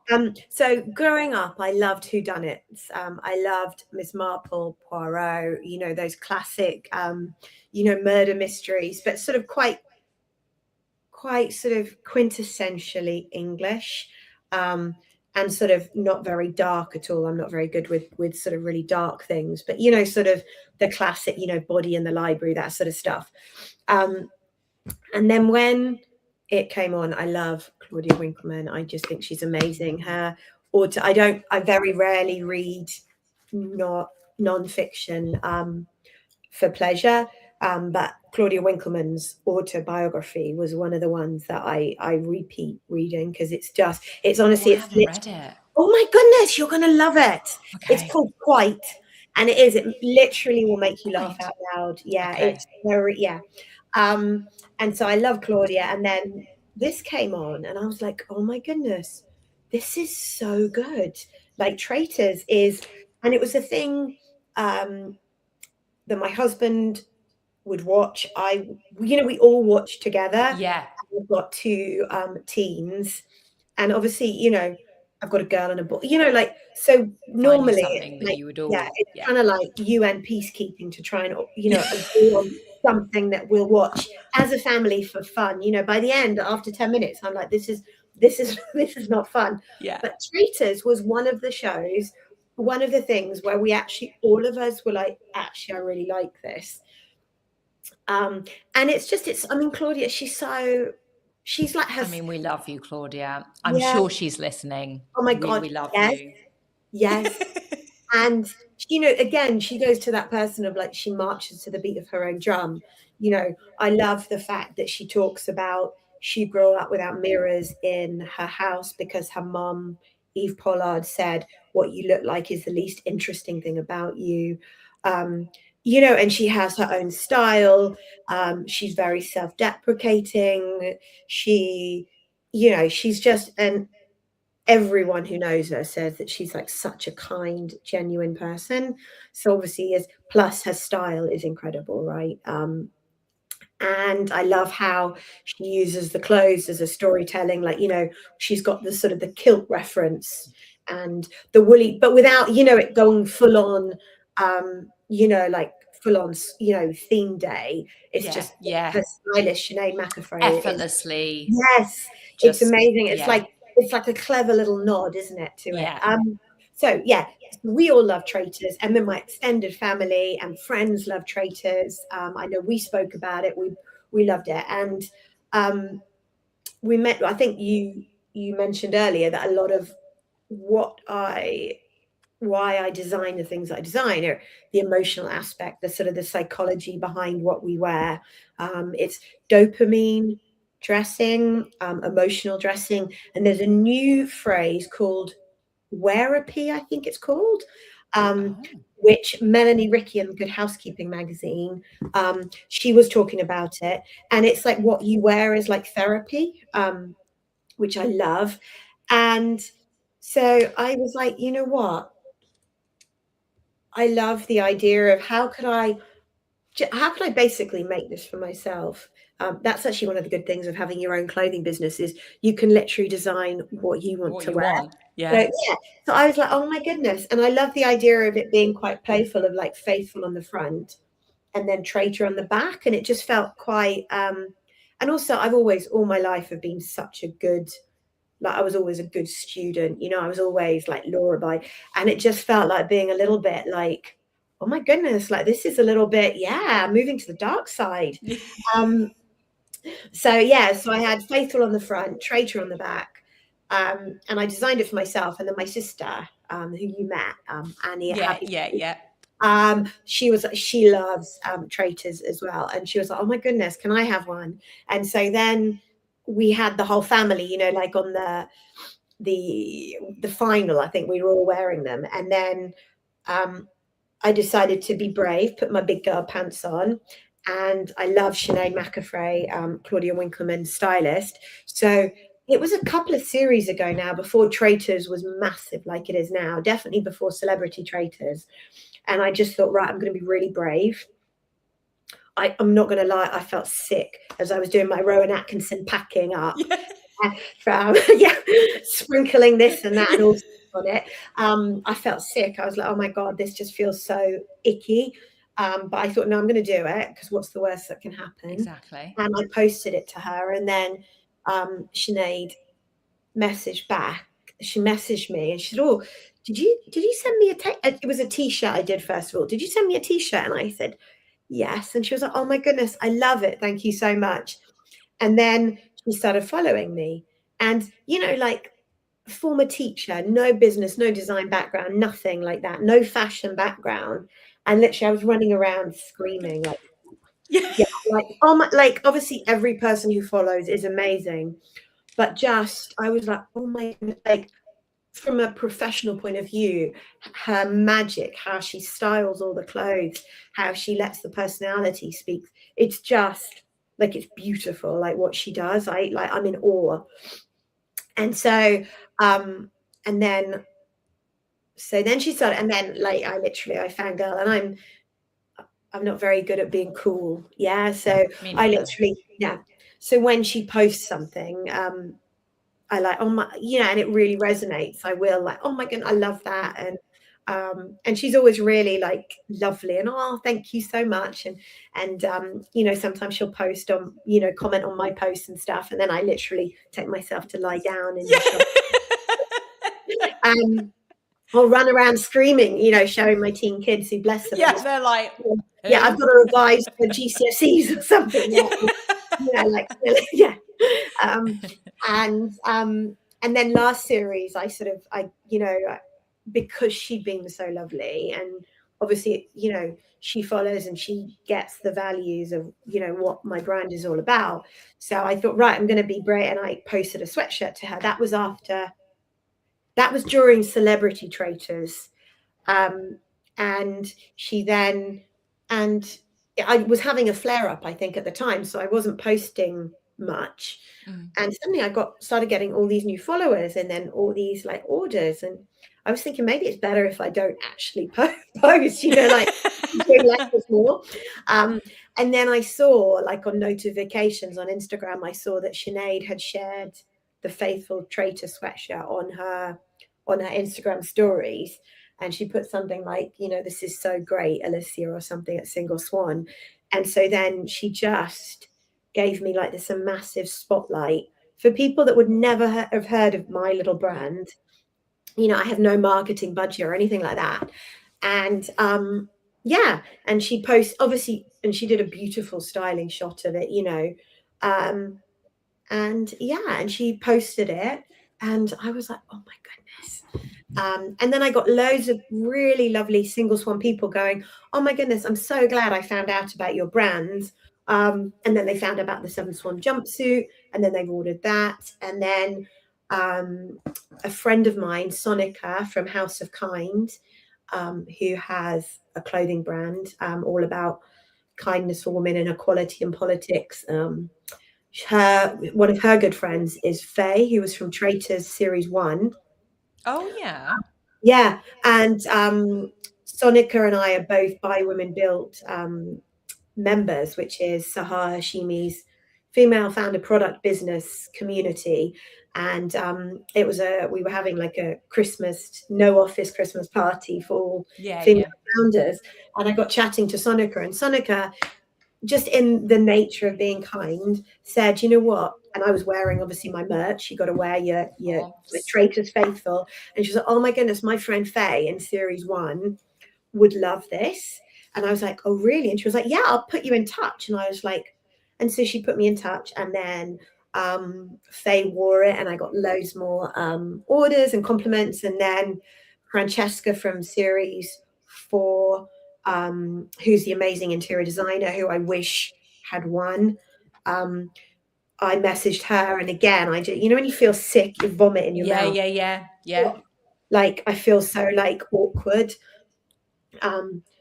And I just messaged very like, you know, I'm a small business. I do this. I don't know if you'd be interested. Probably not, because you're so busy, and literally talking her out of self-deprecating. Yeah, but I did it on the plane, and literally it was just before the put your phone away. You know. Oh yeah. Yeah, and I was literally right. If I don't do this, I'll have 4 hours to talk myself out of it. Really? So I pinged the message. And then pretty much straight she messaged back, and she was like, oh my goodness, I would love that, thank you. And so Francesca from Series 4 wore it as well, and again I got so many compliments from it, so many orders, and it's just pure kindness, you know, like and they're all so lovely. When I gush and I'm like, oh my goodness, thank you for supporting my little business, they're like, we love it, we love what you do, we love the quality of it, and we just want to share that kindness. And well, that's it. And you know, I get, you know, it is really that. I know you can't see, but it is what did you say, it's a bit like a hug. It's, you know, it is soft, and it's, you can tell, you know, it is really good quality and done with love. And so I guess, you know, people are going to be like, oh well, there is another Traitors, you know, obviously it's all been, you know, the teasers now. So is the jumper still going to be available? Oh yeah. And I think we'll do a bit of a new colorway. So okay. We're getting a sneak preview. Oh yeah. Nice, and nice for the summer as well. Yeah. And possibly a hoodie.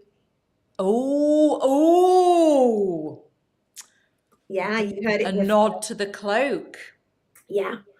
I like it. And also t-shirt, like I need to do some t-shirts as well. Yeah. So yeah, and also it's just they're such good conversations, because I talk to everyone, and my kids are always like, Mom, can we, no wonder you're late for everything, like you talk to everyone. And yeah. And so, but it's another good, like, life can feel really lonely, especially if you know you're working from home, or you, for whatever reason, and just wearing something that can start a conversation, and then it just opens up, and it's a common interest, and it's just really nice. And people are so passionate about it as well, like so passionate, like but it is, isn't it? But I think as well, I love as well how, you know, because now we tend to you know, it's rare that you watch something live, isn't it? But then, and I love the way it's always been, you know, and it's the Wednesday, Thursday, Friday, and then people, and then you're like, oh, it's Wednesday, and you're like, it's traitors, and you know, and everyone's like, oh, it's traitors tonight, and then and then you're like, oh, I've got to wait, and oh my god, what do you think? Blah, blah, blah. Oh, who do you like? I don't want that. So and it's really wholesome, isn't it? Do you know, it's like that most of the family can watch, you know, unless you've got really young kids or whatever. It's sort of appropriate for everyone, and I love the psychology behind it of like, and I love the last when the two traitors, Rachel and Stephen, made it to the end, and they were traitors, but they were faithful to each other. I know. I think we were messaging. I was like, I can't, if one of them, then there is no humanity left in the world. So I love, it was, it was amazing, wasn't it? And yes. Well, you know, come on, big, what was it? I think Anna was talking about big audacious goals. She was saying last night, you need to, you know, by the end of this Traitors, let's get Claudia on the, well, it's already been filmed, okay, but we need Claudia wearing it on Instagram, and then, I mean, you probably would need to get some help to then support shipping out the orders, I reckon. But I think you could probably cope with that. Yeah. So if you're listening, Claudia, we love you.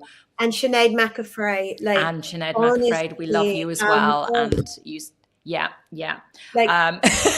if they are, or if anyone sends a kit, they'll be like, stalkers, let's, you know, unfollow.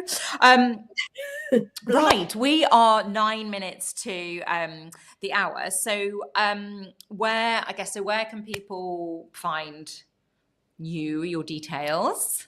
Yeah, so on Instagram, I'm at single.swan. Sounds like a dating website, as one of my best examples. When I came out with thought about that. Yeah, being an early years teacher, I love a bit of alliteration, and I love the idea of like we're all swan. The single bit is like referring to sort of the self, and taking time for yourself. And the swan is because we're all pedaling like mad, like Michelle Obama said in a book, you know, when she was in the White House, she, you know, she was like a swan on the surface, serene, but pedaling like mad. So I love a bit of alliteration. Not a dating website, although I might, you know, could always do a little niche off spin. So LinkedIn, I'm Alicia Drabble Castellano, and TikTok, I literally dip my toes every now and again, but that's my area to develop. And my website is www.singleswan.co.uk. And I've got quite a few events coming up. I've got the two Happy Place festivals over the summer. I'll be popping up in Ely's, Wimbledon department store, who are so supportive and lovely. So I'll be popping up there twice, I think, in the summer, and then also hopefully at Christmas time, and also Chelsea Physic Garden at Christmas time. So So lots of places.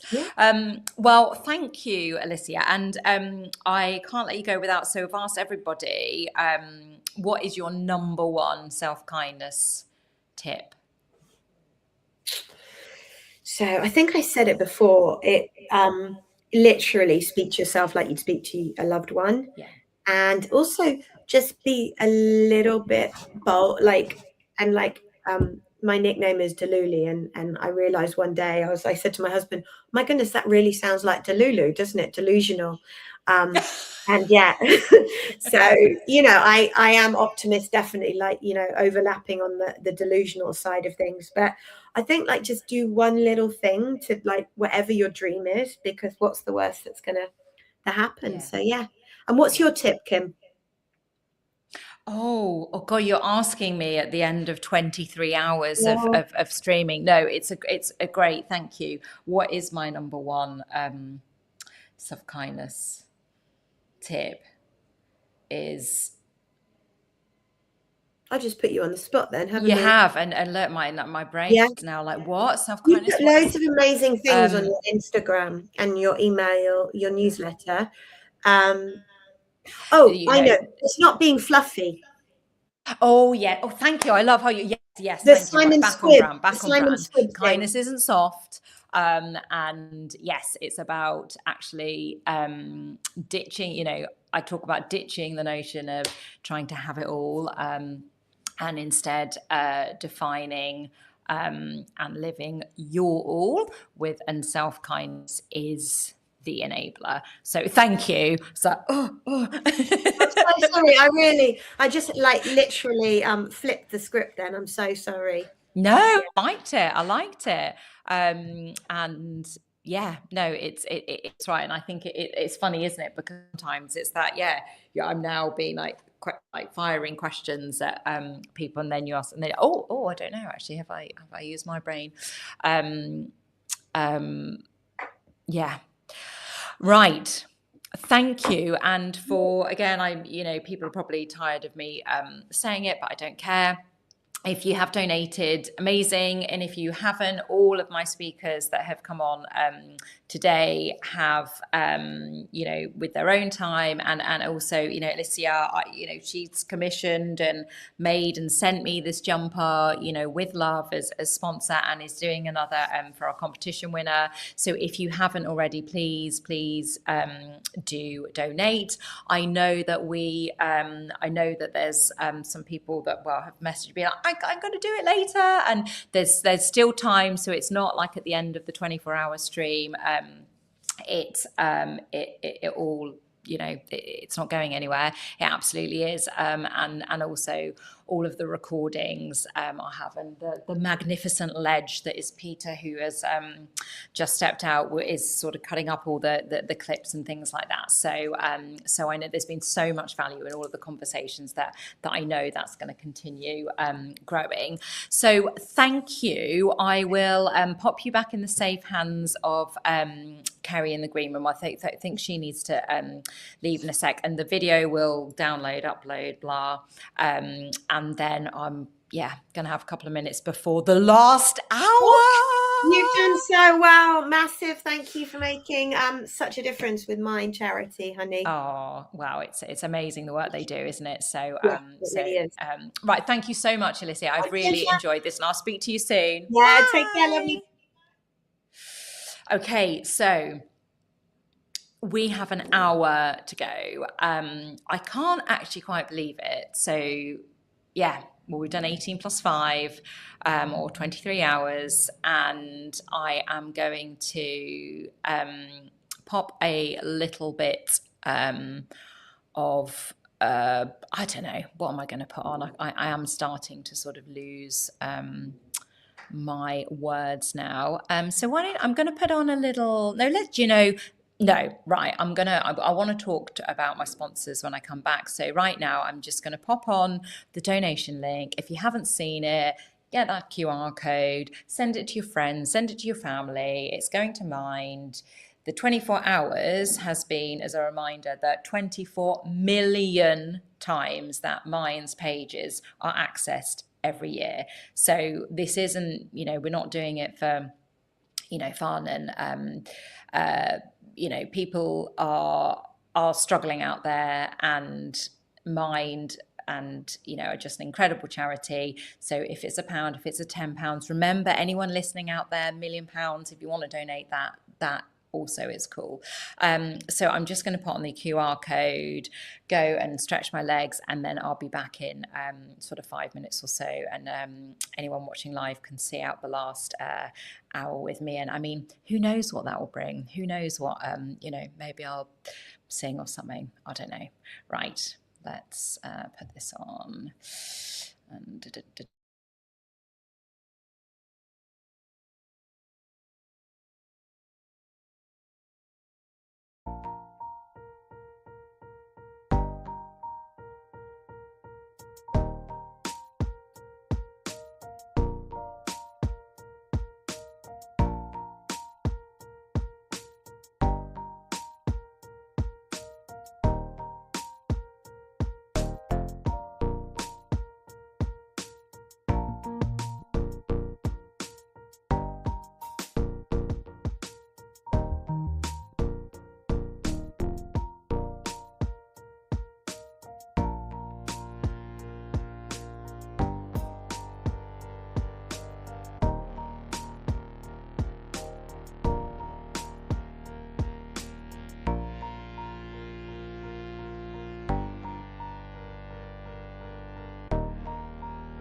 Okay, we are in the final flourish, so the final hour. I have just realised that we have stopped streaming to Instagram, but I can't be bothered to go on and find a new stream key and all that sort of stuff it is asking for. So we'll stay as we are. So I am going to obviously be doing a number of Oscar-esque thank yous at the end, across my speakers, sponsors, legend. But before then, I did want to show myself some kindness by actually talking a little bit about what I do and kindness for success. And yeah, let's if I stumble over my words a bit, forgive me. I know I don't need to explain why, and that I am in the best of company. So thank you all. So Kindness for Success is 2 years old. So I celebrated its 2nd birthday just last month. Prior to that, I was in HR for over 15 years and in big corporates for 20 of those. And I guess there's a couple of reasons sort of behind my why, which I've got a couple of clips that recorded with my friend Susie that we saw yesterday, and who made me this wonderful gift, which I can share, and I'll share on socials and things. So I don't want to massively go into that, but I guess a couple of key things. One is that I guess I'm very open with talking about my own journey with mental health, and I experienced debilitating anxiety in my early 20s, which sort of came from nowhere really, and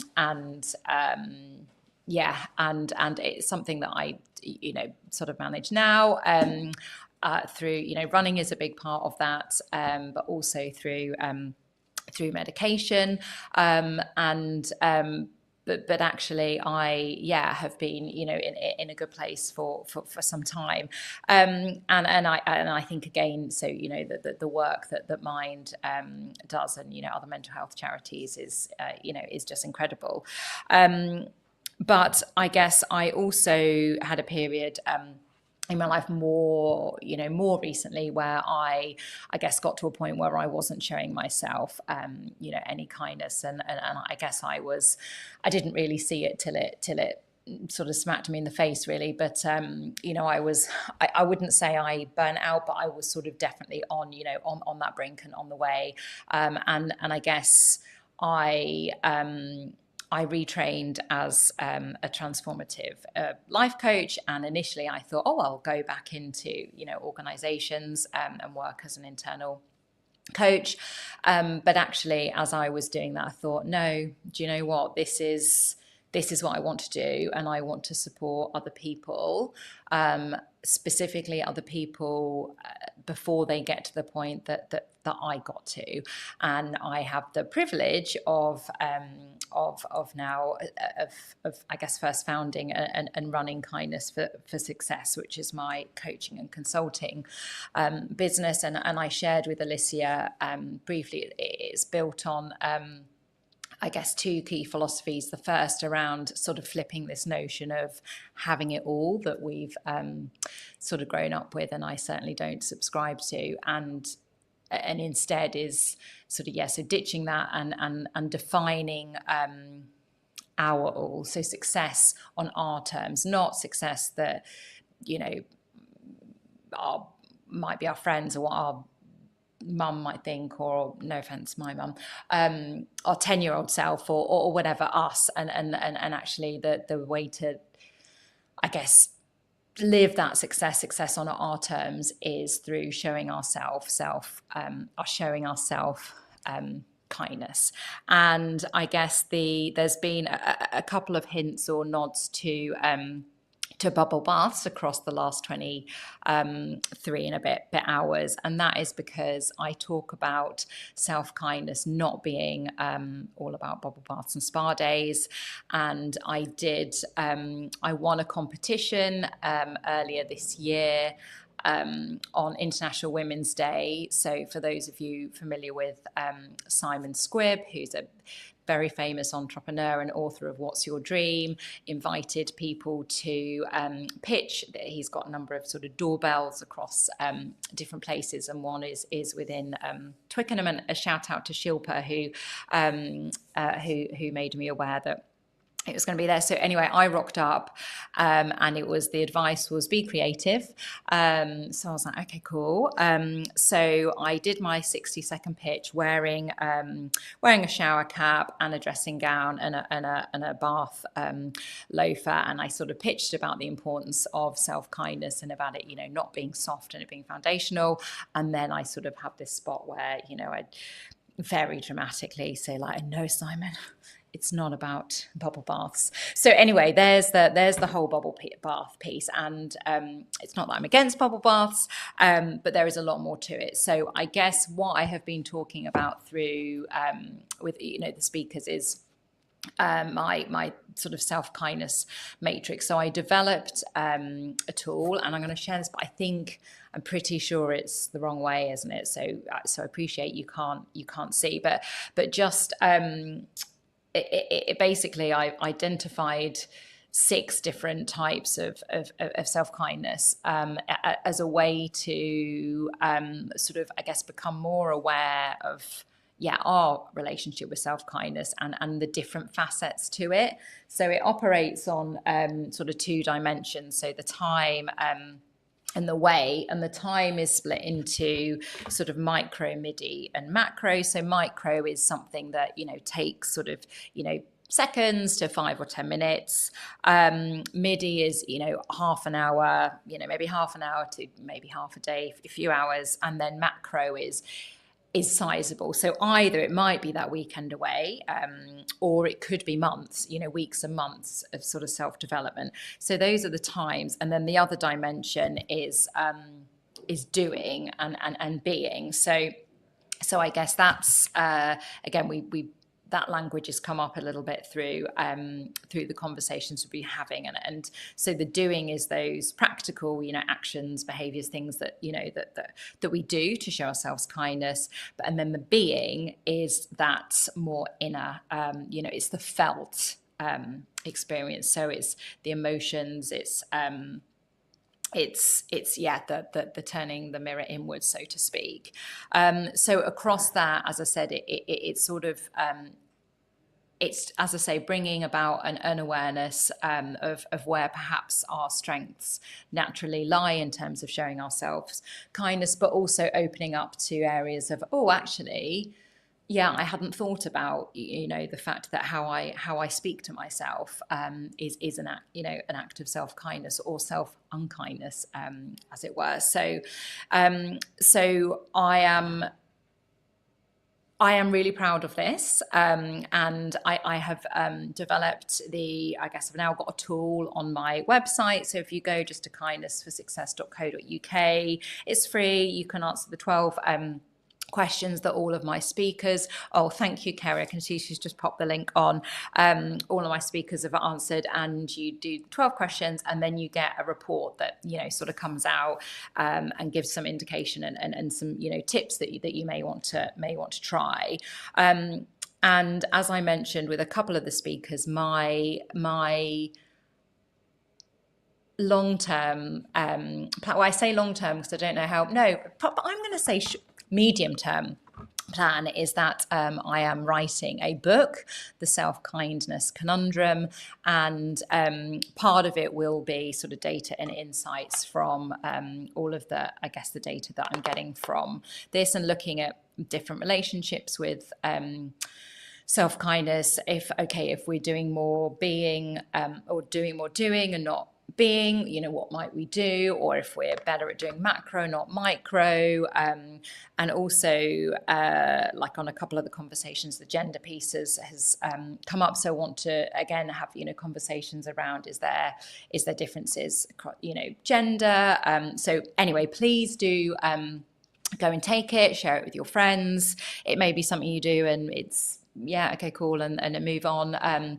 But for those of you that actually find it, you know, powerful, and something that's made me think, actually it's something then that you know, you can go and take again in, you know, in a month from now. And then so that is a self-kindness matrix. And I guess in terms of how, if anyone is interested in how to work with me. So I work with both, you know, individuals and corporates. So from an individual point of view, you can start. I run you can put in a self-kindness sort of, you know, a kindness catch up, 15 minutes, just book in for a bit of a chin wag on my website. It's 15 minutes. If you sort of do the matrix and like, do you know what, I'd actually like to go a little bit, you know, deeper into that, understand it a little bit more, I run monthly self-kindness matrix live sessions, which is where you can jump on with, you know, with a group of people, talk about, this is what mine was showing, or I'd like to try and, you know, perhaps show myself more example, you know, more kindness in this aspect, or perhaps, you know, share like, do you know, I did this for the first time, or I'm struggling with this. So, and again, that can be, you can, you know, just drop in once, or, you know, it might be that you want to come every month. And then if you want something that's, you're not quite ready for a long-term coaching, maybe commitment, which I also do work on one-on-one, then I run a kindness Kickstarter, which is sort of a 1 hour, look at, I guess, you'll have done the matrix, look at that, but also define, you know, how support you define your all, and begin to, so that's sort of a bit of a kickstart in one, so that can be booked on my website. And then if you are a corporate listening, or someone that works somewhere, think, you know, actually I would be really interested in understanding more, I run sort of workshops. I've got one around making the invisible load visible. I have got one around boundaries versus burnout. I've got one with leading with kindness. And then I do other bespoke pieces, and actually I'm working with a big utilities company next week, actually, where we're going to be looking at the self-kindness matrix, and then actually the impact it has on teams. So that can, again, just drop me a line, because also I'm probably not being very coherent right now. So that is a little bit about me, and why self-kindness, why kindness to success, and how you can work with me. So let's before moving on to thanking the speakers, let me just bring up something that I have shared a few times across the session, but that is really super important. So, you know, thank you to, you know, Patch. So I've literally, Peter and I have, you know, lived in Patch for the past 24 hours. So thank you for, you know, sponsoring, you know, us, and enabling it to be in the studio. Hugely grateful. And then we had yesterday evening, for those of you that tuned in, Diana Petrova, who is, she's founder of A Mindful Escape, but also a co-founder of Varaya. Sorry, I'm struggling to say that. Varaya Life, which is, we were 24 for Kindness was privileged enough to be the first sort of speaking event that they're doing, and it's an AI it's an app, but that can support your understanding your medical journey. So it's a place where, you know, even if you've moved across different countries, or you had, you know, different symptoms with different things and different treatments and medications, you can put all into one. So it's and there's a wait list for those people interested in joining that. V3 Group, huge thank you for all of the posters and speaker details that have been around, particularly here in the local area in Twickenham. And then Time for Kindness. So we had Time for Kindness's founder Sarah Browning on yesterday, and Sarah, and Time for Kindness have also generously donated, and that's you know, being able to go towards some, you know, PR support and sort of getting the word out there. Zenith Fitness in Twickenham, and really appreciate that. I was a member back before. Back well over a year ago, actually. But thank you to sponsoring and again supporting. I'm going to come back to Right Junction Right. Single Swan. So Alicia, and for those of you that were on just prior, Alicia was my last guest on 24 for Kindness, and is the fabulous owner of Single Swan, and the jumper that I have been wearing for the whole time, that definitely needs a wash now, was kindly commissioned and donated by Alicia. And TW Magazine. So I think I mentioned yesterday that I have had the honour of being a columnist for the local publication for over a year now, and as well as being huge, I guess, you know, advocates of Kindness for Success, I have had fortune of having a couple of double page spreads around 24 for Kindness this last couple of months to again drum up the awareness. So massive thanks there. And Valentina, so photography by Valentina, and Gail Fogarty photography. Both of them came into the studio at different points yesterday, and I know, well, I don't know because I love taking a photo, but just on my phone. You know, as you can see, I'm in a very dark orange room with not huge amounts of natural light, so I think it wasn't the easiest spot to photograph, but I've seen a couple of snaps, but just to capture, you know, the vibe of 24 for Kindness, some of the speakers on the screen when I had Susie in, and, you know, and some of the goodies that have been given. So really, really appreciate them donating their time and expertise. And then Grizz of Enchanting Bakes. So Grizz has made a number of her amazing biscuits that have, there was all sorts. So we've got ones with the Kindness for Success logo on, but then 3 different sort of self-kindness slogans around, you know, self-kindness isn't a treat. This biscuit is. I can't remember the other 2 off the top of my head. And we have been selling those. And also some heart-shaped ones, ones that say kind and ones that say mind, that are have got sort of edible paint. So for anyone that is like, that sounds cool, I think, I haven't been outside for a while yet, but I think there's a few left. But yes, thank you so much for doing that.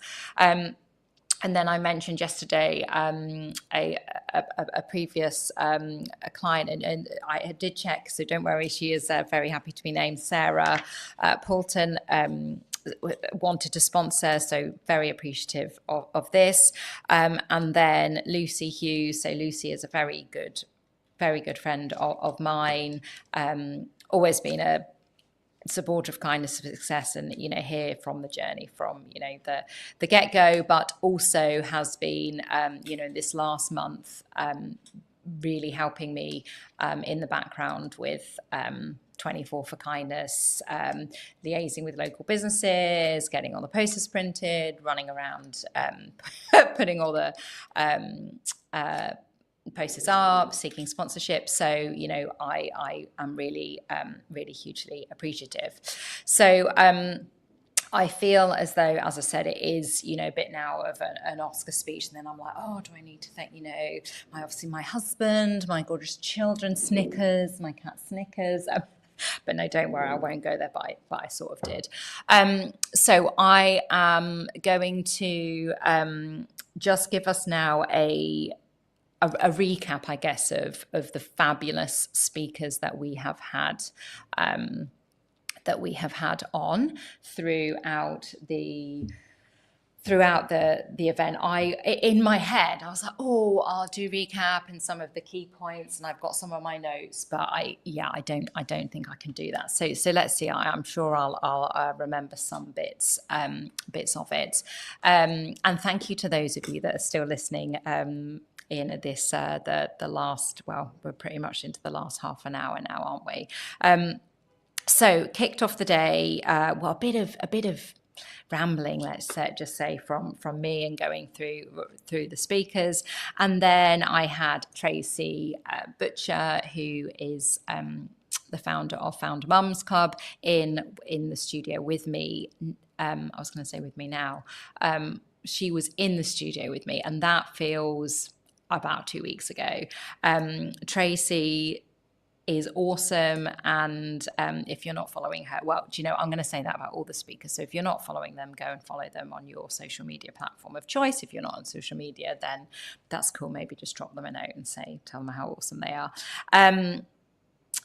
So and Tracy was talking about, so Tracy is a mum of 4, established Founder Mums Club, and also does sort of training and things, but she was talking about mindfulness and the huge impact that has had, you know, positively on her life, and you know, shared some sort of practical tips of how we can do that. So if you didn't catch that, then that's a really good one to listen back to. We then had Nikki Lowe. So Nikki is founder of Wisdom for Working Mums, and she's got her own podcast as well, and her business is called Luminate Group. So exec coach, and also Nikki talked very openly about her own experience with burnout that came when her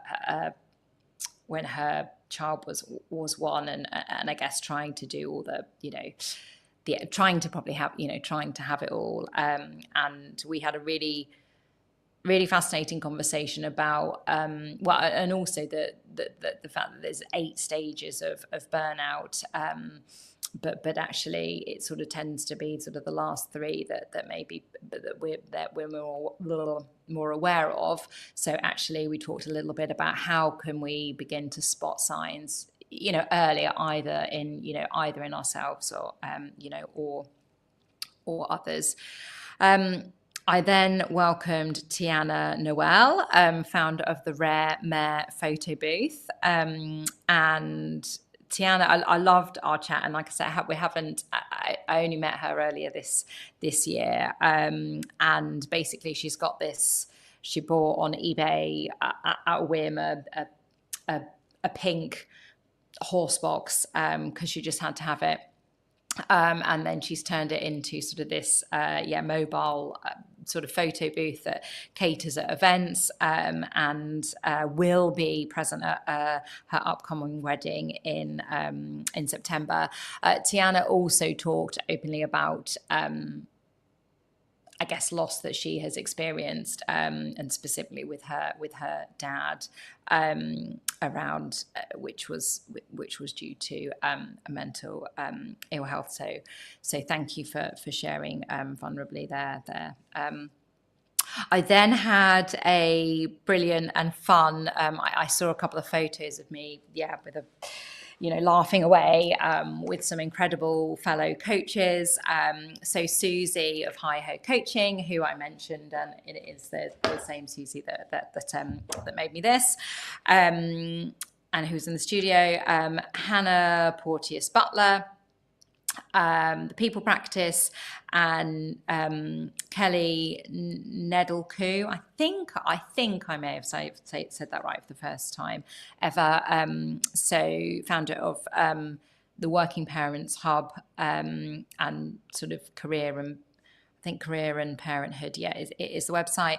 And Belinda Jane Batt, who I've packed my books away now, I think, but author of The Flourishing Mother, and that's where that's her business name.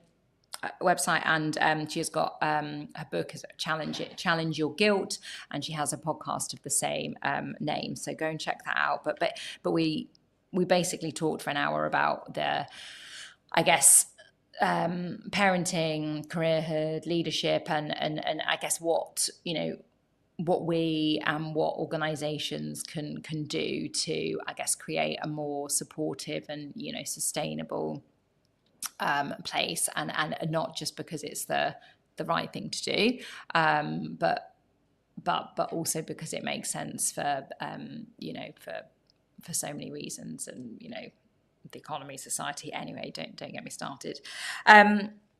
So that was up to 11 o'clock yesterday, and we had Rosie Nixon, so founder of Rosie's Reinvention Retreats and former editor-in-chief at Hello. And Rosie's also got a number of fiction books, and her character Amber Green, so they are fun. I can recommend them if you want to read. And I guess Rosie talked again about her experience from being in sort of the shiny, manic, brilliant, she said she loved it, world of Hello, through to her own sort of experience of burnout, and actually how she is now loving what she's doing. So she talks about her own reinvention, but also how she's supporting individuals with others. And she runs a number of reinvention retreats. I went on one in November, highly recommend them. And I know she's got a creative writing one coming up too. So check out Rosie. And then Lynn Blades followed Rosie, and I actually met Lynn Blades she was speaking at Rosie's retreat that I was on. So Legacy Leadership is her business, and author of The Quiet Burn, The Ambitious Woman's Guide to Recognizing and Preventing Burnout. And it's a great read. And I pulled out, Burnt Toast, Horse versus Rider, lots of different things that you just have to go back and listen if you didn't manage to tune in, but also I guess where that came from. And again, it's sort of, I was like, oh my goodness. Lynn talks about actually the potential danger of the quiet burn is Lynn has a titanium cage in her back, and that was through ignoring her body and keeping pushing. Do give that a read. We then welcomed and let Julie Smith, and Julie was very Julie was very understanding. We had our first little tech hiccup, so we were a bit late on, but Julie was all good, and we brought her in. So Julie is founder of Talent Sprout and author of best-selling Coach Yourself Confident. And I mentioned that my inner critic is called Gertrude, and it is after reading that. It's as a result of reading Julie's book that I came to name Gertrude. And her next book, Contagious Confidence, is due, I think, the 23rd of June.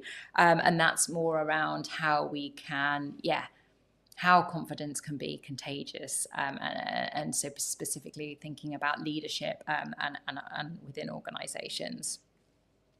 And then at 2:00 yesterday afternoon, we had Gifty Enright. So Gifty is author of best-selling Octopus on a Treadmill.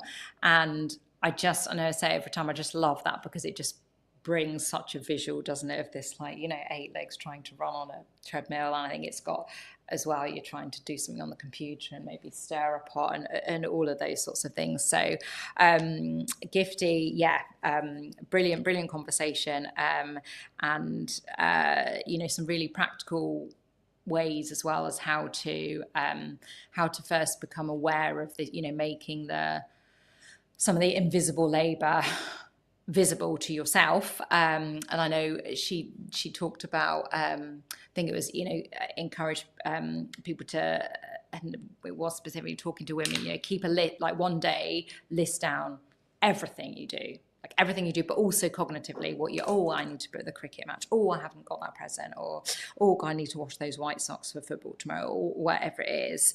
Bring the awareness yourself, and then with whether it's a partner, whether it's, you know, someone, you know, else that is within that support. And I'm super excited to have been invited to Gifty's got an event on, thankfully it's not tonight or tomorrow, Thursday evening, where I think I'll have recovered, beyond, it's sort of the women's arc and beyond International Women's Day. So I'm really looking forward to that.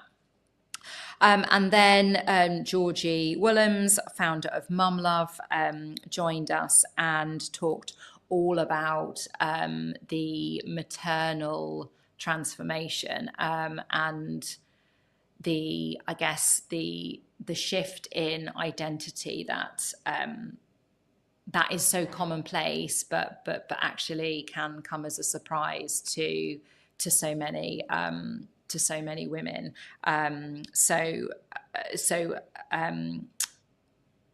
Georgie has set up Mum Love.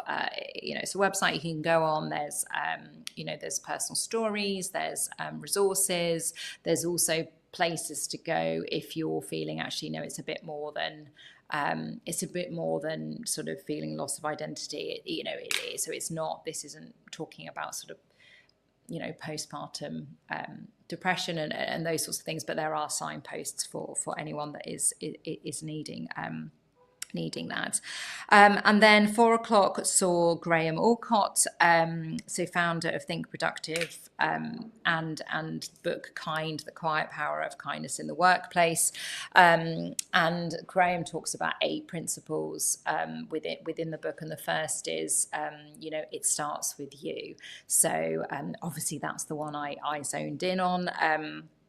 And yeah, we had a brilliant conversation, and also what I would share is he said at the end, like, you know, where's all the blokes? And what you'll have to go back and listen to sort of, well, both the answer that I shared and that we talked about. Also Nikki Denson Elliott, who I had on earlier today, shared sort of her perspective as well, which is also worth a listen. But yeah, I think it's, and I raise that now because as I've shared about, you know, in writing the Self-Kindness Conundrum, which will is my next big project, as it were. There is going to be a chapter around sort of gender and self-kindness. So 5 o'clock, we brought in Victoria Higgins, so another exec coach, so founder of Beyond the Noise.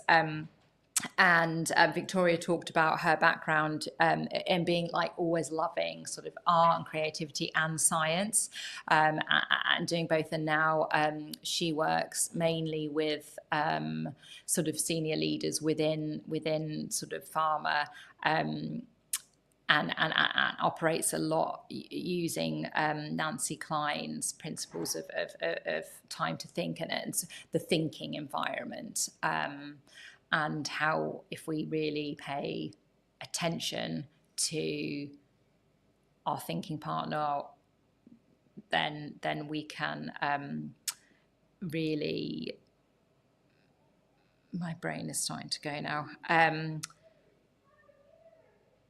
Yeah, right. You know, do really listen and have that attention rather than, oh, what am I going to say next? What's my reply? going to be. Then had I'd sort of build this as, they say never work with animals or children. So didn't have any animals, but had my eldest, so my son and some of his friends, and my youngest and some of her friends. So a big shout out. My goodness, I'm risking my memory now, because if I forget one of the names, we'll just have to make sure they don't listen to this. But so big shout out to Dylan, Ollie, Aoife, Lexi.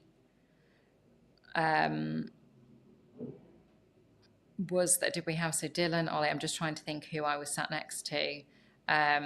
Yes, I think it was 4. And then Isabel,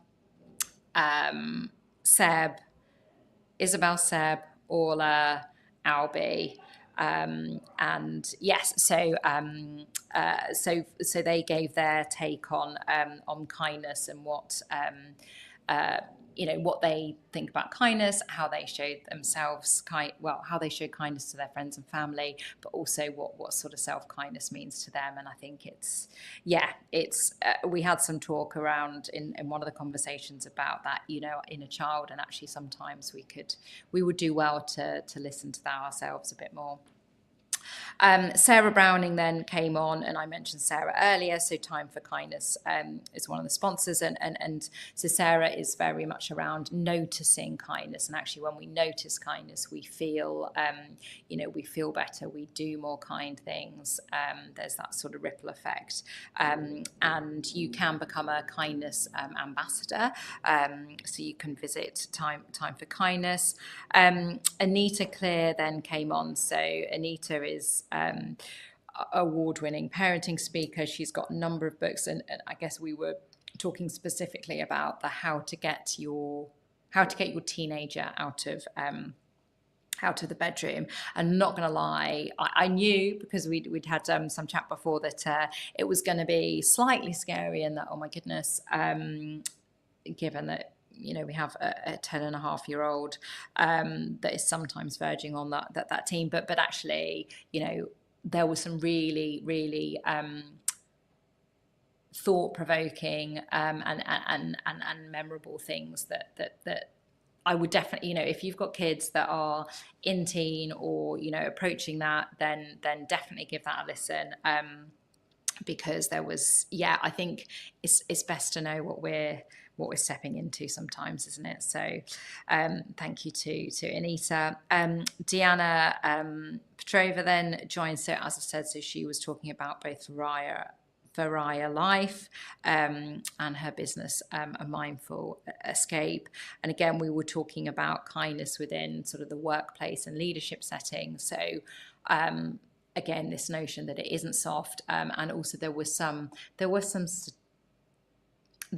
statistics, let's just say, that I'm not gonna try and do them a disservice. And then at 10 o'clock last night had Nisha Mystery. So Nisha is artist, emotional wellness mentor, coach and podcaster. So Nisha has 2 businesses. So she's got Vulnerable Voices podcast, which I was fortunate enough to be invited on, so you can have a listen to that, and Nisha's Canvas Creations. And Nisha has got her first wellbeing event this coming Sunday, so big good luck to Nisha, and it's going to be brilliant. And then my last, I guess, guest of the first part of 24 for Kindness, at first 18 hours, was Anna Shepherd, and Anna is founder of Bambuda Group.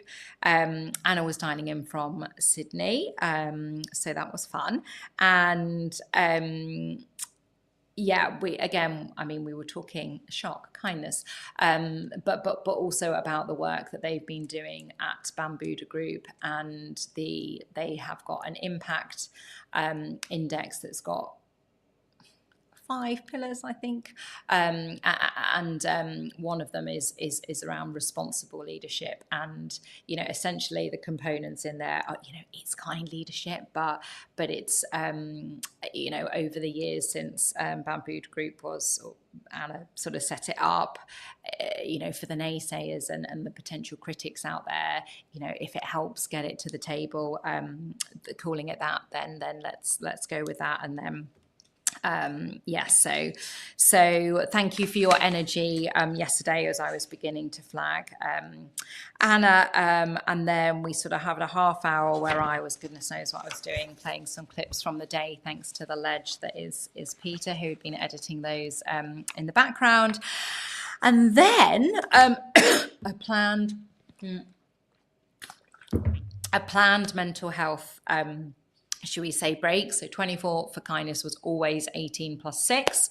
Again, just because it wouldn't have been good for my own mental health to stream for 24 hours live. It wouldn't have sent the right message. And from a self-kindness brand point of view, totally contradictory. So we wrapped up and left, got a little bit of sleep, and then we were back. And I was joined at 8 o'clock this morning by Leah Evans and Shilpa Jameson. So Leah is a founder of Find Your Joy Coaching, and I know she did bring so much joy. And Shilpa, Mindset, Mimi and me, and I would love to do, I guess, an extra session, not today, with Shilpa, because there was some various tech issues and we kept losing Shilpa, so we weren't able to hear from her. So I know that we'll be able to follow up. But Mindset, Mimi and me, you can go and check her out. But yeah, and Leah, and thank you as well for, I was sort of not there, I was just in the background, there was echoes, there was, so Leah brought the energy, she brought the joy, and Leah talks about, loving loudly and living life with the lid off. And then 9 o'clock, we welcomed Zoe Blaski, founder of Motherkind, so award-winning podcaster, author, and I guess we spoke about a number of things, but I guess one of the things that talks about that stood out is this process of becoming a mother, and so matrescence, that is something that, like I say, I mean, I've been a mum for 10 and a half years, and I think I only came across the world, it 2 years ago, when I'd been on my own journey and not even known. So one of the things that sticks out is actually Zoe shared that there is more changes within a woman's brain when she goes through matrescence than there is in children when they go through adolescence. I mean, that is staggering, isn't it? When you think it's not, like I say, it's not even a word that's in the blooming dictionary, or a lot of people have even heard of. So anyway, there's campaigns going on for that. Then I had Nikki Denson Elliott, so founder of the Wild Collective, and I love how she calls herself professional feminist, community builder, and Nikki joined us, she's still in recovery. She said 4 weeks, I think tomorrow, she had her uterectomy. If you're thinking what's that, then you'll just have to tune back in and listen. And again, another a really good, honest conversation. I am now starting to slightly lose my cognitive faculties, I think. Then we had Becky Duran, so founder of Becky Duran Coaching and a fellow founder mum. And Becky is a transformative life coach and specific and ADHD, working with young people and adults. And we focused on ADHD, and there was, I certainly will be re-listening to that one. And, in just sort of the 30 minutes we had, Becky gave, I guess, some really brilliant insights and, I guess, demonstration of her expertise within this space, both for people that perhaps and they have ADHD, suspect that they may have ADHD, or for people that perhaps are parents of kids with ADHD. So certainly go and have a listen to that one. And then the two, I guess, last speakers. So Dr. Chloe Bedford. So her Instagram is The Running Psychologist, and her business marathon psychology.com, but we I guess connected on Instagram over her account is all around running, but I love it because it's the very raw truth about enjoying running, but still, working, having kids, all that sort of stuff. And she, I guess, talks about how her journey with running has changed since having kids. I also have to say, and I meant to say it on the time, I loved how she kept doing a funny voice like this, because that's the type of thing that I do all of the time. And Hannah, I'm going to say my friend in hospital, if she's listening, it reminded me of Vara, but I thought you were at the beach. Anyway, to anyone else outside of Rachel or Lizzie, going to be like, oh, she actually has lost the plot. And then my last but by no means least speaker, Alicia Drabble Castellano, I definitely wasn't pronouncing it correctly before, founder of Single Swan Clothing. And she commissioned this gorgeous sweater and does jumpsuits, all those sorts of things. And it's about actually how, what we wear has a huge impact on on how we feel. And as if you listened into that, then what a kind-hearted, huge soul Alicia is. And also she talked about her own struggles with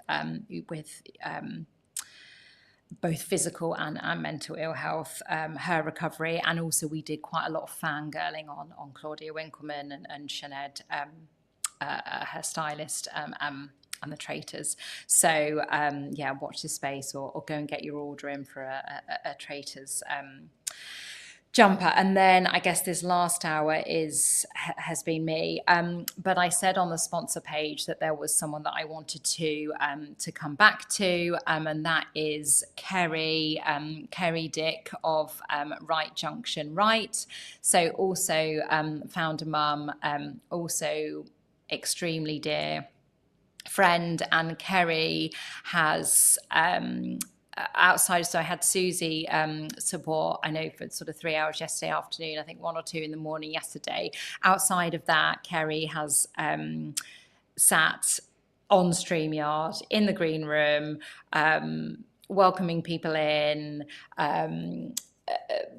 doing all of the, and when I've been like, oh, the link's changed, like, emailing all the speakers and being like, oh, link's changed, can you use this? So huge thank you to Kerry. I majorly appreciate it. And I'm not sure if I could have pulled it off without your help. And also, I would just like to call out that is a huge act of self-kindness to myself, that I asked for support in that.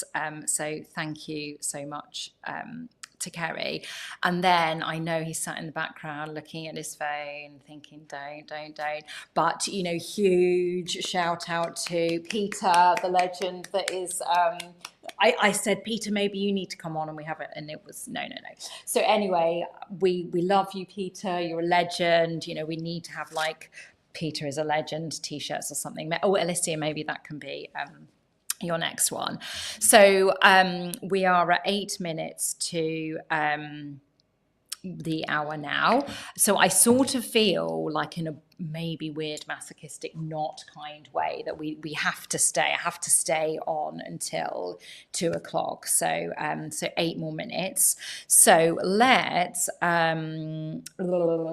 know what? And I know Terry was kindly sharing updates on the sponsorship. I have got my thing here now. So if anyone watching has been like, oh yeah, I'm going to donate, but I haven't got around to it yet, please do it now. Why not? The QR code is in the corner. My laptop has died; it's given up, so I can't see what it is, and I'm not sure if I can get in on my phone. Let's have a quick look.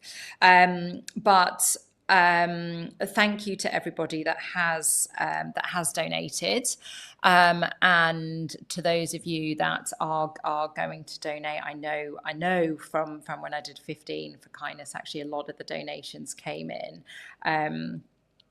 in afterwards, but we are at, and hang on, I have just had a message from Kerry. So we are, so 24 for kindness to date has raised a whopping £1,592.61. Well, I know someone gave me a fiver actually for a biscuit earlier, so 1,590 £7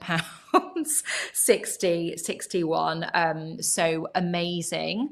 Thank you to every single person that has donated, and it all, I know I've seen there's Mind have joined at various places. So Aaron, Emily, thank you for joining. I know, every pound really does make a difference. I am also confident that number is going to continue to grow. And the reason I'm confident in that is because the value that each of the speakers have brought to 24 for kindness has just been phenomenal. And I know, and as I shared with speakers ahead, I was never expecting huge volumes of people live, because obviously we're doing it in the day across a Monday and a Tuesday, or a lot of people are out at work. But I'm so pleased that through the wonder of technology, they've all been recorded, and the specific one of Peter and his expert editing, all of those sorts of skills. All of the conversations will be available likely next week now, because let's face it, I think Peter and I deserve some sleep. So watch this space. I will be sharing those, and as I said, those conversations can live on, and like I say, the value, whether it was around parenting, whether it was around leadership, whether it was around people that shared their own experiences with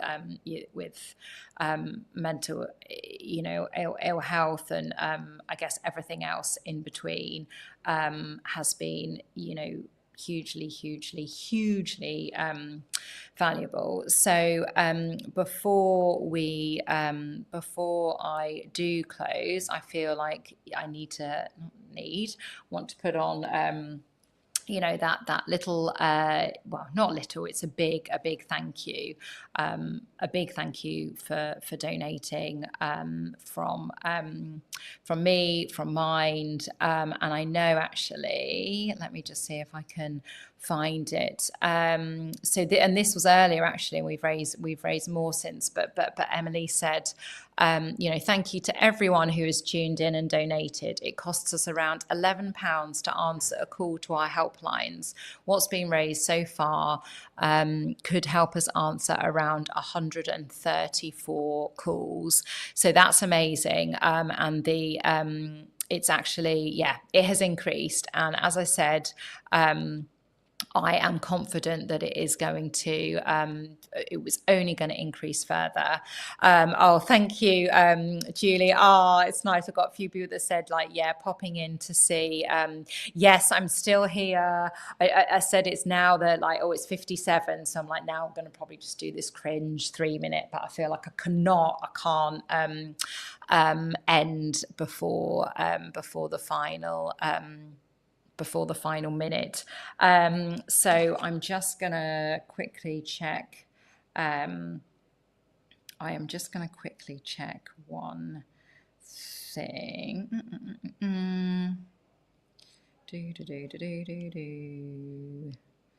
Oh, now I'm singing. Oh, also, so she didn't come on to speak, but Darcy, thank you to Darcy and Theo that came in yesterday. And 1, 2, 3, 4, 5. Okay, perfect. No, I just had this real sudden panic that I had missed. I hadn't remembered one of the kids, but no. Isabel, Dylan, Seb, Lexi, Albie, Aoife, Orla, and Ollie. And yeah, look, there's them. Oh, you can't see them, but anyway. They were all rock stars. We are very nearly there. Oh, thank you. And my sisters just come on saying, you did it. Amazing work, Kim. Thank you. I don't know. I feel like I sort of want to sleep, sort of want to be sick, sort of want to, I don't really know.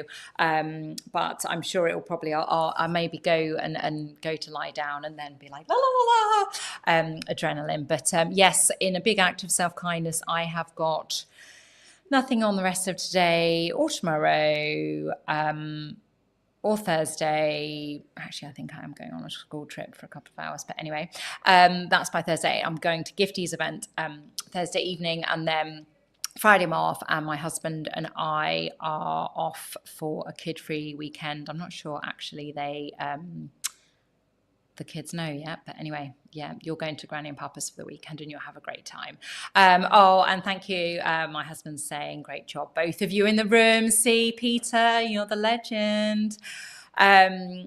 And yes, well, and thank you to you, Ralph, as well, for supporting me with with all of this. Yes, and look, Peter, and Peter, the man, the myth, the legend. Exactly. Okay, we need that on a t-shirt. Okay, right, come on. We need the timer to tick now to 2 o'clock, don't we? Because we all need to just go. Yes, it's 2 o'clock, Peter. We've done it. So, little victory dance.